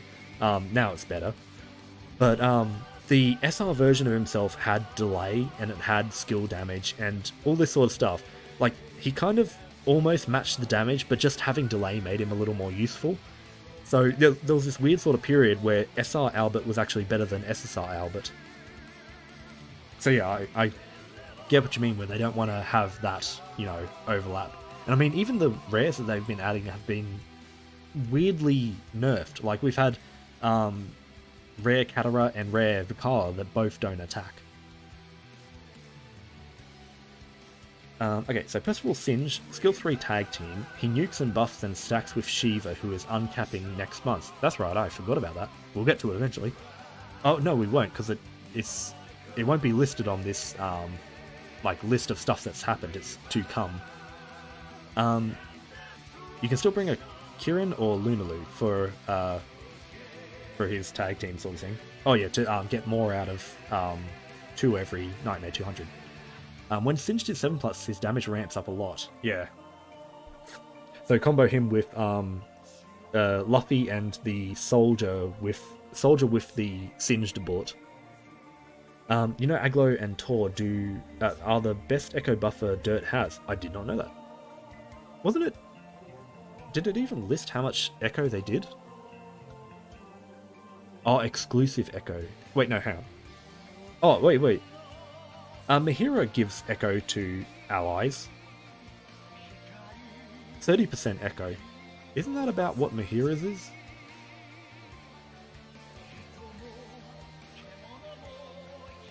None of his skills can be copied. She's great sub or a summon as well. Oh yeah, Hecate. Owlcat boss and Crest bosses. And that is just not loading. I pulled enough Hecates to max her when sparking Percy. Good. Yeah, oh, Mahira has a 20% echo. You probably can't even see that because it's off the screen a bit. Yeah. I mean, 30%'s better, but I mean, Mahira is still a really good buffer. Mahira is an overall buffer, but doesn't do too much damage sometimes, so Aglo Tor fits in cases she's not good at. Yeah, oh, they're definitely a better attacker. I mean, they give the triple attack and everything. Okay, so Leisha SR win. Well, yeah, Leisha still doesn't have a 4-star. I think the last new rare we got was the cat. No, it probably would have been... Oh, wait, did you mean Cat as in Katara? Because I'm pretty sure it was her. I was told it became pretty decent if you have Christmas Europa. Well, that feel when it takes a grand and a free character to save Fire. Hey, Fire wasn't too bad. I mean, yeah, look. This is my full auto team for Fire is pretty solid. Here. Athena, Christmas Nemine, and Summer Kumbira. You got heaps of end of turn skill damage, and Nemine and Athena keep everyone alive. You don't need to save Fire, this is Fire being saved right here. You can also use LOF as main hand to increase Singed. I don't know which weapon you're talking about, but I get what you mean with a weapon applying Singed on Ogi. Okay, so, Rise of the Beast, we got the turtle skin. So there's only one skin left now. That was in October too, we're probably due it soon. A whole bunch of EMP skills. We can probably skip over these. All of them are pretty good. I remember Lamroda's one is pretty good. I think she has a chance to not use up one of her stacks when she uses a skill. That saves her, because she always had... If you constantly used her second skill, she would do 3 turns amplified damage and then have a turn doing no damage. If you can just save one of those stacks, then she can just, 3 turns amplify, 1 turn normal attack. Lord of Flames. Oh, that's his sword, yeah. Okay. Are you ready for Halloween? Lich. Halloween Lich. I don't have her. I know that she was pretty good during Guild Wars. It seemed like a lot of people were getting carried with her. What's there to say about her? I don't think she's as good as normal Lich. Normal Lich is really good. But so she debuffs allies, and then wind allies convert it. Okay, so she, in a way, that's actually a little better. Her first skill does this in Dark, but now she just has it as a normal passive. Play Undead. Can't normal attack. End of turn, activate Haunting Spectre, which is stacking Mist and doing damage. You know what? In a way, she might be better than Dark Lich. Actually, you know what? I think she's just completely better than Dark Lich. Just because she has that constant skill damage. The thing is, like, both of them do the same thing where they apply debuffs to people and then convert that debuff to healing, so she's just healing every turn. However, in Dark she does combo up with Fediel, and they're a really strong combo. This year's summer wasn't broken, was fine, but Halloween was broken enough to compensate. I would actually say summer was a little broken for... I mean, summer's always strong because, I mean, you just based on numbers, you have so many characters, one of them has to be really good. But Summer Medusa, Summer Clarice, I mean, again, focus on Summer Clarice. There are only 2 characters in the game who can switch a neutral boss's element, and one of them was introduced in Summer. And the other one's a Grand, so we essentially got a Grand for Summer. Summer Magissa is really good. Who else? To a degree, Summer Vakala is good if you swap her to the back line and have, someone else who's really good on the front line. Yeah. But yeah, Halloween Lich, really good. Okay, Mugen, I have. I do not have Nihan, though. Now, Mugen works really well with Nihan to burst out a whole bunch of, damage for a quick little bursty sort of thing. But he gives, damage cap to allies, amplified damage to allies. He also gives echo, doesn't he? Can't seem to see where.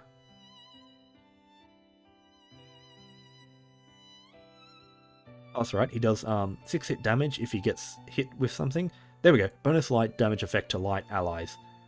Oh, and it's a 60% echo if their HP's been lowered enough. So yeah, obviously Mugen combos with Nihon really well. On his own, he's not too bad. He's, you know, capping, amplifying, doing end of turn damage. Although, in a weird way, so this Mugen is really strong, but he's niche. In a weird way, I actually like his fire version with the permanent buffs, and when his health gets low enough, he turns into Super Mugen. I really like that kit. But, you know, Halloween Mugen has a really cool outfit at least, so we got that. Alright, Florence. So, again, Florence is, you know, a whole list of really strong characters. Florence is probably the weakest from Halloween, but even then, that's not really that weak.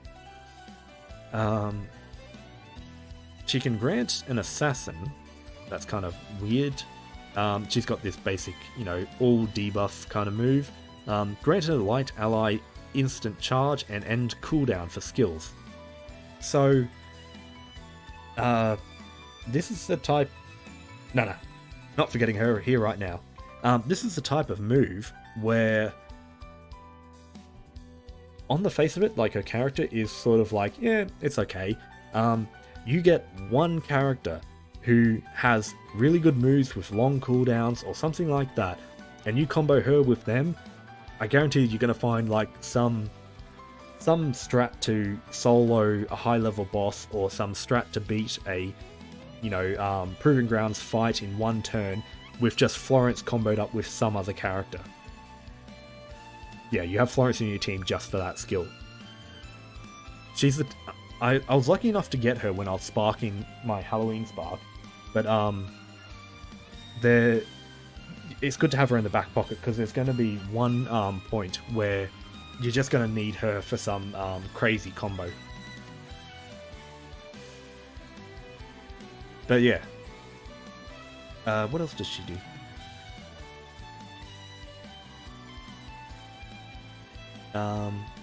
And I don't think any of... Oh, that's right. Lich's weapon was really good. So that's... You want that one too. Best thing about Mugen and Nihon is the banter. I love finding all the banter for characters in the game.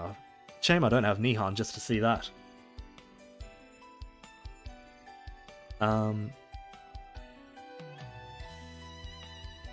Florence and Mugen is a thing after all. Yeah, they kind of work too, but I'm like thinking of... I mean, if you put Florence with, say, Kumbira, you get 2 lots of 16 million damage. You know, I'm thinking of that type of combo, where there's just like, you can get out so much damage in one turn, you might be able to skip a trigger or something like that. Okay, so, Proving Grounds for, wind... Wait, no, yeah, that's... Is that Proving Grounds for wind? Is that the weapon I'm looking at? Hang on, where is it? Yeah, it was Wind Proving Grounds. Okay. Am I missing any Magnifests at the same time? Yeah, we had one in September, and that was it. We didn't have a Halloween Magnifest. Okay, Mayday's added to the side stories, and then on to the next event. Florence, Mugen, and Nihon made Dark Lords cry, and she gets game with 10.0 score. Okay, the event for the end of October. Falsetto in the Autumn Grey. Which event did I say was my favorite? Oh yeah, Zodiac Camp. That one probably is the best. I would say this one might be second best. Immediately, I've got a big bias for the Fox group events and stuff. They're usually pretty good. Like, I mean, you've got, like, you know, likable characters with Yule and Societ and stuff like that, but they always have, you know, good lore to sort of deal with, like the whole Ninetales legend and everything like that. So this event, we met Sui, and I'm still waiting for Sui to be playable. And I really thought that she would be playable after this. But, so this event was all about... The first half of it was Sui just kind of hanging out with the characters and going around to meet Rennie, and then meeting, I think, Vampy. And just talking about, you know, what made love something, or was it what made family something? But yeah, so that part was probably the dullest, but even then, Sui was actually a pretty good character to help carry those scenes. Then the second half of it was we found out that she's actually some weird monstrosity trying to imitate being a person. And, you know, then there was some good lore with that. Overall, I'd say it was a fine event. You know, nothing too amazing, but it kept my attention, and Sui was a good character. Probably, actually, if we go up here, I would say these events have been better. This one was all about Ninetales. This one was all about rescuing Yo from Ninetales' spirit. So this one's probably the lesser of the three, but it's still pretty good. But from that, we got 5-star Ko. It's funny, I've leveled up Ko to 100 and, you know, got his 5-star and everything like that. Still haven't used him, so I'm still a little rusty about what his moves actually do. I mean, he's always got the benefit of just having defense down, special attack lowered. I think he was the first character who actually had special attack lowered as a debuff. Substitute. Water Mirror, can't attack, 80% damage reduction. Yeah, he's... When he came out, he was sort of in a weird spot of being a substitute defensive kind of character with this unique debuff. That was like his big thing. He hasn't really changed from that. So he's still fine, but meh. Okay, so then we got the end of October Lakefest, where we got Alia. Kind of a shame that we didn't get more of the knights before getting her. You know, I wouldn't mind Crimson Knight and Violet Knight and stuff like that. Green Knight's looking kind of interesting too. But we got a different version of Alia. And honestly, her skills are kind of all over the place, kind of weird. Summer Isla has it. Did Summer Isla come out before Ko or after though? That's the only thing. It just came out before, then fair enough. So yeah, Alia is just all about random buffs, and she still can copy an ally skill, and honestly, characters who do this, that's kind of their main focus.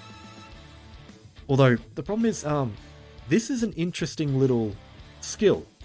The problem is, Cygames keeps nerfing it. They keep on releasing characters and saying, oh yeah, every single one of their skills can't be copied. Like, for her, those ones can be copied, but obviously that one can't. But, you know, here's Yule and Societ. Okay, unknown. But, geez, look at the amount of Yules and Saucies. Millions, both of them combined, but yeah. Yeah, the problem with those skills is there's so many interesting skills that just, for some reason, can't be copied attached to them. But, so, I have these two you may have seen when I was full autoing before. Which, by the way, I'm not actually sure what to full auto. Maybe I'll do a malice to try and get some of those sands. Yeah, I had these two before. I didn't spark for them. I just had a Zero ticket sitting around, so I grabbed them with that. And these haven't had a proper chance to use them. I'm hopeful for them. Admittedly, they aren't as, you know, strong as 6 or anything like that. But they do have double strike on their first skill, which they can kind of well,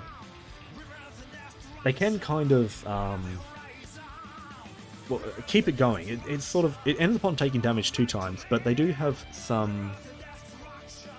They have 30% dodge, so it's not. I don't know.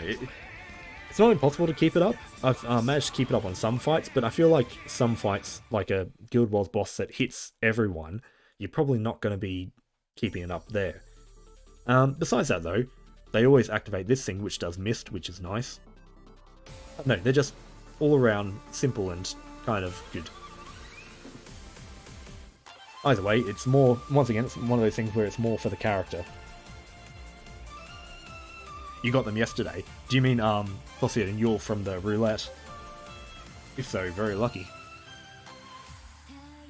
Okay, that's right. Remember this weird little update? Grimnir's weapon went from Stamina 1 to Stamina 2. Skyus went from Sentence to Glory. Weird little buffs where I don't think this fixed any of them. I don't think they're used at all, but it was just this weird little buff out of nowhere. You'd think they'd save something like this for, you know, a live stream to add to the amount of weapons being rebalanced or something like that. But yeah, just 2 random weapons out of nowhere. Let me just quickly check my list in case there's anything that I missed. I have missed something. Way back on the 3rd of October, that's when the HTTP option... that's when the HTTP option was given back to combat latency. I unfortunately don't have it listed when they changed to HTTPS. But yeah, I think in September they put HTTPS and it broke the game for a few people. Actually, you know, I can tell exactly when that happened. Go look up SS or Postmortem's video. He did a video on it. But yeah, so 3rd of October, they gave us back HTTP to try and combat the lag that was being caused by it. And then, it's funny, like a week or 2 later, they tweaked the HTTPS and actually fixed it, and it's now faster than the old one. So, I don't think I have it listed on my notes when HTTPS was fixed, but yeah. The little journey of the HTTP through 2022, they broke it, then they gave us back the old version, then they fixed it.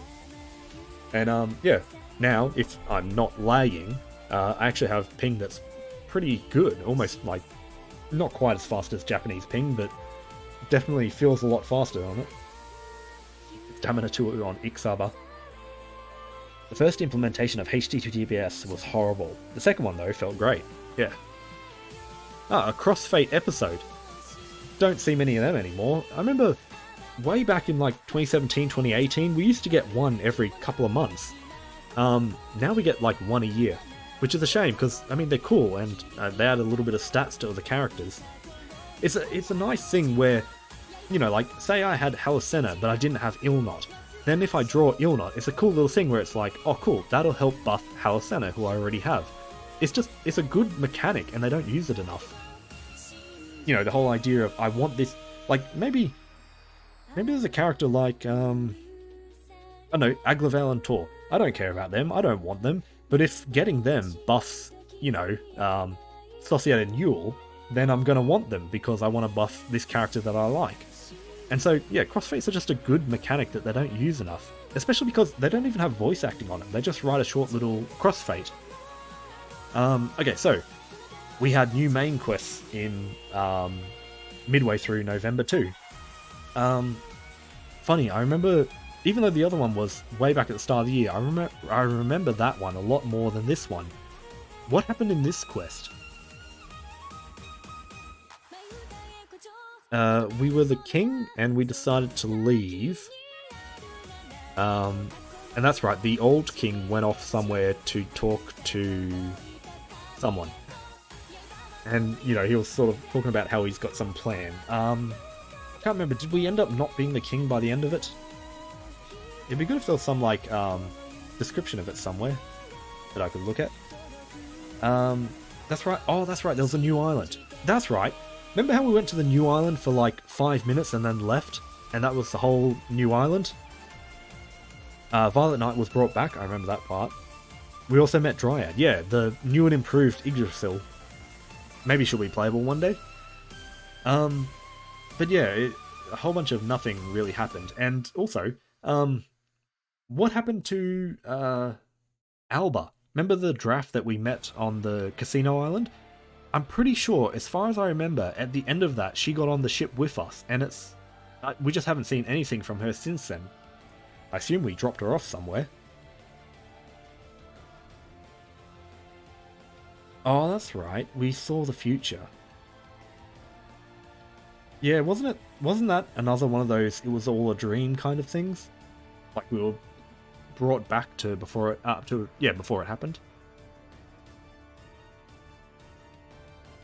The old king destroyed a whole world. Man, for some reason I just can't remember anything of this story. But all I remember was it was a little more competent than the previous update. She's still at the Carnival Island. I could have sworn she got on the ship. Because, I mean, you know, as I was playing through, I was thinking, oh man, I want her to be a grand story character. And then, yeah, I was really excited when she actually got on the ship, and I was thinking, oh cool, we're only a few months away from her actually being playable. We're now a year and a bit away from it. And still nothing.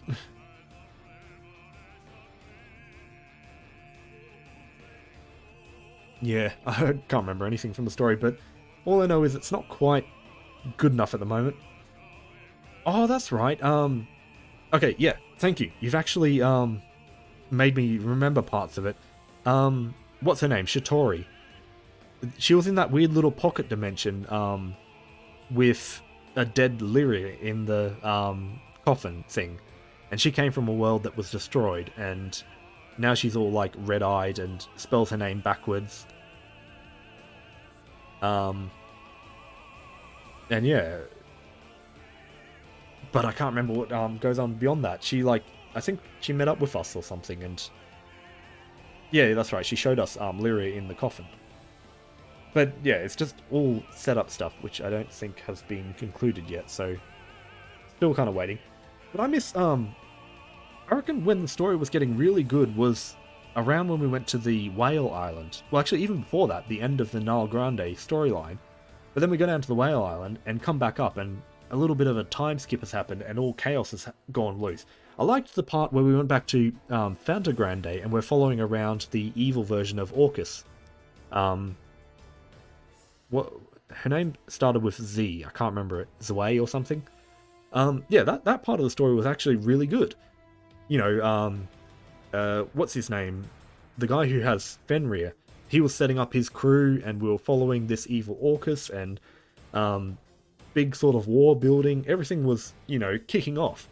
And now we've gone to this new sky realm, and things have kind of slowed down and also gotten more complicated. Had Kalina replaced the lawyer lady because the other worlders believed her to be the most suitable replacement since they erased the lawyer lady. That was in the previous segment, like the one from earlier in the year. Loki, yes, Loki was who I was thinking of before. Yeah, Loki setting up his crew was interesting. But we just haven't had much of that since then. He just keeps following along and every now and then poking his head out. He is involved, but he's not involved as much. Like, the original part was interesting because we didn't really know what he was doing, but he was grabbing a whole bunch of people to form a crew, especially, I think he tried to recruit Zwei. Can't remember if he convinced her or not. But yeah, like, that part was, that was a good sort of, like, what do you call it? Sort of foreshadowing, unsure of what's actually going on. Whereas now he's just following us and has no real, like, he's made it pretty much clear that he's not trying to do anything.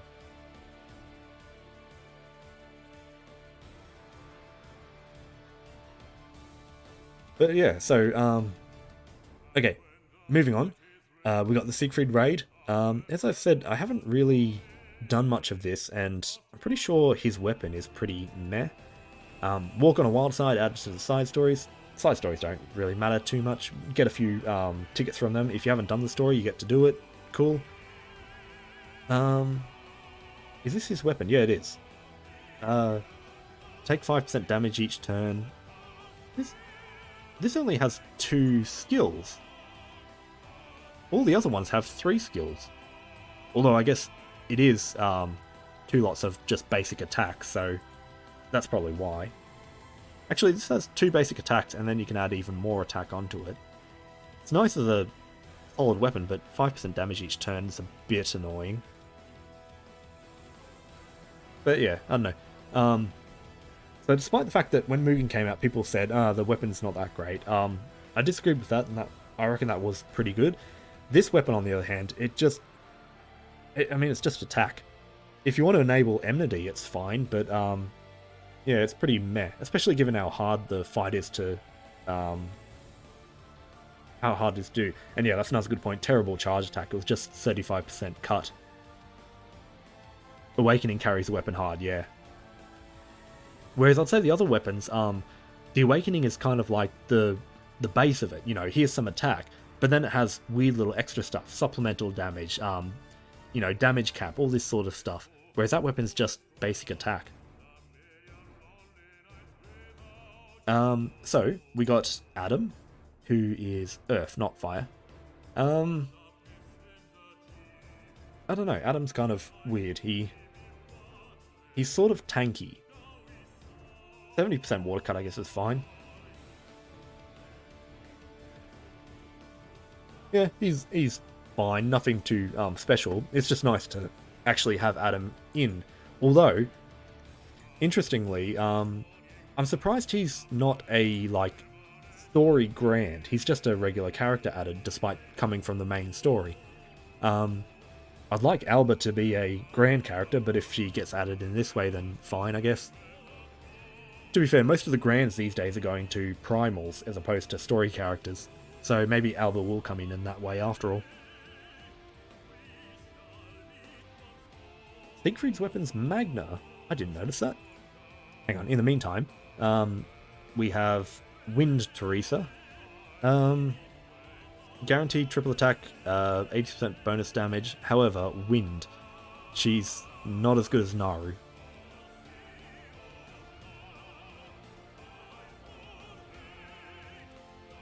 And yeah, I don't see anything else that's all that impressive.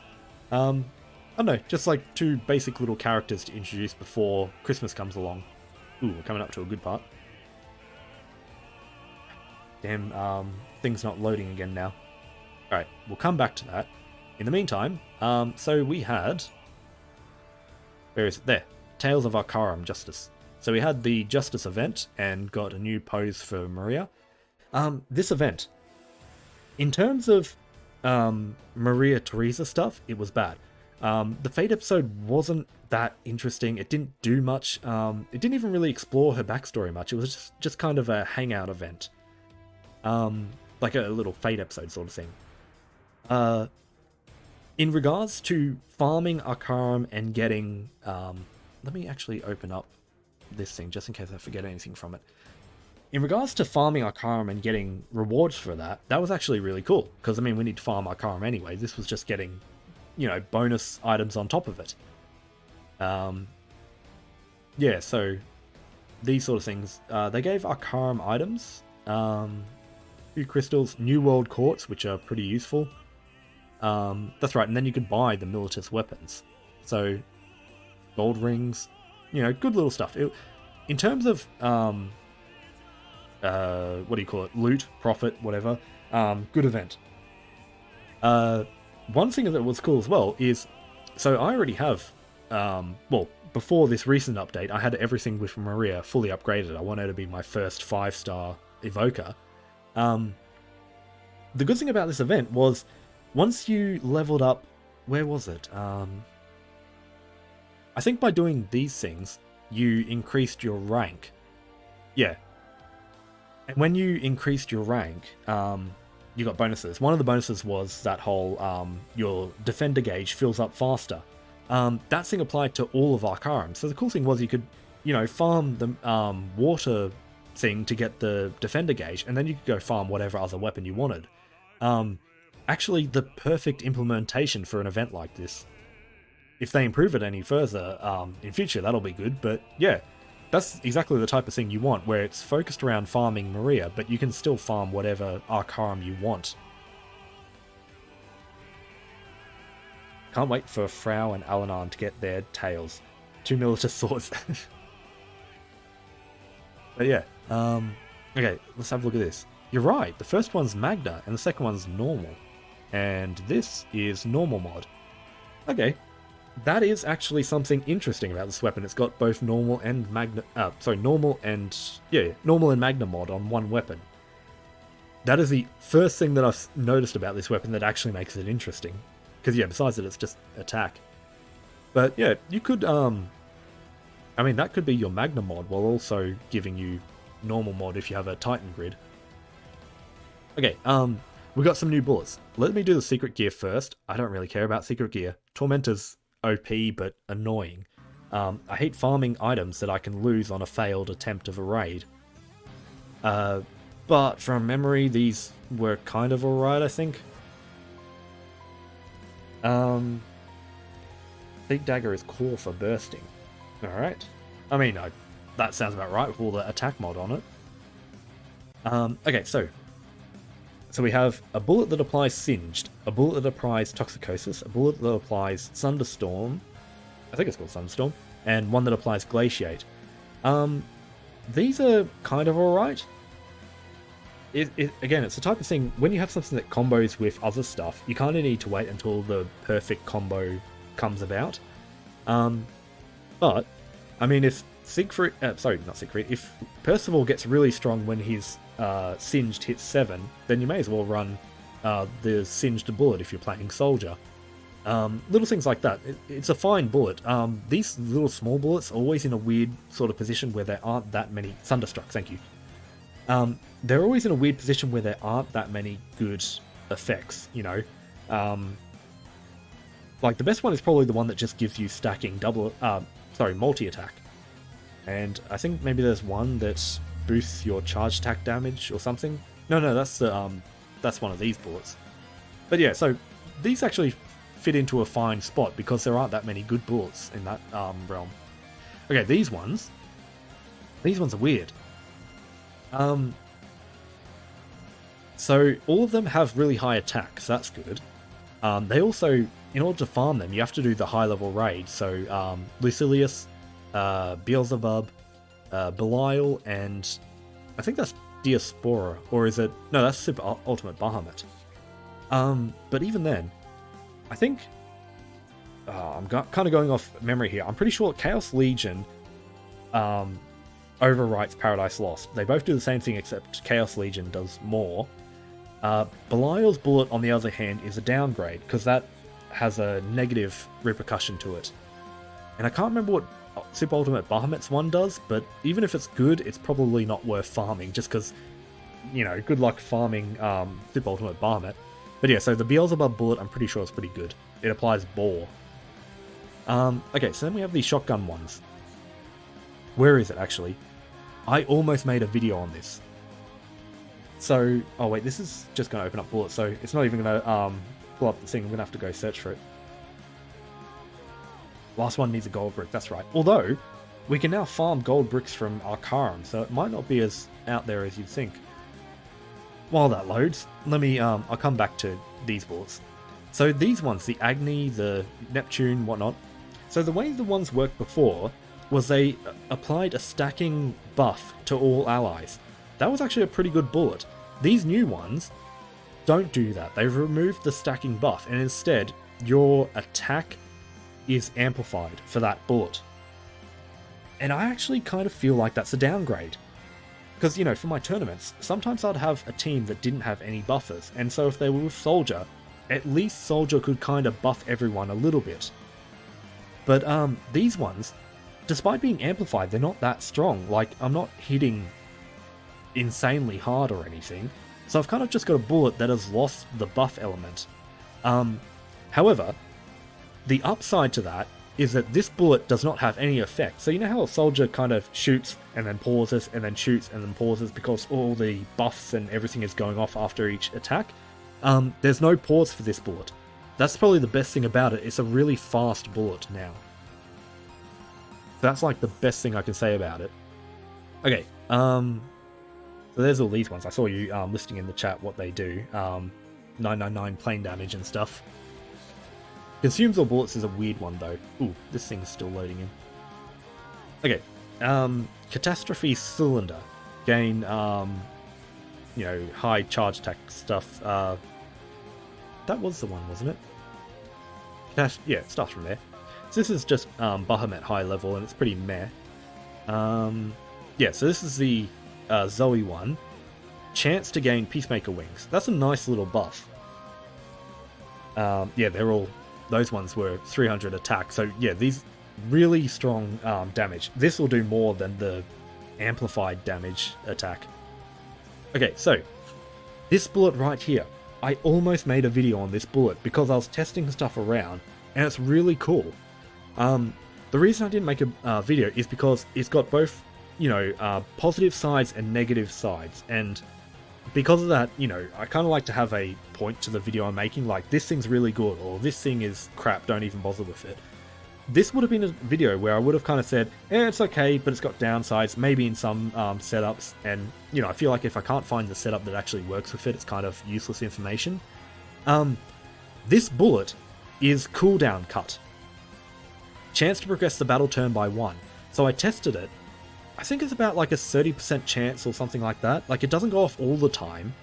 And so the downside is, it progresses a turn, so it actually, you know, it'll cut a turn off your buffs or stuff like that. But it cuts a turn off your cooldowns. So this thing was really interesting. I was testing it out with teams, just seeing if I could like spam out skills and stuff like that.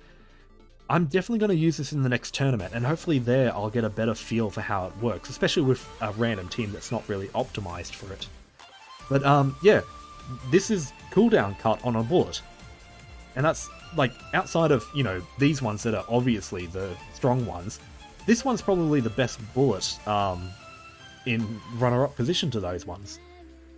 So yeah, it's a really interesting bullet, and I mean, the fact that it just doesn't trigger all the time kind of sucks, but get a good setup for that, and that could be really cool.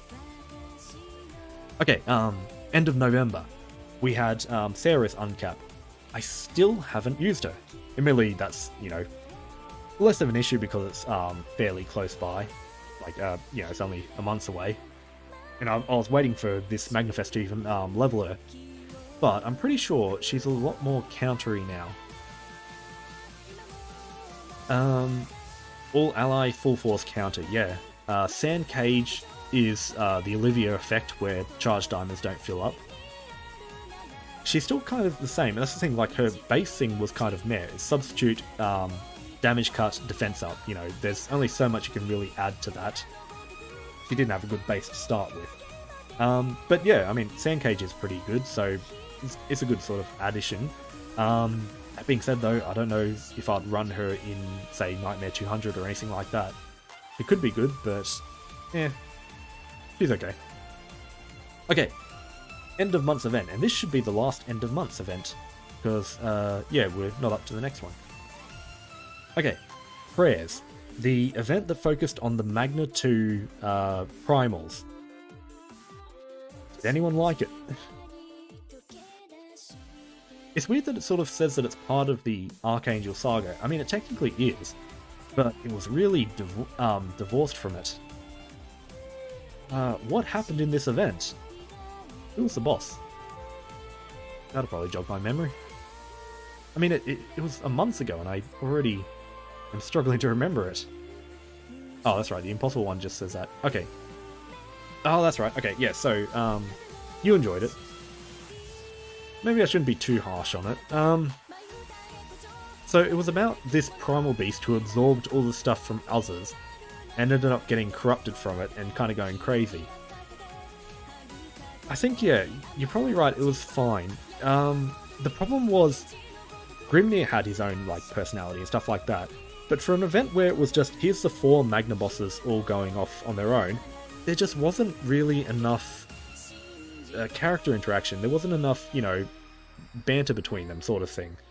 I mean, like, Europa had more conversations with Gabrielle, really. Like, that was her main sort of focus. Tell you what I think about this event. It was probably a little too long. I think for what there was, that would have made a good first half of an event. You know, they go to a place, they find out that something's wrong with this primal, and they essentially just killed her to beat it. Oh, that's right, she absorbed their abilities, and they had, like, a challenge of trying to find a way to fight her. But, yeah, I feel like there needs to be a little bit more to it. She was trying to go Tuny, yeah. It had Wind Tuny, it was perfect. Memes aside, I like the interactions between the disciples. Grim is turning Shiva into Tuny. Yeah, I guess that was some character interaction. I like the event since I saw Grimir buddying with Shiva. I guess that's the point, yeah, that was some character stuff.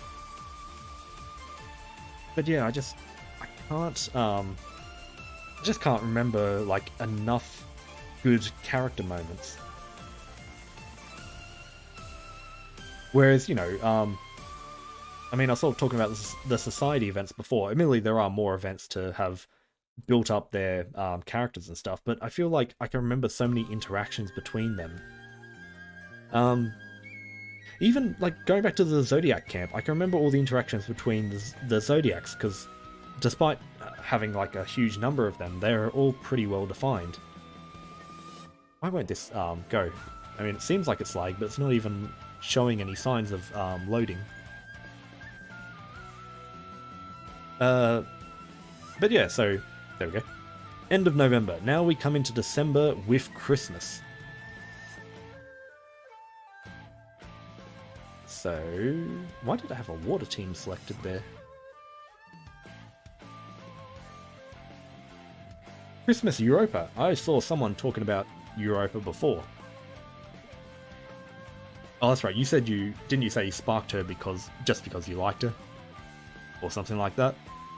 So she has Cold Cage, that's always good. Although, Cold Cage is sort of weird where it just doesn't work on some bosses. Let me leave that up while we're using skills. And join if you want. All allies gain Veil, that's always good. And the whole Glaciate thing. And she is in Earth, so it's another Earth Glaciate. She can work with Aglaval and Tor. From memory, she's all around just kind of fine. Oh, that's right. That's right. No charge bar on attacks, amplify normal attacks, guaranteed triple attacks, and unworldly Ogi. In a way, she's kind of Grand Naru, without the echo and everything. In fact, because she does Veil and Cold Cage, she's a more defensive version of Naru. You know, trade Veil for some usefulness. You took this event more in the vein of bringing the Primarch slightly back into the fray. That's the thing as well, like, it was such a small, like, it said that it was in the story arc of the Angels and stuff, but, like, those were big end-of-world kind of stories, you know, stuff that's sort of, like, on the level of, you know, the big Angel Primarchs and stuff like that. And so it was weird that this was just a simple little thing of, we go to an island, oh, they're having a bit of trouble, you know, it's sort of like a knick-knack shop request. Knick-knack shack. You know, it was so small scale.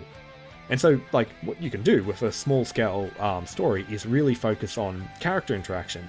And I was just, you know, sort of saying that there wasn't enough character interaction to really justify that. I like... Oh, sorry, I already read that one. Yeah, so, Christmas Europe is cool. I definitely like her outfit and skin and stuff. Christmas Fiorito.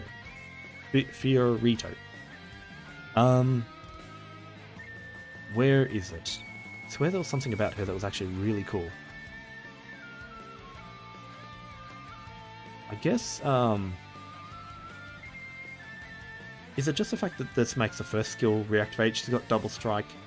Every Ogi, she ends the cooldown for it, but, I mean, she needs to sacrifice HP for it. That's right.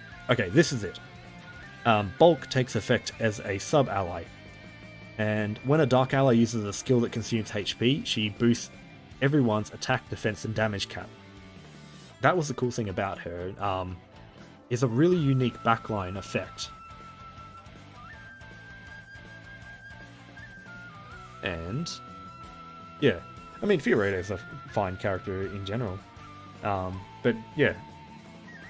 She's fine on the front line with double strike and all these skills going off, but yeah, that's a really unique backline thing. I think when she came out, I was trying to like theory craft of what character really benefits from that. If anything, it's more set up for later stuff. Yeah, hopefully that's the case.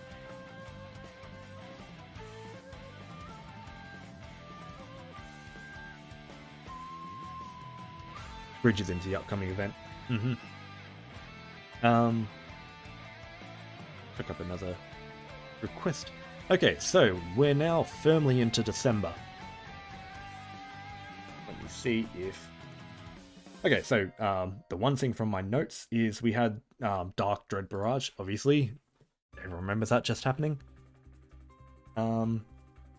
We also got the Proud Plus fight for Kikuri, which is actually something that I haven't really touched too much. But this is the start of the new lot of Proud Plus fights, and it's weird that we only got 2 in this year. You know, you'd expect a few more than that. We got Character Skin, that's the normal sort of one.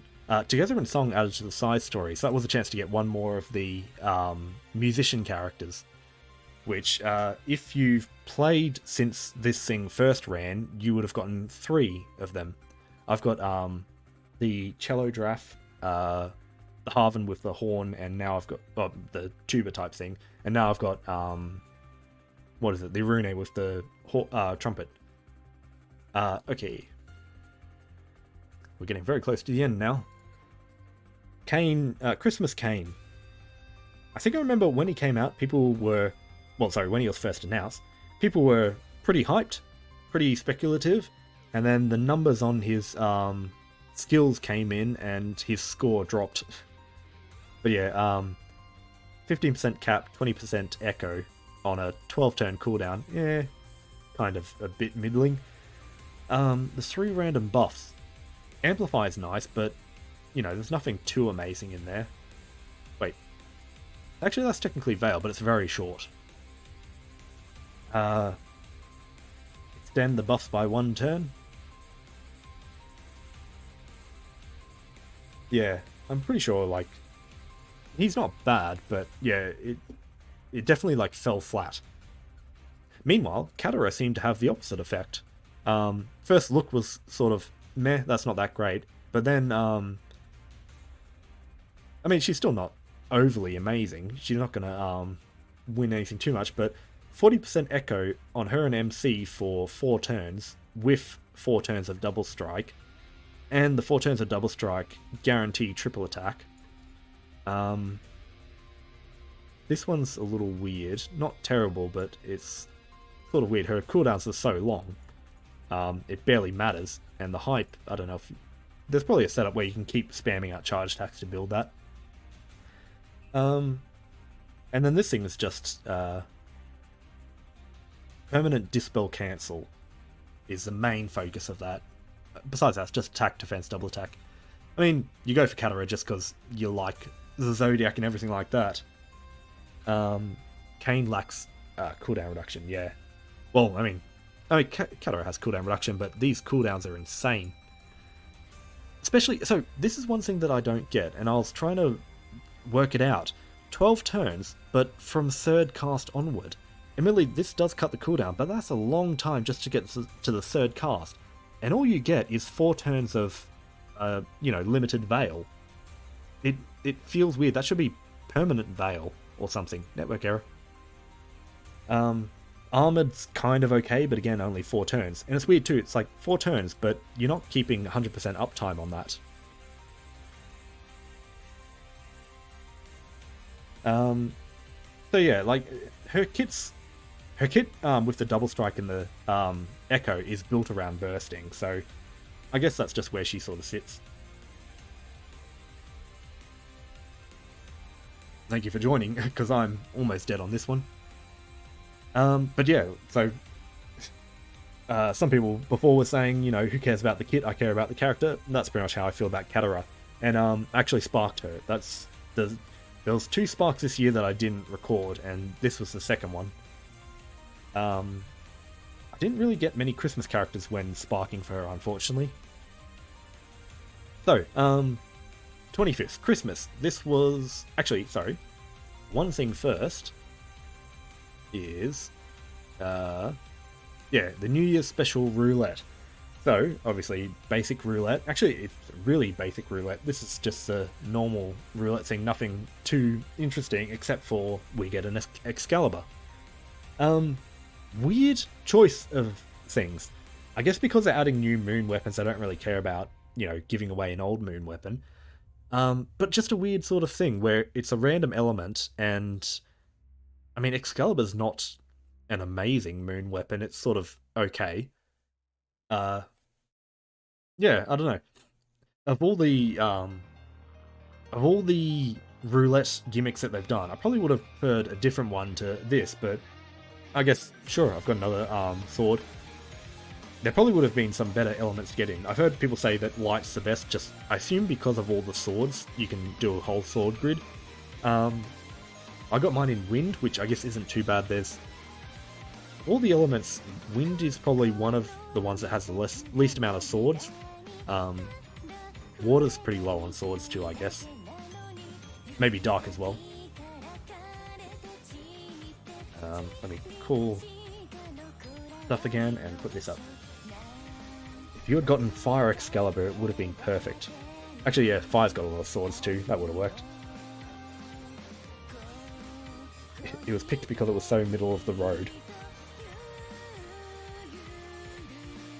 Well, so then we had the live stream on Christmas Eve, and with that we got a whole bunch of stuff. The last post in it, we got a whole bunch of stuff announced, and unfortunately, I can't really talk too much about it, that stuff, because it's not in yet. That'll be like the start of next year's recap. So first things first, we got this update to, well, so we got the moon weapons in. I won't go over every moon weapon. Some of these are crazy. I've seen people posting videos from, you know, players who have bought them and are testing them out. Problem is, I don't think I'm ever going to have one of these. So, first of all, a lot of these have really cool Ogi effects. Some of their, you know, stats on them are fine and whatnot. Some of the Ogi effects are crazy. And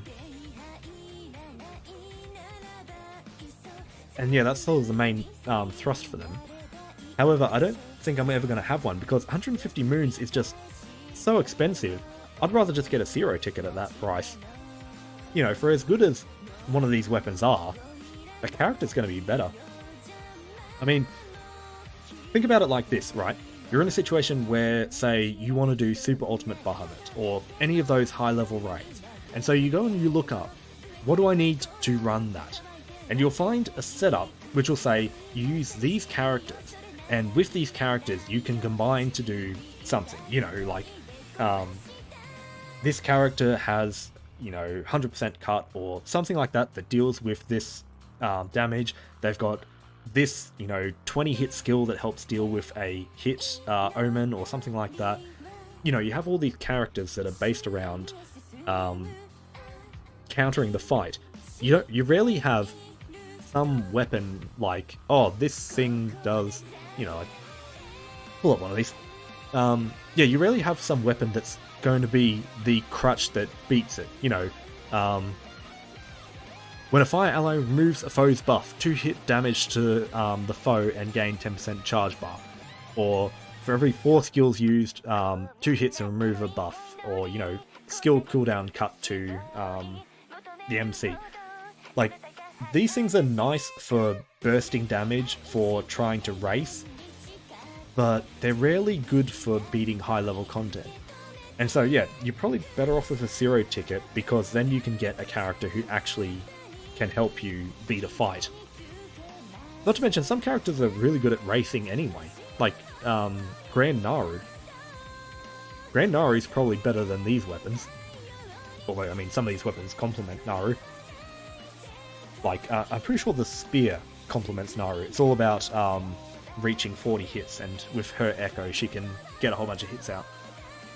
But yeah, so that said, onto the Akaram stuff. So we're not quite at Sandbox 3 yet, and it's weird that Cygames, KMR, all them, they announced that the 5-star evokers are coming, and then since then we've had Tales of Akaram, which wasn't the 5 stars, and now we've had an update to Sandbox, which isn't the 5 stars, and you know, I assume it's just going to come in when Sandbox 3 comes in, but it's weird that we're kind of getting this, you know, tease of constant updates to Arcarum that aren't the 5 stars. But so now we have a 5-star uncap to the weapons that don't lead to the 5 stars of the evokers yet. So I touched on this before when I looked at the 4-star upgrade, but the thing that every single one of these weapons do at 5-star is they give 5% damage cap. That's it, unfortunately. Which sucks, because yeah, the 4-star uncapped was interesting. Every weapon was kind of a little different. Only because they just worked in the grid, but every weapon, they had their own unique effect.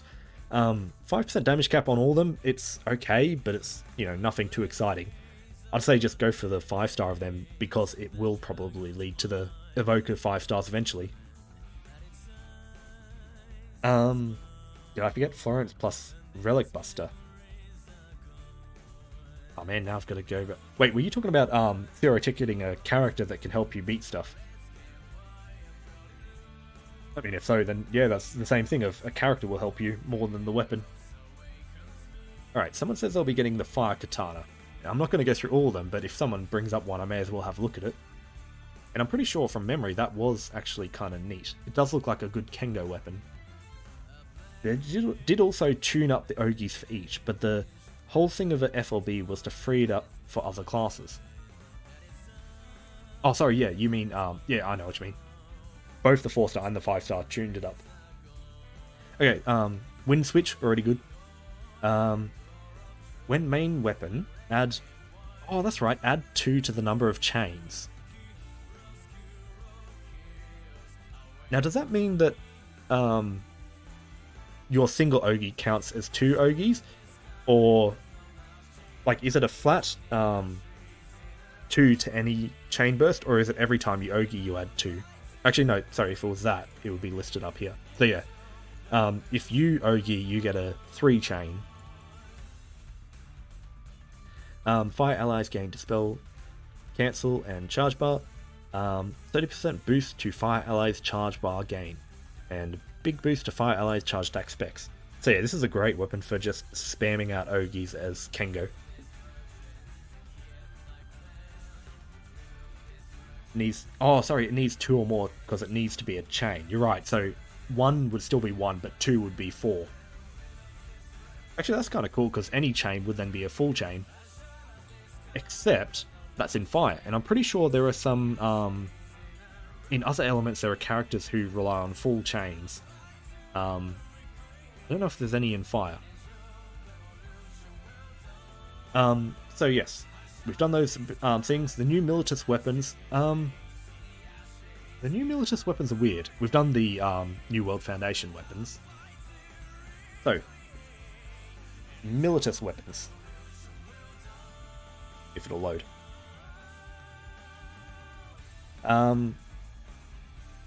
When... Hang on a second.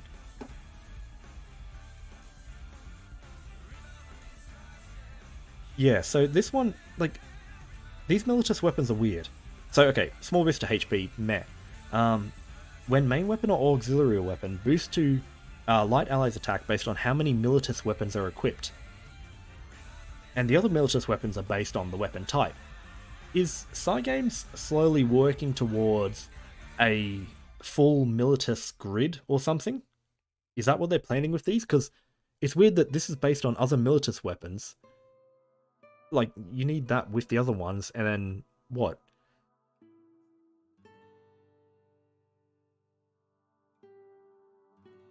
I just don't know what they're planning with this, because that's such a... Like, the weapon offers nothing besides this.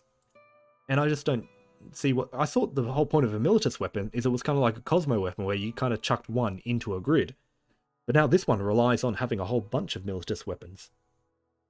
So, yeah, I don't know what they're planning with that.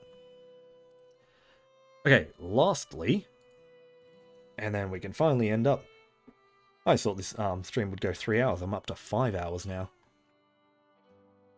Well, for anyone who wants a, like, podcast to listen to over the Christmas New Year's Eve break, that nice little week gap where bookended by 2 big events and, like, just sort of that weird, relaxed kind of chillness in between, here's a podcast for you to listen to.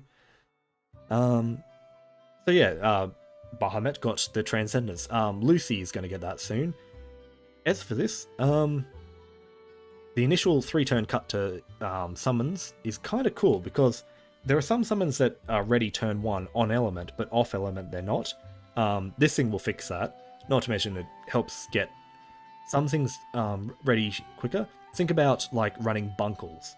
where it takes a couple of turns to get ready, this will bring that forward so much quicker, so you can start getting your 50% defense up.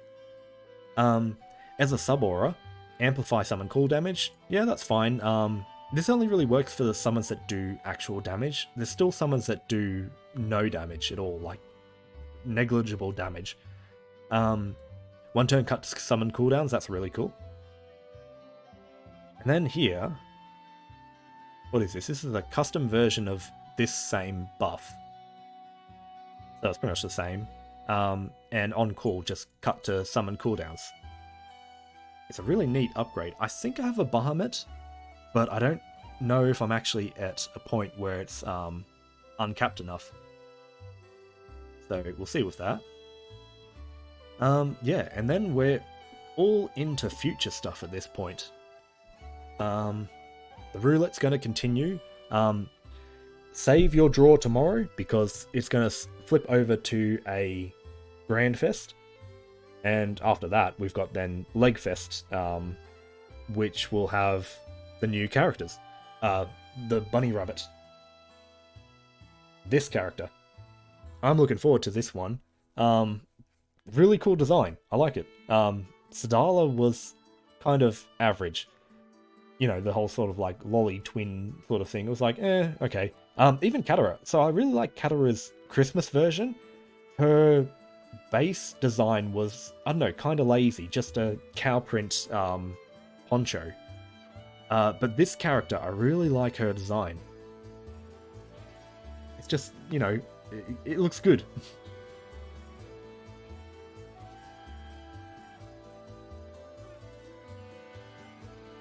Sorry, just catching back up on the chat, because I was going through a bunch of stuff there. Why am I on that page too? Go over here. I'm looking forward to seeing Makura's, you know, design concept art stuff like this. I'll be interested to see what other rabbit designs they had. You know who this bunny reminds me of as well? I was almost going to put it as the thumbnail for this, but I decided to go with, you know, what I had, because it more represents the year that was rather than the year coming. But her design, it looks almost... I wanted to do something of like Cygames looking over and copying the homework of My Hero Academia, because she looks like the rabbit hero from that. Well, I mean, sort of. Just like the whole dark skin, white hair, leotard kind of outfit sort of thing. But, yeah. There was one other thing that I wanted to say about this character. I'm just trying to remember it. Oh, yeah, element. Okay, so, what element do you think she's going to be? I assume it hasn't been revealed yet. So, we've had the initial run of elements, right? We have had Wind for Katara and Earth for Sedala. Light and Dark are likely going to be held off. There's always a chance that they might bring that forward for her, but it seems to go the 4 main elements and then Light or Dark. So the options are Water or Fire. So you think Water. Okay, here's the thing, right? What's her name? Harcelia. Harcelia is the evoker who is of the moon, and the moon has rabbits. So it's like, you know, in Japanese cultural myths, I guess, or something like that, you know, the whole Kagura legend, the whole idea of rabbits being related to the moon, and the moon is related to water, which is why the moon summon is water. So there's a good argument to say that she's water-themed, but something about her looks fire, and I can't pinpoint it. Maybe it's just all the red accents to her outfit or something like that. Maybe because she has a katana, and we already have Dog in water who has a katana. So I think she could be fire. So next year after Rabbit is Dragon. It would make sense for Dragon to be fire, but a water dragon is also in Asian like mythology and stuff like that. So the dragon could be water too. And so yeah, I'm actually kind of leaning towards fire. But because everyone expects Dragon to be fire, I think Cygames might make it water. Not to mention, we've also got, like, Wilnas, who's a recently added Fire Dragon. So yeah, they might throw a spanner in the works, make this a Fire Bunny, just in time for Fire Guild Wars, and then give us Water Dragon next year. Oh, sorry, we're not quite in the new year yet, so the year after. Also, just a brief little bit of trivia that I found out recently and I kind of like. All Asian countries have, the Chinese zodiacs, except for Vietnam. Vietnam changes, the year of the rabbit is the year of the cat. So I was kind of hoping there might be some, cat motif to hers or something, like even just a small little, I don't know, patch on her outfit or something, but nah, nothing. Just full rabbit. But with that, what was announced in the stream? So we have Evoker 5 stars coming. We don't really know when. We have Sandbox 3 coming as well, probably at the same time, and I'm guessing that's going to be in the new year. We have Fire Guild Wars in January. Next year we're going to get, in January as well, we're going to get Vikala's 5-star. So that's coming too. That could be broken as well, because original Vikala is really strong just in terms of her buffing everyone's charge attack and dodge stuff. She pretty much created the dodge meta in Dark. And there's a lot of room to grow with her, because, she's got her field effect. Her first skill applies a, special debuff to the enemy. I feel like all those moves could be improved in really good ways. Oh yeah, of course, let's not forget Michael coming at some point. Or Mikhail. Shiva FLB for January as well. So this is one thing that I find interesting. I assume Shiva was the December FLB pushed back. You can't see the wiki anymore, but yeah, the last FLB was Sarah in November. Okay, cool. Shiva is December's FLB pushed back, so we still have Vikala in January as well. She'll be end of January. Yes, Mikhail and Charlotta. I'm not too fussed about Charlotta. Mikhail, I am interested. Although, I'm more interested in Gabrielle. I'm looking forward to that more than Michael. But Michael at least brings on, the angels getting their characters. And then hopefully one day we'll get Hull and Mull as a character. And maybe even As and Is, if they eventually get out of the sack. Like the Hessian bag that they're wrapped up in. But yeah, can't think of too much more beyond that.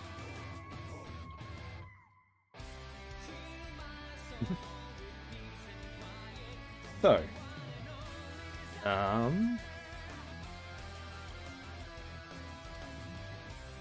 with that said, I guess we can leave it there. Trying to think of what else. I don't know. Good luck on your roulettes. I guess that's all that's really left for the year. Good luck on the roulette. Save it tomorrow. Get all the good ones from, the upcoming 6% banners. Oh yeah, you're right. Summer Hull and Mull already exist. Well, I guess we could use a normal version of them too. Just give me more Hull and Mull.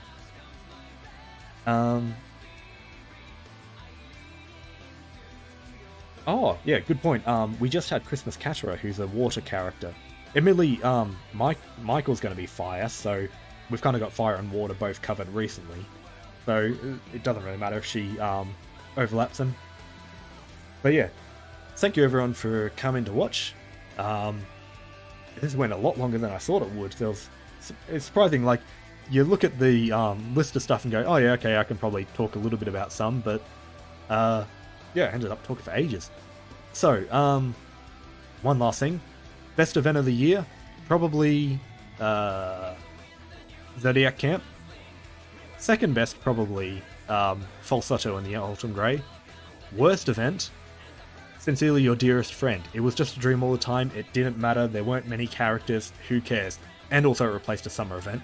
The worst crime. Second worst event, To Each Is Ideal, I guess. I think I said. Yeah, To Each Is Ideal, probably second worst.